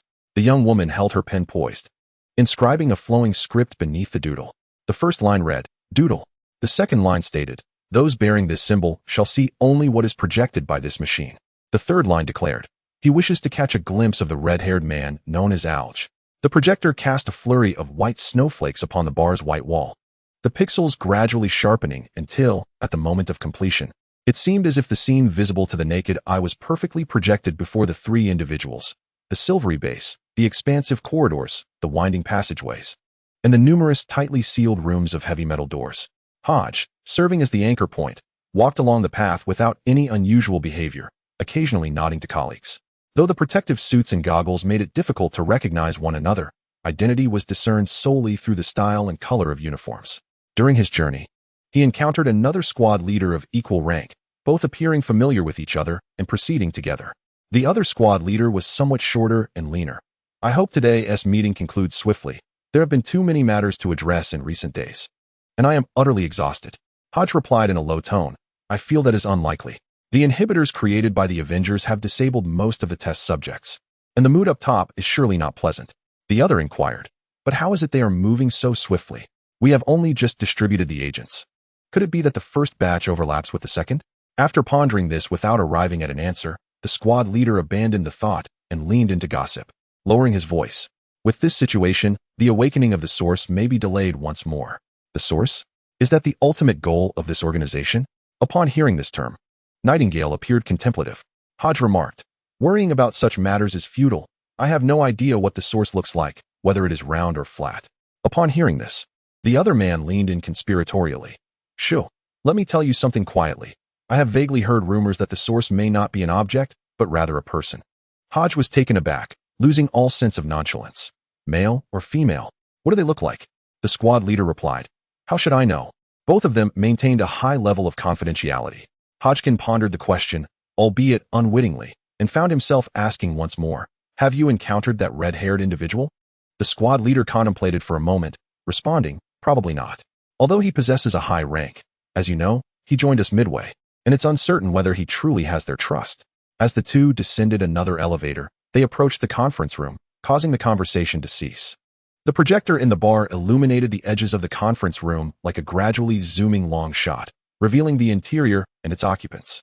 Nightingale's gaze immediately fixated on a tall silhouette. The fiery red hair, disheveled and unruly, framed a profile as sharply defined as a blade, exuding an air of aggression. The youthful freckles that once adorned Algy's cheeks had faded entirely, and his deep bronze skin imparted a feral quality reminiscent of a wolf. Especially when he turned to look upon hearing footsteps, his once vibrant blue eyes no longer betrayed any trace of youthful impetuosity, instead reflecting the chilling demeanor of a predator. Algy narrowed his eyes, locking onto Hodgkin, who, under psychological suggestion, was subconsciously scrutinizing him. There was an unsettling aura about him. Algy's gaze pierced through the projection as if truly locking eyes with the three observers, including the wolf. Just before the red-haired man approached to seize Hodgkin by the collar, Nightingale calmly noted down the fourth line. The paper bearing this symbol disintegrates into air. Suddenly, the projector plunged into darkness.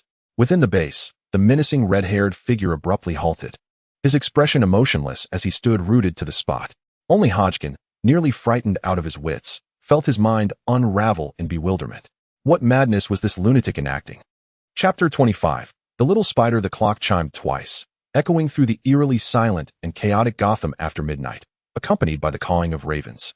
At the boundary of the Diamond District and the Upper West Side, the young Spider-Man, clad in a red and blue suit still bearing the marks of daylight skirmishes, sat languidly atop a derelict building with his mask pushed back, revealing his nose and mouth. His chin rested despondently as he dangled his legs over the edge, with a plump, greasy paper bag perched on his lap. A hint of sweet and savory Hawaiian pizza wafted from the bag, ensnared by Gotham's damp, thick night fog, permeating the air and infiltrating the senses. His stomach growled audibly in response. He had ventured out into the night seeking sustenance, driven by hunger after skipping dinner. In Gotham, establishments that dared to operate around the clock were exceedingly rare, and even the Golden Arches closed before midnight. During the day, the young hero had expended considerable energy dealing with two thermally mutated adversaries. As a result, before he could even slip away, he was summoned to the laboratory by his idol, Iron Man, who proceeded to deliver an unending lecture filled with 800 words of admonishment. Each phrase dripped with venom, evoking tears with every utterance. Peter Parker, after much effort, finally managed to explain that he had come to Gotham to attend a technology exhibition and had not anticipated such an incident, adding that his webbing had indeed been of assistance. However, upon hearing this, Iron Man's resolve only intensified. He waved his hand and sternly insisted that Peter refrain from further involvement. If it were not for the fact that, before sending Peter on his way, he had instructed his butler to cancel Peter's reservation at a shabby hotel and relocate him to the luxurious Wayne Hotel, Peter might have succumbed to tears, convinced that Mr. Stark still cared for him.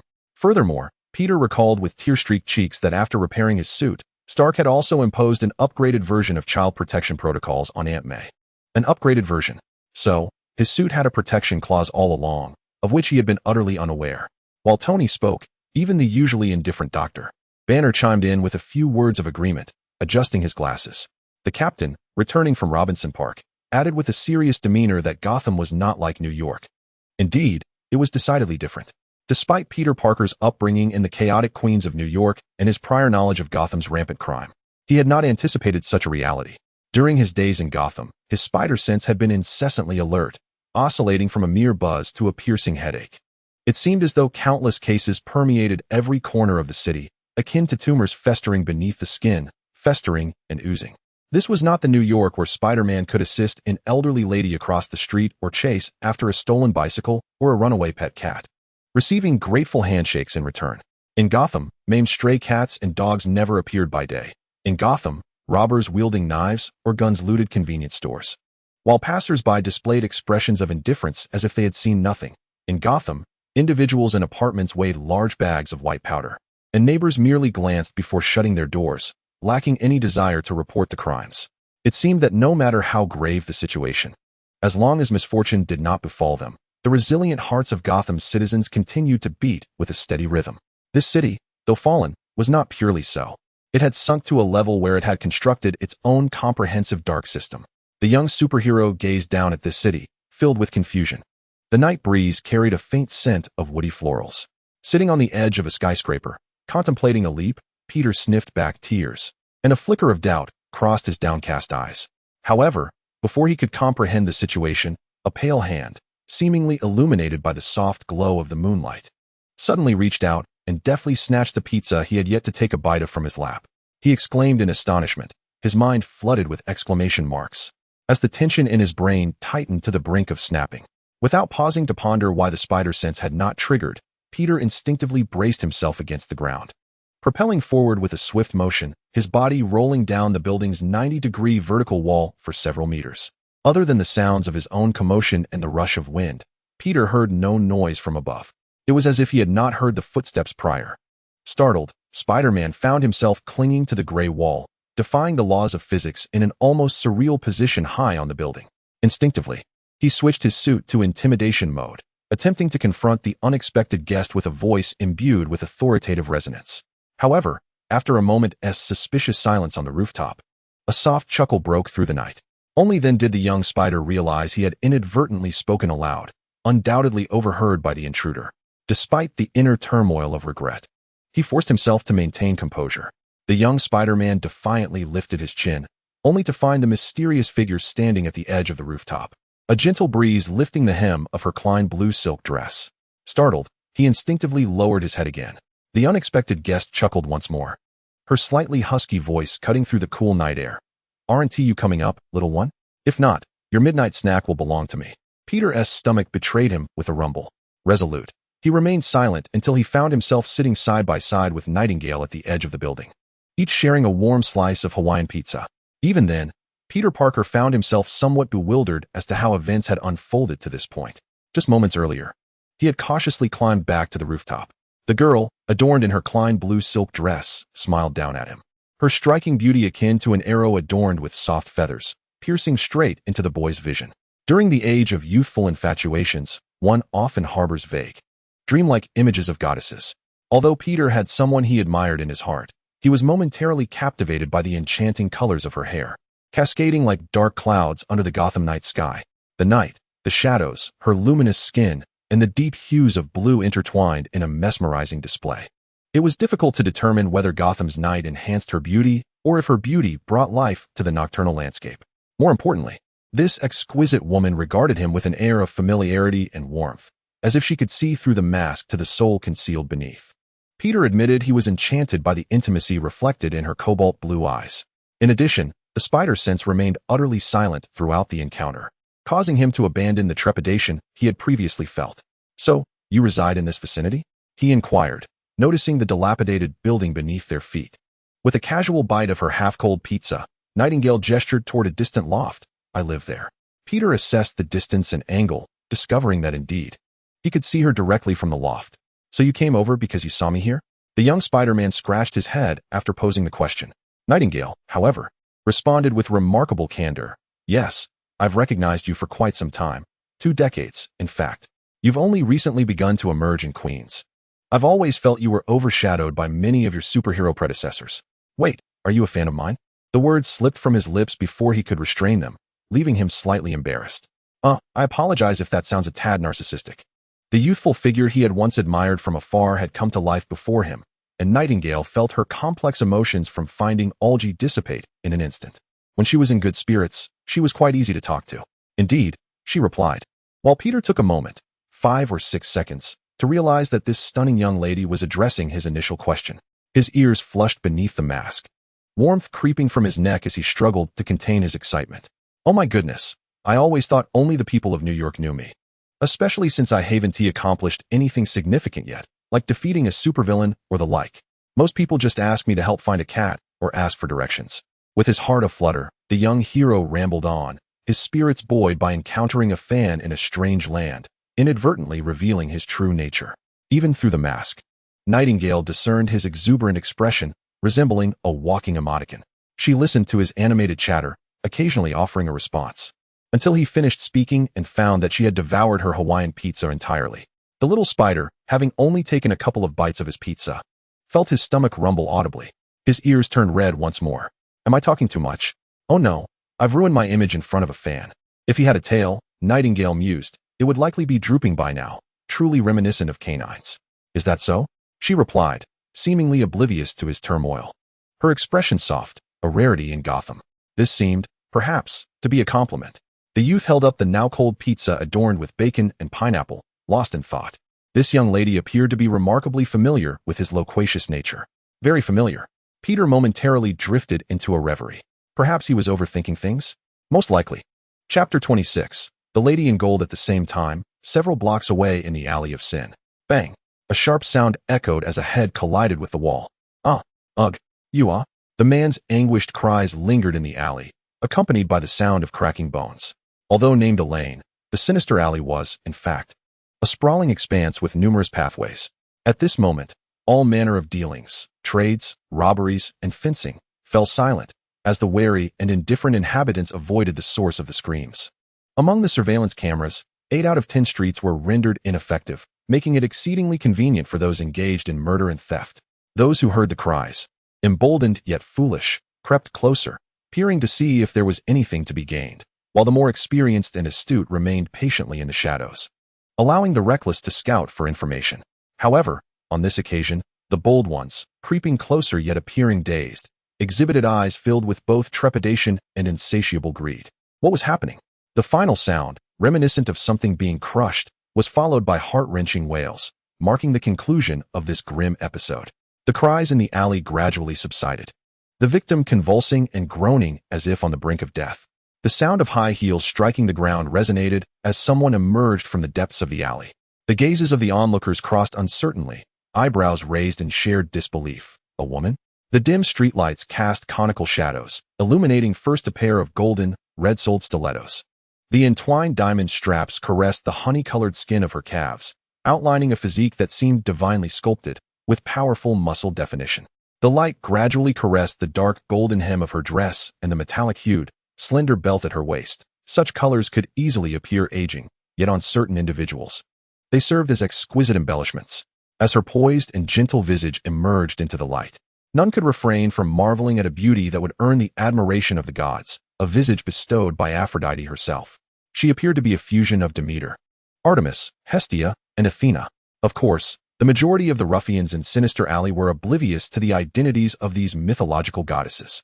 Countless eyes, steeped in depravity, were drawn to her, yet no one with a semblance of intelligence dared to step forward. For upon the back of her form-fitting gown, tightly adhered to her spine, rested an ancient yet sharp longsword with a peculiar bifurcated hilt. Even a discerning observer could tell that the blade had seen countless battles and had quenched its thirst with blood. Moreover, her solitary presence in the depths of Sinister Alley, adorned as though she had just departed from a high-end gala, yet emerged unscathed, was not lost on the astute. Gotham was rife with individuals of cunning. Fools were few and far between. This elegant lady, with her striking eyebrows and luscious lower lip, lingered for a moment. She did not cast her gaze toward anyone hiding in the shadows, even though she could sense every pair of eyes and their distance. Raising her head, she listened intently through the night mist of Sinister Alley. In the distance, where ordinary ears cannot perceive, the sound of a bat's claw slicing through the air pierced the stillness of the night. By the time those concealed in the shadows heard the commotion, the ominous figure that instilled dread throughout Gotham's dark underbelly had already landed at the edge of light and shadow, retracting its grappling hook. The pitch-black cape of the bat accentuated his already robust physique, rendering even the tall and athletic woman wielding a sword in the light appear diminutive in comparison. "That's Batman," someone gasped, only to abruptly silence themselves mid-exclamation and flee into the distance. In an instant, the Alley of Sin was filled with the rustling sounds of retreat and muttered curses, the once quiet space now so still that a drop of water could be heard. "From this angle, you do resemble a rather effective rodent repellent," remarked the lady in the golden dress, stepping back 2 paces, turning her head to cast a playful smile with her brick-red lips. Her tone was endearing, and surprisingly, the Dark Knight showed no signs of disdain. He even offered a greeting, "Diana." His voice was husky and low, as if steeped in Gotham's fog. Diana Prince, Wonder Woman, the daughter of Zeus, king of the Greek gods, and Hippolyta, queen of the Amazons.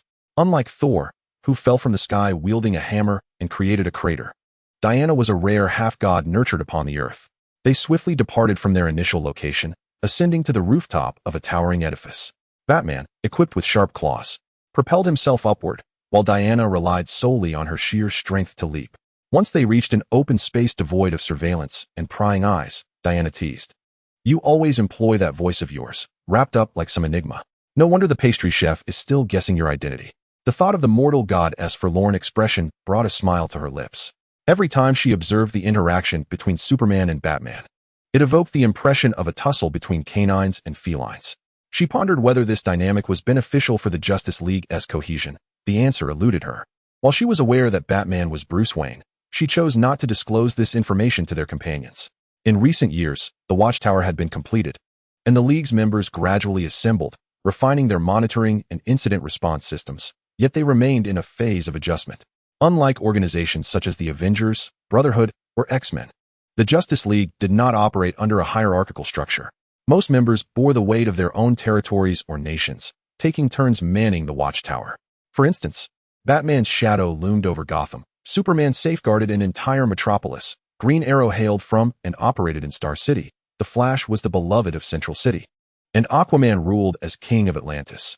Not to mention Green Lantern, who guarded an entire sector of the Earth, his imagination vast enough to encompass the galaxies. Most of the time, League members did not congregate unless there was a scheduled meeting at the watchtower or a significant threat to Earth's safety emerged. "How did you come to Gotham?" Batman inquired. A raven-haired woman clad in Greek-style armor engaged with bare hands against the fists of a high-temperature mutant in Robinson Park. This incident, managed discreetly by Bruce and Gordon, did not spread widely. Upon hearing a question, Diana's face softened suddenly. "Gotham is hosting a technology exhibition, and Steve has wanted to attend for quite some time, so I brought him along." This resilient and powerful woman's eyes sparkled with affection. The Steve she referenced was not Captain America, Steve Rogers, but rather Steve Trevor. Her beloved, an American Air Force captain from World War II and now a liaison between the Justice League and the United States government. Years ago, Captain Trevor had been shot down by enemy forces, crashing onto the secluded Paradise Island, where he was rescued by Princess Diana. He subsequently took Diana out of Paradise Island to confront her brother, the warmonger Ares, igniting the flames of war. In that fleeting moment, they met, grew to know each other, fell in love, and then were tragically separated by death.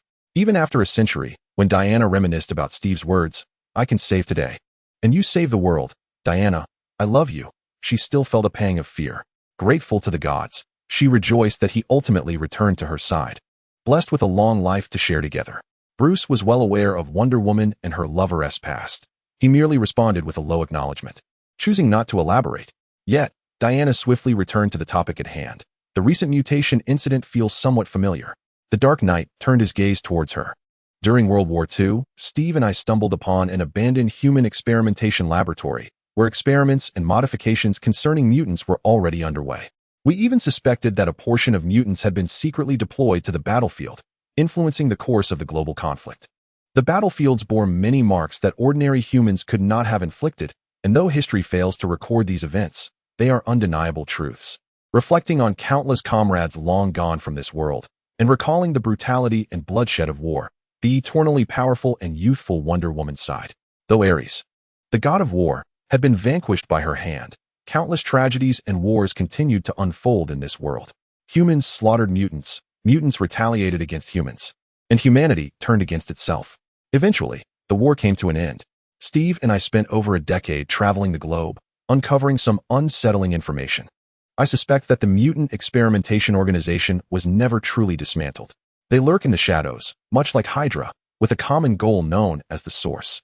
Chapter 27, The Green Goblin. The term the Source, which Bruce had never before encountered, rolled silently on his tongue. The unknown always breeds unease. Batman never denied that he was merely an ordinary man. In a world rife with power and divine chaos, the capabilities of an ordinary person are exceedingly limited. The mere thought of such a presence lurking beneath Gotham sends a shiver of tension coursing through him. Yet, outwardly, he remains taciturn and devoid of emotion, nodding slightly. "I shall investigate."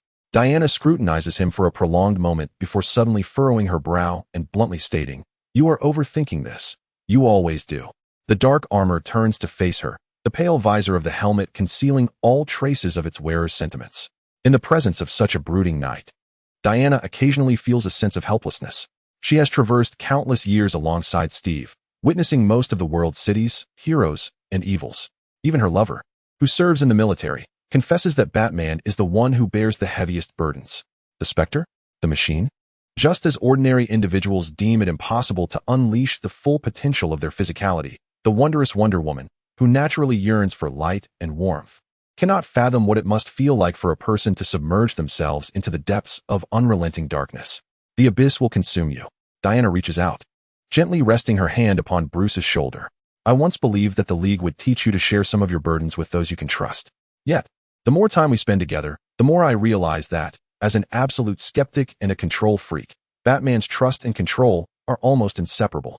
The members of the Watchtower are convinced that he possesses an intricately detailed contingency plan for each individual.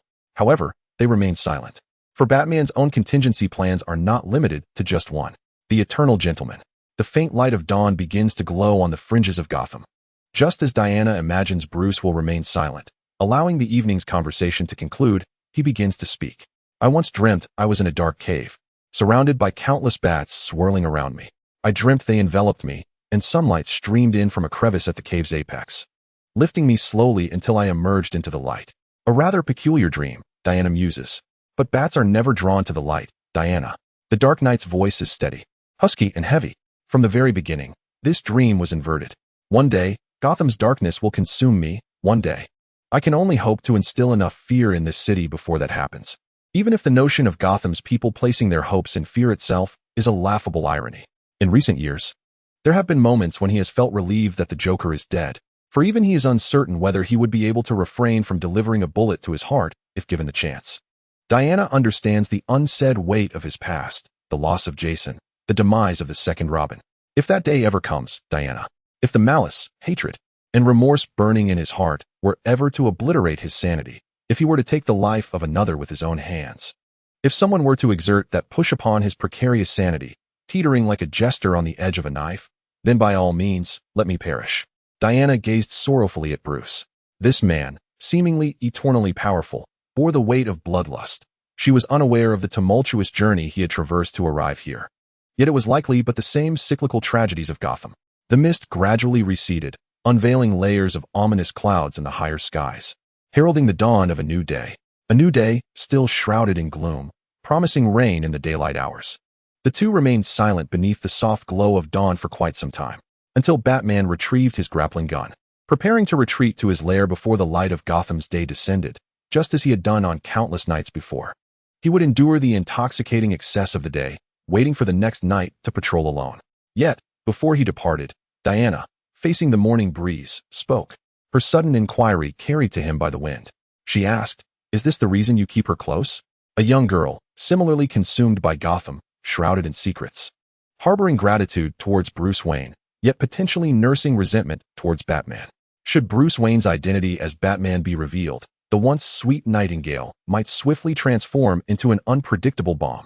Diana recalled the wall of information she had encountered in the Batcave prior to this meeting, densely covered with notes.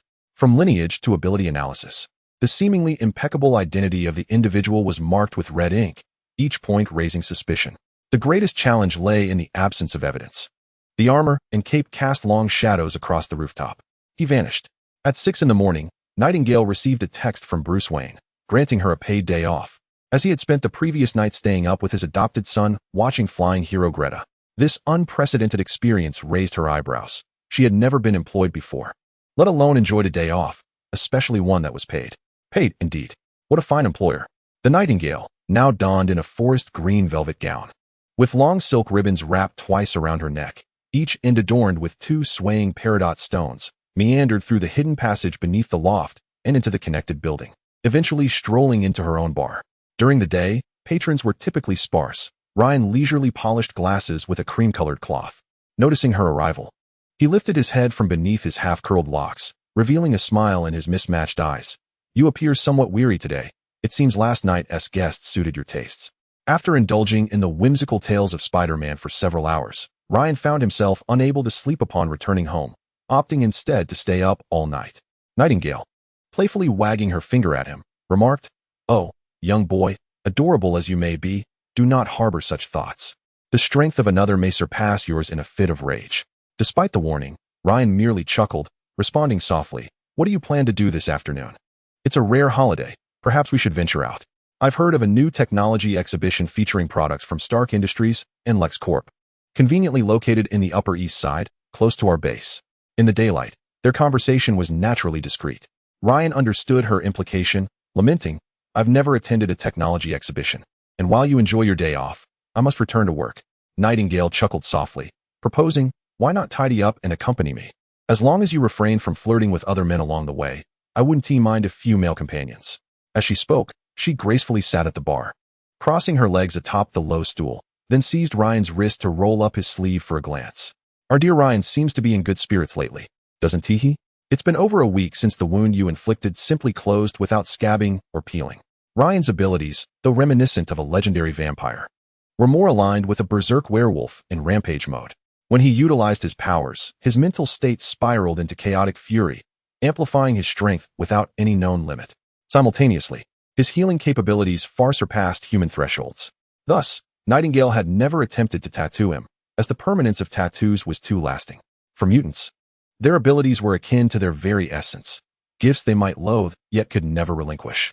Therefore, when addressing Ryan's issues, she typically opted to leave the wound intact, employing language devoid of temporal limitations and commanding tones. This approach merely adjusted his emotions rather than suppressing them entirely. She would meticulously observe the healing process of the scars before making further adjustments. For instance, if Ryan had recently succumbed to a fit of rage, she would expect to see no remnants of that turmoil now. Seeing you invariably lifts my spirits, she mused. Just before withdrawing her hand, Ryan gently turned her wrist, pressing a soft kiss to her palm, his gaze tender. A nearby patron, oblivious to the context, whistled appreciatively, mistaking the strikingly beautiful woman for a bartender's lover. Few considered the identity of Nightingale. Those familiar with her name envisioned the Gotham Nightingale as a seasoned figure lurking in the shadows. Yet she appeared to be no more than 20. Amused yet exasperated, Nightingale playfully poked his palm. Enough with the suspense. Ryan shrugged. All right, I've secured 2 substantial contracts. She inquired, her brow furrowing in suspicion, sensing his tone lacked the joy expected from such news. Ryan remained silent, turning to select several bottles of whiskey, vodka, rum, soda, crushed ice, and sweet liqueur from the cabinet. Nightingale propped her chin on her hand, leisurely observing the slow, yet masterful choreography of his bartending. A glass of Green Goblin, its hue as vivid as a cat's haunting gaze in the night, reminiscent of willow branches steeped in the emerald depths of a cold pond, appeared both refreshing and tranquil, yet upon swallowing, it clawed at the throat like the talons of a demon. The smile on the young woman's face dimmed slightly. Poison Ivy sought a blueprint of the mutant manufacturing base. The reward was assistance in obliterating another intelligence organization that constantly opposed them. Ryan, however, chuckled as he introduced the task, although his laughter seemed tinged with a hint of bloodlust. You are correct. My mood has been quite splendid lately indeed. The wound on his wrist visibly constricted, and Nightingale pressed down on it firmly, though the matter had never been revisited. Nightingale recalled how she had found Ryan in the filth of Crime Alley. His wounds not only from self-inflicted harm due to mental turmoil, but also numerous old injuries from being bound and tormented by thorny vines. Only prolonged torment could leave indelible scars even on the resilient bloodline of vampires, and in Gotham, such marks were uniquely associated with Poison Ivy. Yet, Ryan proved to be far more composed than Nightingale had anticipated. His wounds swiftly ceased to heal. He pushed the Green Goblin aside and deftly concocted another deadly cocktail. 2 intertwining, yet distinct, triangular liquids spun within the transparent vodka, vibrant pink and bright blue hues shimmering, yet they rendered Nightingale's expression utterly blank. Harley Quinn sought to lure Batman to the chemical plant. The reward was information from source. Chapter 28. The Science Museum. Frankly speaking, when considering the crime rate of Gotham, the technological level of this city is remarkably high. Firstly, Wayne Enterprises has long immersed various modern devices into every aspect of Gotham over the past few centuries. For instance, the intricate network of waterways that sprawls across an entire underground world, resembling a spider's web, is a testament to this. Secondly, even when disregarding Wayne Enterprises, every eccentric in Gotham possesses a certain degree of intelligence. Take Mr. Freeze, who engineered ultra-low temperature armor, or Scarecrow, who concocted a fear toxin that allows individuals to confront their deepest fears. How splendid it would be if their intellect were applied towards creating a harmonious capitalist society. The upbeat and optimistic young Peter Parker stood before the entrance of the technology exhibition, reverently gazing at the three-dimensional, levitating, circulating magnetofluid door, internally weeping with emotion. Although this exhibition featured displays from Stark Industries and LexCorp, since this was the domain of the Wayne family, the majority of the exhibits bore the emblem of Wayne Enterprises. In other words, encountering such a vast and comprehensive array of Wayne Enterprises exhibits outside of Gotham would be highly improbable. The young boy with curly brown hair clutched the second-hand camera he had painstakingly purchased after 3 months of odd jobs, wishing fervently for 3 additional hands and 3 pairs of eyes to capture every moment of this extraordinary technological extravaganza, so he could savor it upon his return. Although the technology exhibition spanned several days, his time in Gotham was limited to just a few. American high school students have fixed vacation times, and now that spring break had finally arrived, most of his classmates had ventured off with their families on trips or engaged in other activities. Even his closest friend, Ned, had returned to his hometown to fish with his grandparents. Alas, he had to sneak away to Gotham without telling May. But perhaps it was for the best that Ned was not there. Gotham could be perilously unpredictable at times. Peter Parker consoled himself internally while attempting to ignore the pang of loneliness from not having anyone to share his excitement with. While he relished conversation, it was only enjoyable when shared with someone who could understand him, like his tech-savvy friend Ned. It was reminiscent of Mr. Stark and Dr. Banner. Oh, and that stunning fan he encountered last night. Though her words were few, she comprehended everything he said and engaged effortlessly. She must be quite remarkable in her own right. However, now, he found himself surrounded by very few peers. Most were small children being led by their parents or rowdy high schoolers who were clearly there for leisure rather than learning. Even the group of middle school students, organized by their teacher to attend the exhibition, seemed more interested in novelty than exploring the principles and future developments of the new technologies. The life of a bookworm could be as lonely as falling snow. As Peter held his camera and snapped pictures while jotting down key points, he suddenly heard the voice of a boy not yet in his teenage years. The new aerospace fuel, while seemingly unremarkable, has a consumption and production ratio that would drive the military and airlines wild. Global Surveillance System, TSK, another monitoring system, although it's in its infancy. The precision is already quite impressive, particularly for high-speed moving objects, especially living beings. Doesn't that just speak volumes? Who was articulating his innermost thoughts? Indeed, Luthor showed no restraint in his animosity towards Superman, and perhaps the targets of his scorn could include the Flash and Iron Man as well. I agree. The technology exhibition was indeed dominated by Wayne Enterprises' virtual simulation technology. Yes, I think so. Wait, no, I don't. Mr. Stark has already perfected virtual simulations. Peter abruptly turned his head to capture the figure of the speaker. The previous remarks had been quite soft, almost like a murmured soliloquy, so faint that most people standing nearby wouldn't have heard them. But who was Peter Parker? He was the friendly neighborhood Spider-Man of New York City. Not only did he hear the words, but he could also discern the direction from which they came, accurately identifying the speaker. In a remarkable coincidence, it was just when he had recently lamented the superficiality of the novice middle school squad that he felt a sharp pang in his face. The boy in question, with his jet black hair styled upward, a healthy weak complexion, and a pair of mischievous sea blue eyes, was strikingly handsome and charming. Although clad in the standard uniform jacket of Gotham Middle School, his exposed white shirt with a lacy collar, the sleek smartwatch adorning his wrist, and the polished leather shoes that gleamed subtly all hinted at his privileged background. Upon noticing Peter Parker's exaggerated turn, he astutely glanced over, his expression bearing an unexpected sharpness akin to that of a hawk. Peter's spider sense gave an almost tentative hum. What does this mean? Peter thought, bewildered. He could only scratch his head and offer a smile to the young middle school boy, feigning that this was merely an accidental exchange of glances. However, to his surprise, the boy first scrutinized him before abruptly stepping away from his group. A nearby girl, seemingly charming and elegant, tugged at his sleeve, her voice barely above a whisper. "Where are you going, Tim? Aren't you going to stay with me today?" The boy, addressed as Tim, turned back, playfully responding to her, which elicited a fit of giggles from her as she reluctantly released her grip. Observing the entire interaction, Peter pondered his own past. Did I ever receive such treatment in middle school? His inner voice replied, "No, you did not. Stop daydreaming." Meanwhile, the superhero Spider-Man reminisced about his sorrowful past. After his brief conversation with the girl, the young boy continued his course, heading directly towards Peter Parker. Peter, once again, found himself in a state of confusion, until, suddenly, Tim's handsome face, accompanied by his outstretched hand, was thrust before him. Tim Drake. "Oh, Peter Parker," he stammered, finally realizing that a handshake was expected. In that fleeting moment of contact, Peter's spider sense emitted another faint hum. Inside, he mused, is this a bad omen? Half an hour later, Tim and his enthusiastic squad were dominating the Technology Expo. Following heated debates and academic discussions, Tim's stature in Peter's eyes soared. He found this middle schooler to be remarkably impressive, wondering which fortunate family had nurtured such an exceptional young man. Indeed, it was evident that Tim was quite the adept companion for engaging discussions. Though he was slightly younger, wealthier, and somewhat more melodramatic, Tim bore a resemblance to Ned in certain aspects. Both were skilled with computers, adept at various programs, and shared a fondness for Star Wars and superheroes. Peter found that he could converse effortlessly with Tim on any topic, deeming this trip to Gotham to be a fruitful experience. The only discordant note was that Peter idolized Iron Man, while Tim was an unequivocal supporter of Batman. But that was of little consequence. Not everyone could appreciate the nuances of greatness. Tim, the exuberant youth, elevated himself on his toes and patted Peter's shoulder as he spoke. Consequently, Peter swallowed the words that had originally lingered on his tongue. This matter had occupied his thoughts for a considerable duration the previous night.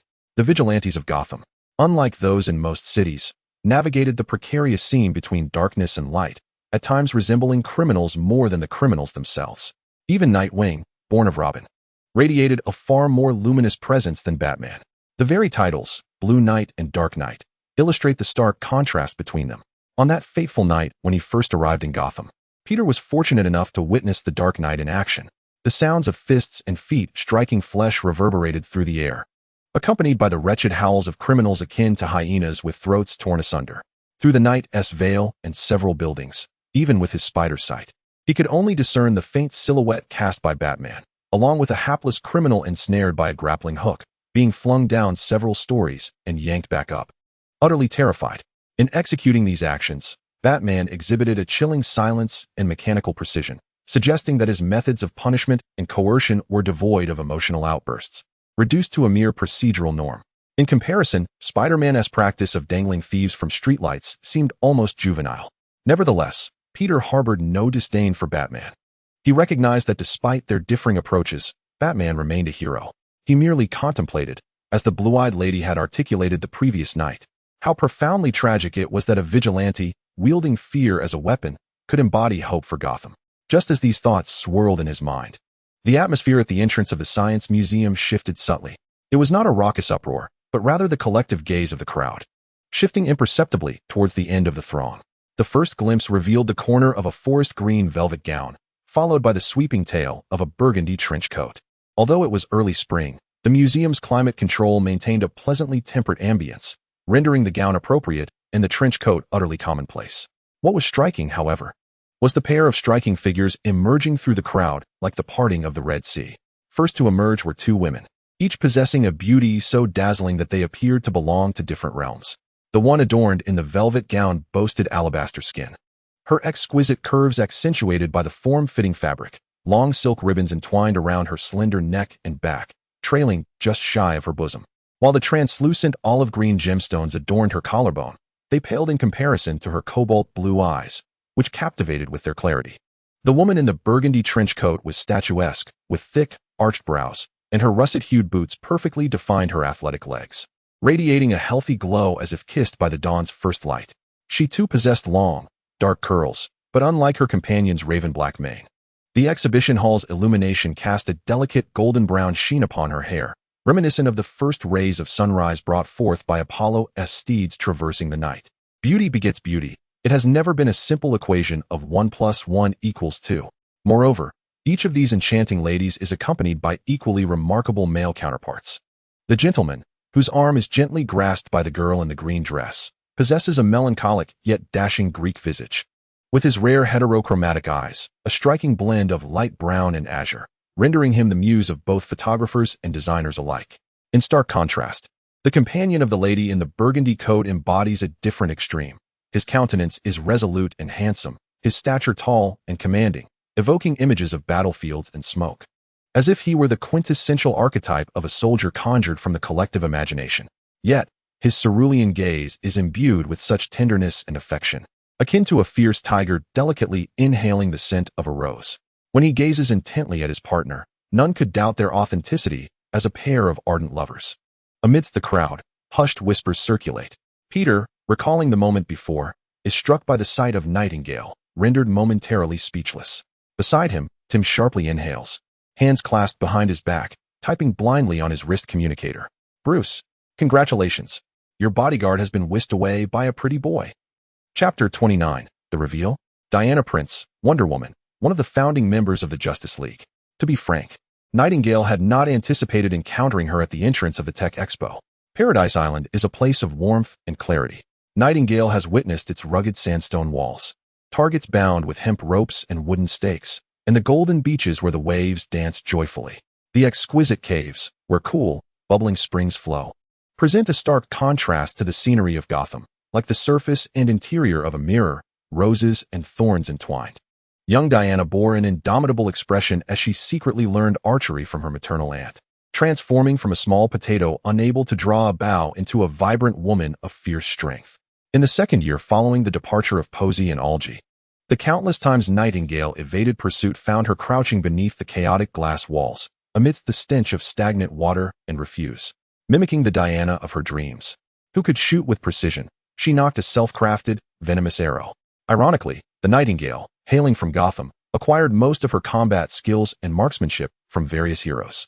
Thus, when she beheld the radiant Diana standing beside her, and the latter cordially inquired whether she was a local of Gotham, Nightingale, despite her reluctance to associate with the Justice League, did not decline the invitation to accompany her. However, the circumstances were rather fortuitous.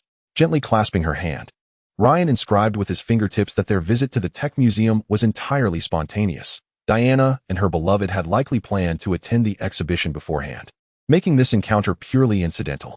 The only non-accidental aspect was Diana approaching her after catching sight of her. Nonetheless, Diana soon graciously provided an explanation. "I have seen you in the newspaper, Miss Wayne's personal bodyguard." She playfully linked arms with her beloved. "I am someone who deals with antiquities and am rather unfamiliar with these new technologies." Diana had previously introduced herself as a conservator of artifacts. Nightingale mentally added that her side profession was indeed that of a restorer, while her main vocation was saving the world. "I've heard that most of the exhibits are sponsored by Wayne Enterprises. Perhaps by accompanying you, I might uncover a few hidden treasures?" Diana suggested. Nightingale was instantly reminded of the text message she had received that morning, one about a foster child binge-watching the animated series Sky Hero Greta. Nonetheless, she felt the need to uphold her employer's image. As they chatted, they made their way into the technology exhibition, the ladies in the center and the gentlemen flanking them. In contrast to Ryan, who had been uncommunicative after their initial greetings, Captain Steve Trevor was notably extroverted and talkative, making it easy to imagine how much he had charmed the young ladies in his youth and how fervently he adored the tech exhibition. Although Diana claimed she only interacted with ancient artifacts, as a demigod who had immersed herself in human society since the times of the World Wars, her breadth of experience was undoubtedly beyond that of ordinary individuals. Moreover, the goddess of wisdom, Athena, had bestowed upon her exceptional intellect and insight. Even without specialized knowledge in certain fields, Diana could instinctively identify the core elements of a product at first glance, though she refrained from displaying this talent overtly. Engaging in conversation with Diana felt entirely distinct from chatting with Spider-Man. Her discourse was coherent and tightly reasoned, akin to reciting a lengthy European poem, whereas the chatter of the web-slinger was more akin to a whimsical song. Nightingale admitted to herself that she was drawn to Diana's presence, which even alleviated the discomfort she had felt earlier upon hearing about Harley Quinn's dealings. Then, as she slightly tilted her head, she suddenly caught sight of two remarkably familiar faces: Tim Drake, the adopted son of Bruce Wayne, and Peter Parker, the loquacious high school student from Queens, New York. "Is today the day for the dreamlike social gathering?" she pondered, though perhaps the dream had not been vividly clear. The first encounter in person evoked an uncanny sense of familiarity, as if she had just seen them recently. "What's wrong, Nightingale?" Diana gently inquired, noticing her deep contemplation. Following Nightingale's gaze, Diana also spotted the composed Peter and Tim, who was desperately trying to fade into the background behind him. Gifted with Athena's insight, Diana possessed an innate ability to perceive emotional shifts and defend against mental intrusions.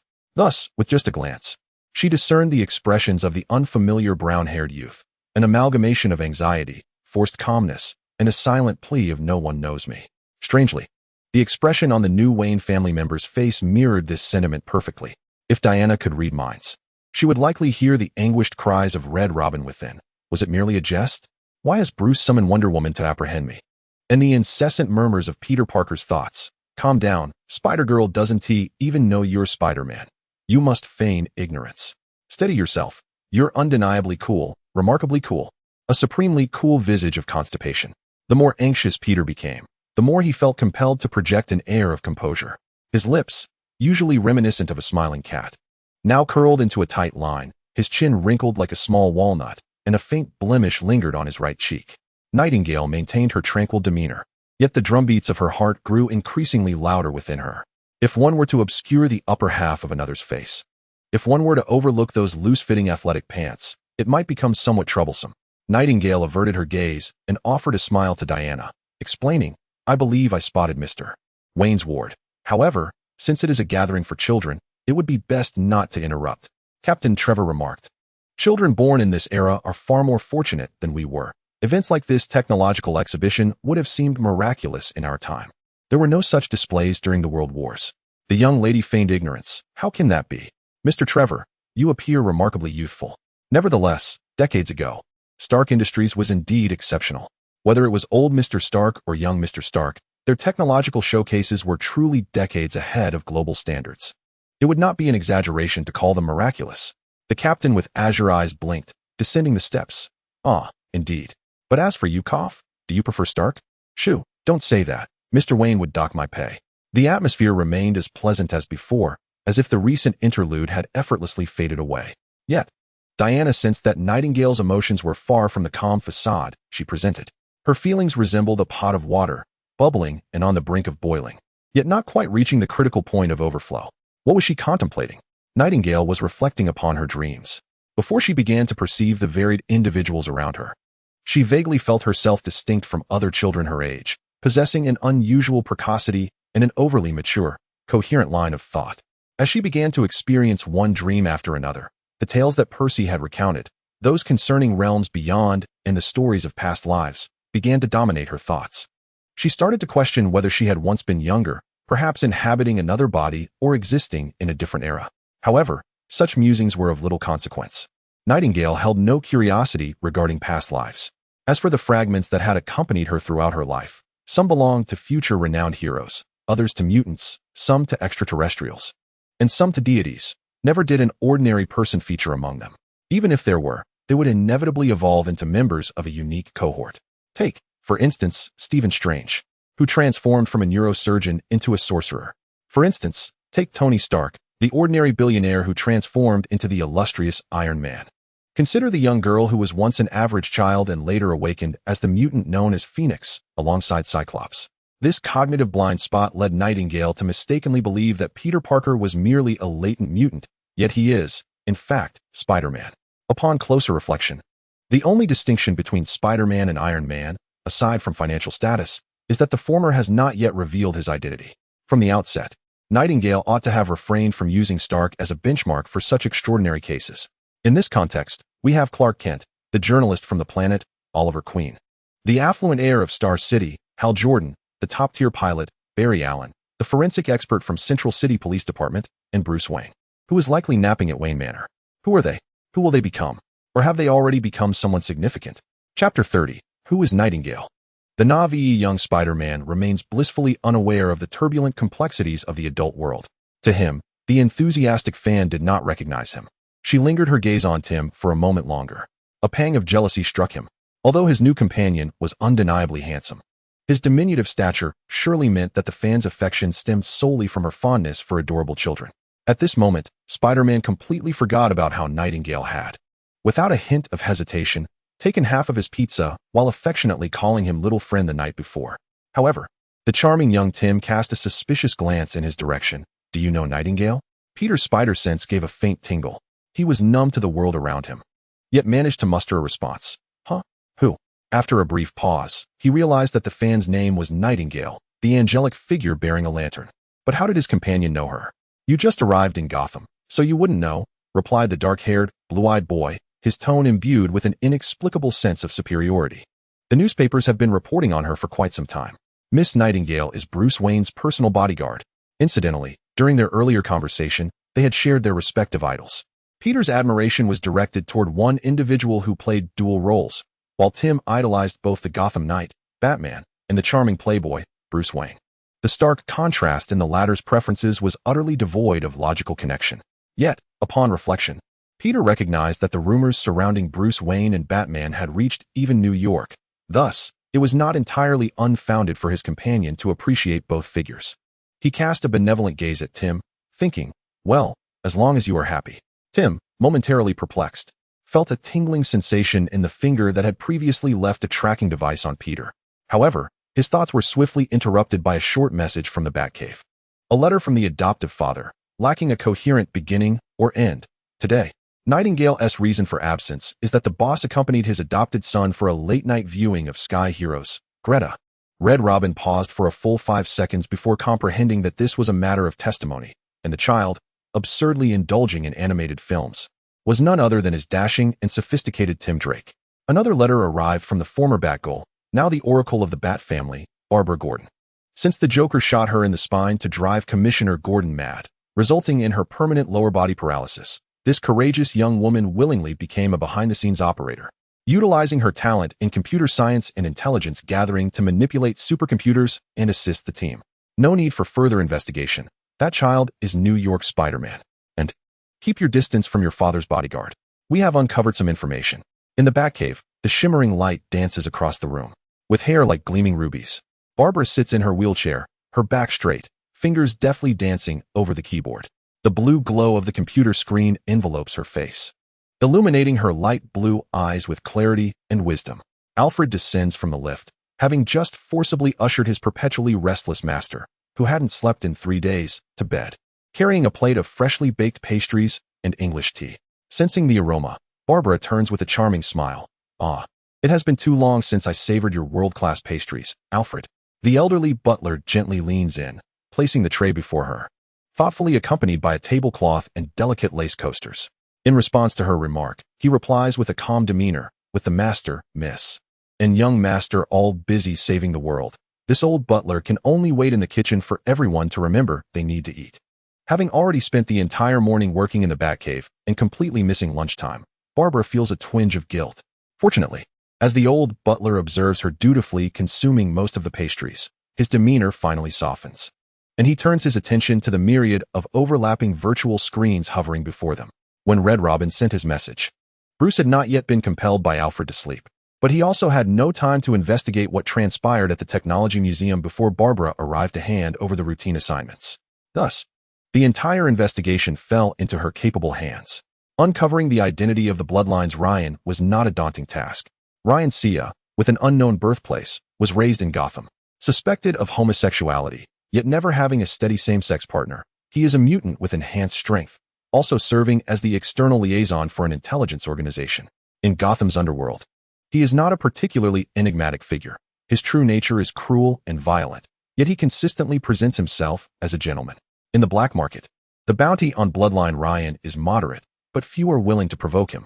His behavioral patterns correspond significantly with his code name: nocturnal, bloodthirsty, with unknown limits to his abilities. Yet for reasons unknown, he has seldom been involved in lethal incidents over the years. Perhaps it was the relentless stream of his same-sex lovers that provided him with a sufficient supply of crimson sustenance. Of course, it is also conceivable that he may have taken lives, but managed to dispose of the evidence with remarkable finesse. Who can say? This precarious dance along the edge of morality, where he never falters, has rendered him a figure of suspicion, yet not quite worthy of a place on the watch lists of the police or the Bat family. After all, they cannot intervene in matters of consensual nocturnal indulgence, can they? The only recent transgression of note involved teaching a lesson to a newly appointed police chief. And aside from a rather serious yet non-lethal injury, this vampire has left no trace of his deeds, exceedingly slippery indeed. His first recorded visit to the Batcave occurred on the night of an unexpected incident at the castle banquet, where he became entangled with the affronted Chief Andrew White in a nearby woodland, an encounter that Barbara deemed a mere act of retaliatory coincidence. Yet now, she finds herself questioning her initial assessment. Why would such a dangerous individual be seen perusing a technology exhibition alongside Bruce's personal assistant? Surely, it was not for the pursuit of romantic conquests, as this homosexual vampire, even in his thirst, exhibits a clear preference for the male form. Furthermore, there exists a leader shrouded in mystery, a woman of indeterminate age, possibly in her 30s or 40s, whose origins remain elusive even to the most sophisticated supercomputers. She is known only by her codename, Gotham Nightingale. Nightingale, like the revered Florence Nightingale. Is it mere coincidence? It feels akin to traversing a long and dark tunnel in solitude. The warm, humid air mingles with the fragrance of foliage. The ground beneath is soft and sandy, each step tugging at the wanderer, urging him to linger. This passage slopes steeply upwards, compelling Bruce to stoop slightly as he trudges onward. It seems as though he has returned to his youth, his slender arms and legs, yet lacking strength, now covered in an indistinguishable mixture of soil and grass. He loses track of time, and when he finally glimpses the faint source of light at the tunnel's end, it feels as though he has journeyed for an entire century. Patience has always been a virtue of men, even in dreams, even when he is unaware that he is dreaming. The apex of this warm cavern features a lofty opening. Light streams through, cascading down, yet it is chillingly harsh, as if compelling him to retreat back into that long, dark tunnel. The warm, fresh earth beneath him tugs at him, yearning for his presence, making it difficult to discern whether it is the soil that craves and clings, or if it is he who longs and lingers. Why do you seek the light? That light is so cold, akin to the perpetual frost of the farthest reaches of the earth. Why not remain in the comforting darkness? This darkness is so indulgent. You may do anything within its embrace. You may command it to do anything.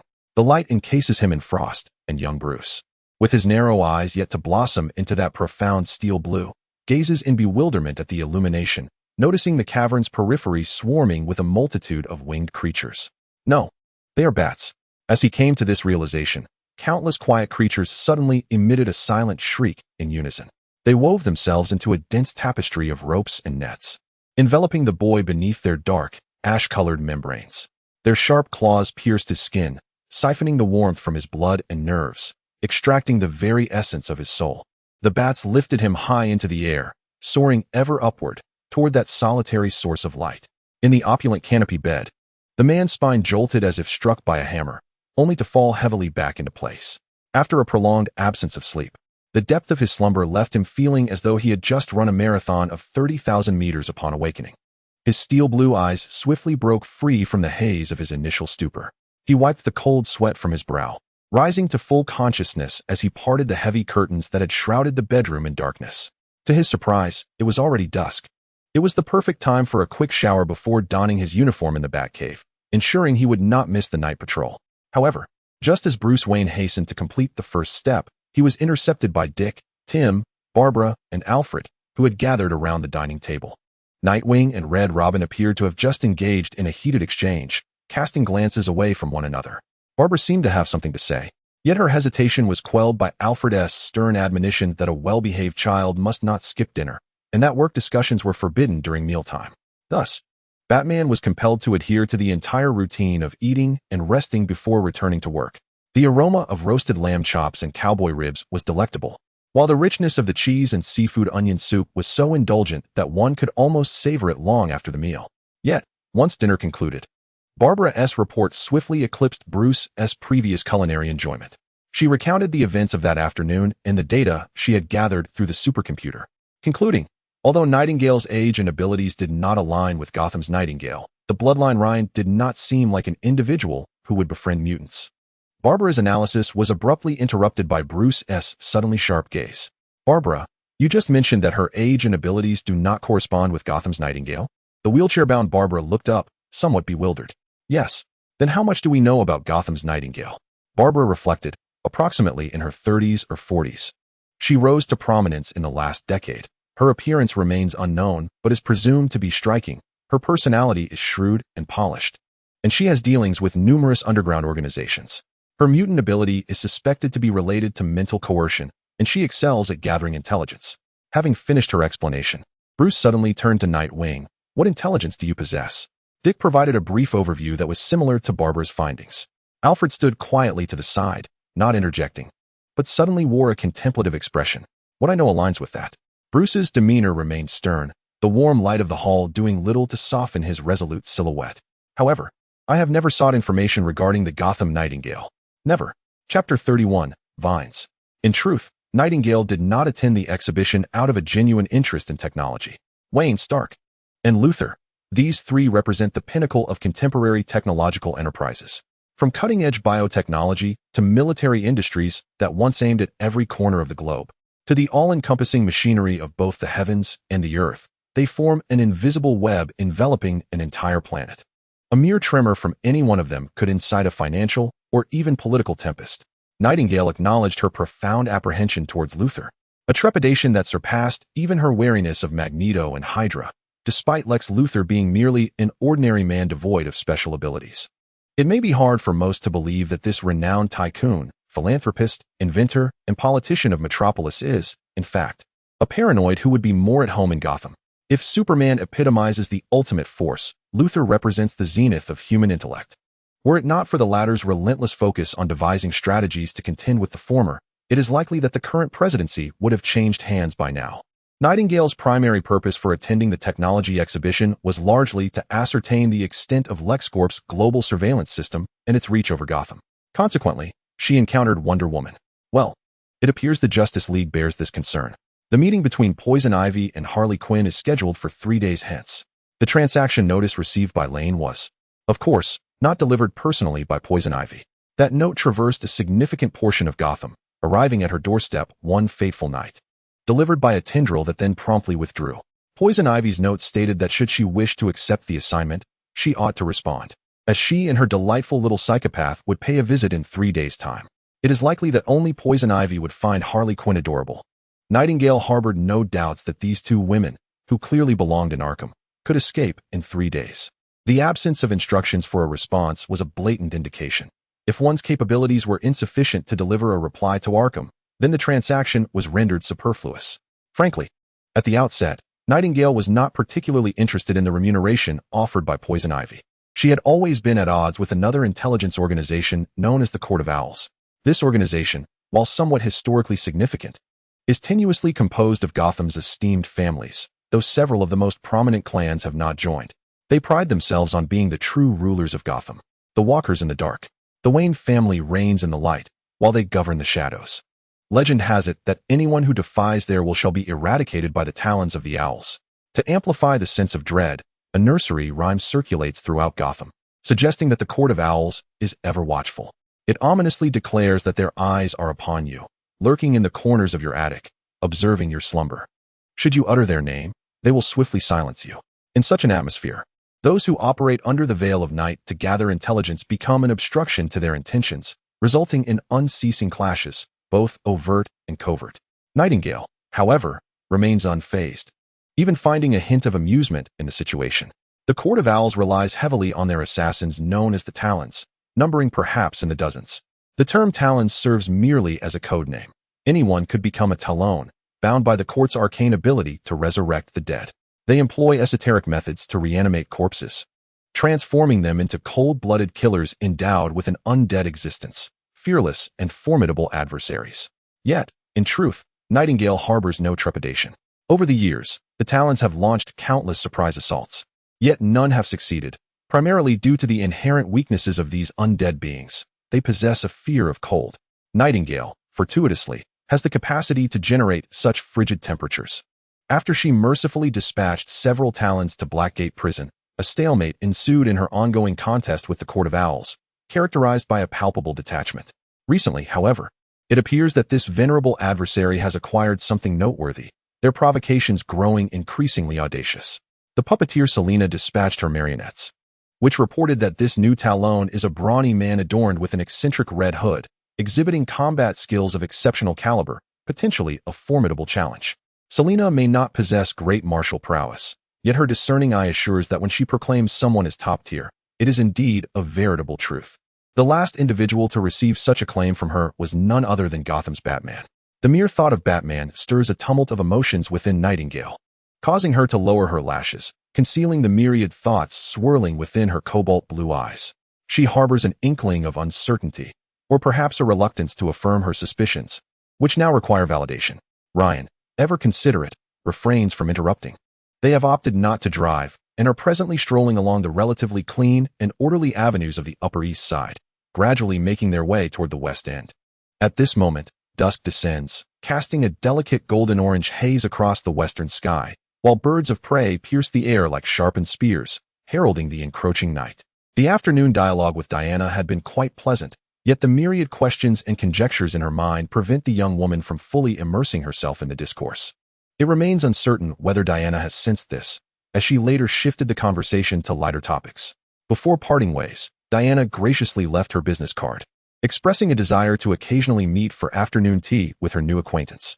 The Princess of Paradise Island beams with a warmth reminiscent of the golden sands and crystal waves of her homeland.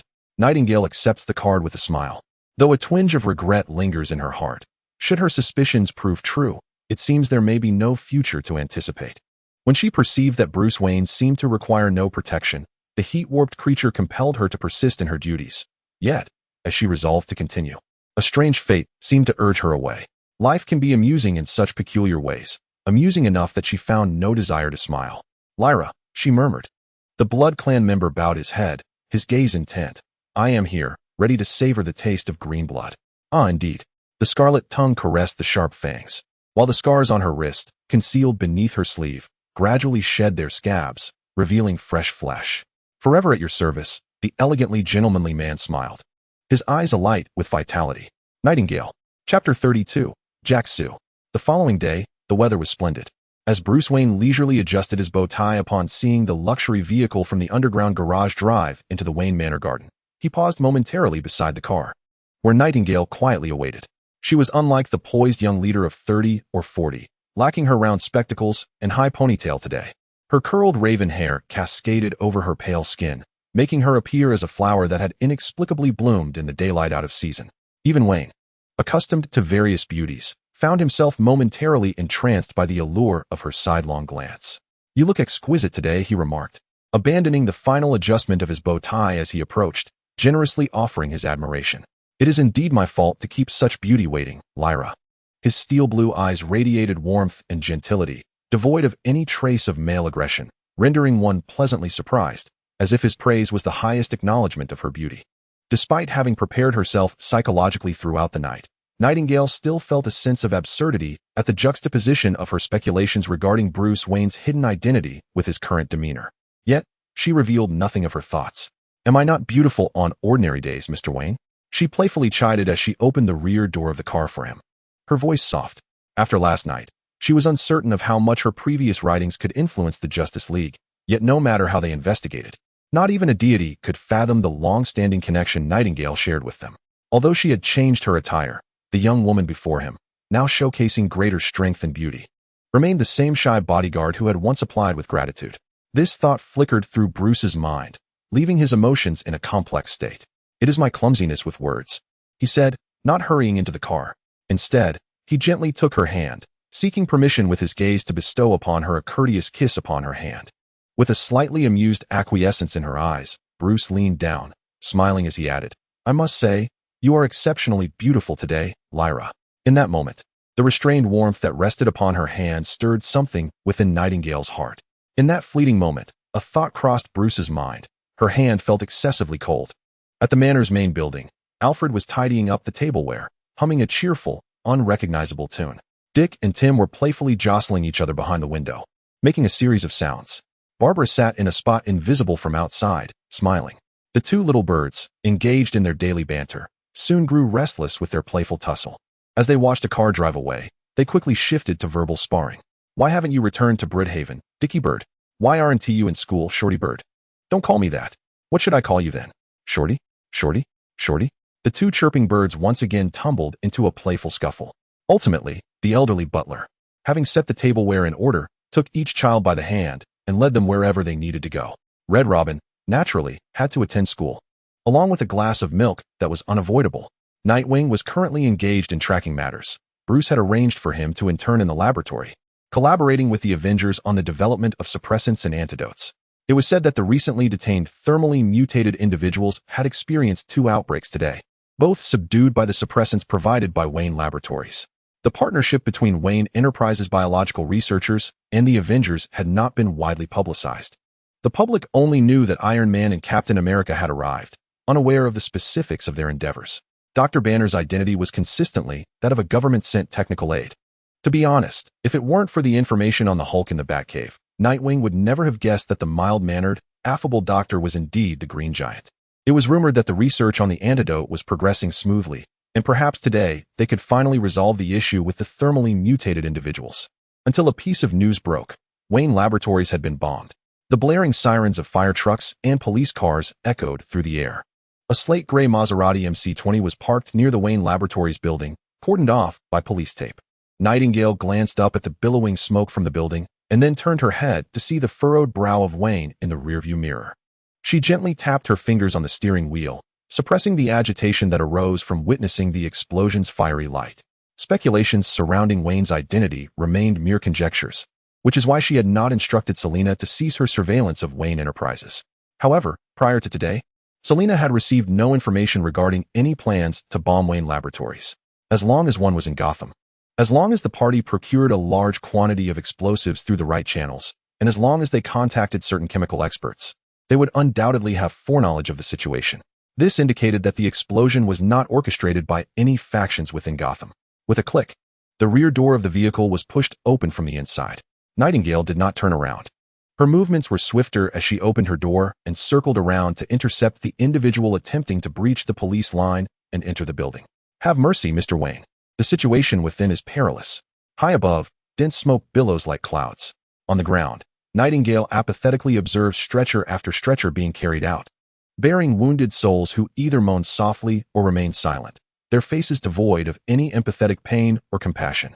Given her identity as a mutant from Gotham, such a demeanor is hardly surprising, even quite typical. Yet, Bruce cannot help but glance at her again, his mind subtly assessing the scene. He recalls that her elder brother perished in the explosion at Gotham Hospital a decade ago. Typically, individuals with a sound psychological state would experience discomfort in the face of similar circumstances, particularly concerning the injured. Oh, but wait. 10 years ago, the young man named Percy was never brought out. At the epicenter of the explosion, he left not even a trace of his remains. Bruce rubs his brow, the memories of that deadly jest merging with the current chaotic scene of the explosion. Thus, he fails to notice Nightingale turning to gaze at him, her cobalt blue eyes reflecting a complex array of emotions. This does not seem to be an experimental accident, Mr. Wayne. Had this occurred a day prior, Nightingale would not have spoken so candidly at this moment. If she wished, she could have offered words of solace that were both heartfelt and warming. Iron Man and the fire brigade shall handle this. You are merely an ordinary person, and the smoke and flames could harm you. She firmly grasps his arm, creating an invisible barrier, attempting to pin him to the position of an ordinary man. Nightingale herself is uncertain whether this gesture signifies her expectations. For instance, Bruce Wayne ought to remain Bruce Wayne. If I am not mistaken, outside the cordon, Bruce Wayne, obstructed by a bodyguard shorter than himself, leans down and speaks softly. Your capability should be to alter the physical properties of objects, Nightingale. This conclusion arises after meticulously analyzing the footage of her struggle with Vivian. As he speaks, his gaze fixates on her expression, assessing the subtle shifts in her eyes and facial muscles. Perhaps he is mistaken or only partially correct, he muses. Then I would ask, regarding this fire. Nightingale interrupts his probing, refraining from responding to his conjecture about her abilities. The primary duty of a bodyguard is to ensure the safety of their employer, Mr. Wayne. The police and superheroes will resolve all of this. Receiving a reply, Bruce refrains from further persuading her. He resembles a boss who, despite being somewhat disengaged, worries about his silent employees. The armored figure traverses the gloomy Gotham skies. As he continues to send out researcher after researcher trapped in the high-rise, he anxiously inquires over the communication channel. Is the Hulk out? Is the Hulk out? If he emerges, we shall undoubtedly make headlines today, as if we are not already in them. Captain America's voice, slightly hoarse from the smoke, echoed from the communications channel. Fortunately, the doctor remains relatively stable. Our laboratory is already fortified. I shall come out to assist. No. Captain, you must remain inside. Keep an eye on Hulk. As long as he doesn't come out, we can manage this. Outside, I have Superman. The deity of mankind descended like the dawn's first light from the horizon. Amidst the billowing smoke and flames, which were indeed somewhat blinding, none could rival the brilliance of the figure hovering above. His speed surpassed the limits of human vision. And beneath the fierce red cape lay arms as vast as mountains and seas, encased in a suit of red and blue, a body of steel, with muscles sculpted as if by a master artist's hand. His forehead was broad and full, his brow strong yet elegant, softened only by a single lock of curly hair that tempered his overwhelming presence. The red cape billowed in the air, cutting through the din of the crowd's screams and the media's flashing lights. Iron Man, feeling overshadowed, smirked. What an entrance! Even cooler than mine. Though he pondered why Superman, usually confined to Metropolis, would breach boundaries to rescue in Gotham, it was, after all, a blessing to minimize casualties. Tony Stark's thoughts wandered as he fought alongside Superman for the second time. Suddenly, amidst the electric tension, a troubling realization seized his brilliant mind. Superman's involvement was somehow linked to his insufferable childhood friend, Bruce Wayne. Bruce Wayne, the rumored romantic partner of Batman. It was said that Superman and Batman had a notoriously poor relationship, often greeted with a harsh "get out of my Gotham." Now, reflecting on it, the unspoken implication seemed to be stay away from my Bruce. So, the astonishing truth behind this scandal was a love triangle involving Superman, Wayne, and Batman, his childhood friend. Bruce was indeed a paragon of virtue.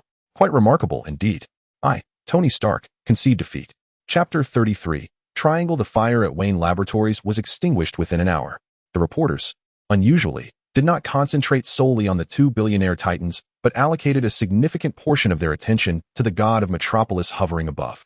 Security personnel prevented the eager media from rushing in. Floating 100 meters above the ground, Superman crossed through the shattered exterior of the laboratory into its interior. Nightingale released her hold, no longer obstructing Wayne's ascent. The deity of mankind extended his hand once more. Was this a case of malicious corporate rivalry? Or had Wayne Enterprises offended the wrong individuals? Why have accidents been so frequent at Wayne Enterprises lately? The hope of Gotham is waning. Does Iron Man symbolize a collaboration between the Avengers and Wayne Enterprises? Before departing, she turned to gaze intently at the chaotic throng of individuals, whether genuine journalists or infiltrators, striving to breach the encirclement. The ambulance route was obstructed, and nurses and doctors struggled to maneuver the stretcher amidst the cacophony of groans from the wounded, their sounds drowned out by the incessant chatter. Joy and sorrow never truly connect. The young woman perceived this scene as absurdly reminiscent of years past, a farcical spectacle. She had lingered in the night for so long that witnessing such commotion now felt like a distant memory. The noise was overwhelming. She yearned to retreat to the solace of alcohol. Once this turmoil subsided, she contemplated her resignation, for that individual likely required no protection at all. 10 minutes later, Bruce, Tony, Superman, Captain America, and Dr. Banner convened high above in a skyscraper. Yet, the atmosphere of their meeting diverged significantly from expectations. Upon encountering Bruce Wayne, Superman scrutinized him intently, his handsome brow furrowed as if faced with an exceptionally challenging mathematical equation. Though would Superman truly fear mathematics? The man with the steel blue eyes felt a surge of wariness and diverted his gaze to Tony, only to meet the equally peculiar stares of two others. One pair of caramel-colored eyes bore the message: there is only one truth. After years of banter with Tony Stark, this was the first time he was regarded with the eyes of a man observing a cat. Bruce's mind mirrored his bewildered expression, yet he posed his question without hesitation. What is that look you're giving me? Tony, with an air of mystery, glanced at Superman, then at Nightingale.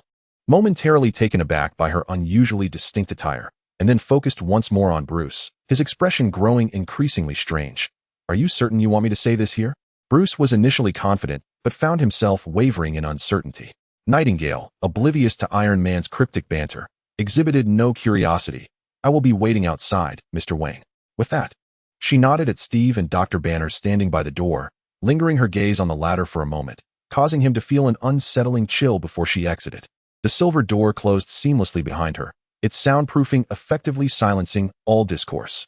Nightingale lowered her lashes, reluctantly reconciling the gentle doctor, who had never blushed in her 20 years of memory, with the Hulk capable of demolishing a building in an instant. She found herself irresistibly lost in contemplation. This recollection was indeed a jarring revelation. So, Bruce inquired, who can enlighten me about what has transpired?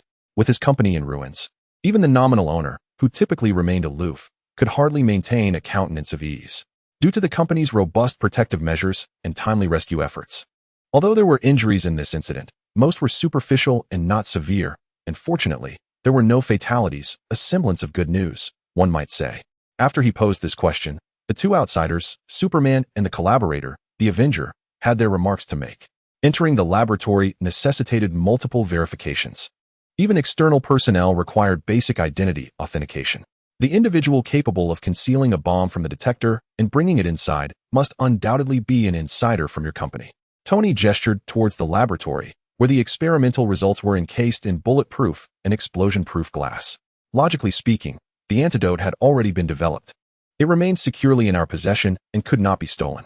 What, then, was the purpose of orchestrating this explosion? Bruce rubbed his brow. The antidote has been completed? Now that is genuinely good news. Yet, this sense of yet another near miss evoked a familiar feeling within him. It was reminiscent of that night at the gala when the box of serums was taken by him under the guise of a buyer. Just like the cultured man who was murdered the very next day, who must have mentioned Bruce Wayne as the purchaser, yet no one came to seek him afterwards. No, there were indeed some who did, such as Vivian, who had approached him but was subdued by Nightingale. These incidents, rather than mere acts of malicious revenge, seemed to be orchestrated with various violent events as a means to draw all attention towards them. The adversary managed to deliver the antidote prior to the incident, a mole within.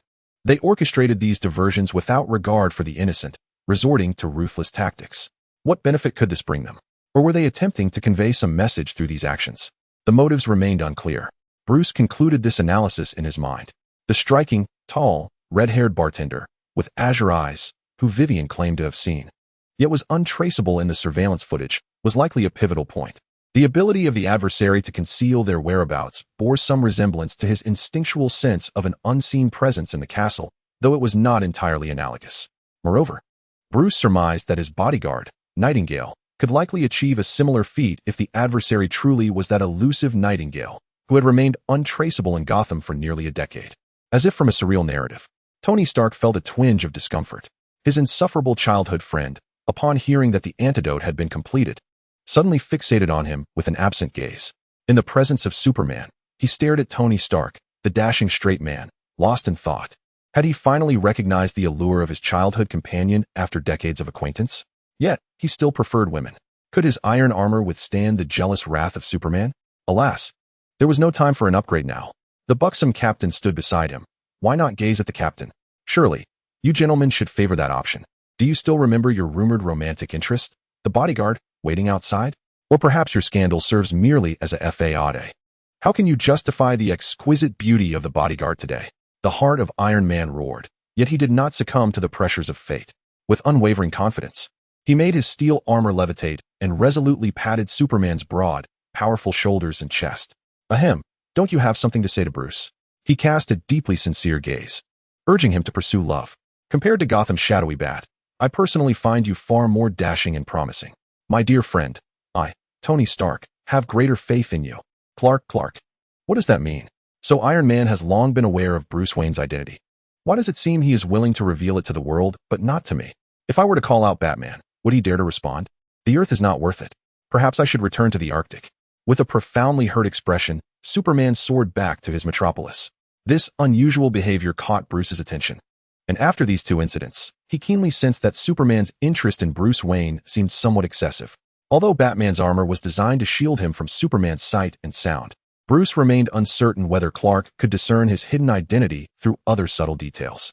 If he were determined, such a task would not be difficult for Superman. To be honest, Clark's knowledge of his identity was quite troublesome, as Bruce often struggled to gauge his canine-like emotional sensitivities. Moreover, he would undoubtedly be quite busy lately, unable to deal with the emotional dilemmas of a small-town boy. Thus, he sent a message to Diana, requesting one deity to provide warmth to another. Diana remained silent, replying only with a smiley face. Bruce glanced at the cheerful icon and felt that Wonder Woman must be quite pleased. With a sense of relief for having resolved one matter, he lifted his head, only to meet Iron Man's more profound expression. In a tone reminiscent of an underground meeting, "Are you messaging Batman?" Bruce Wayne the Batman,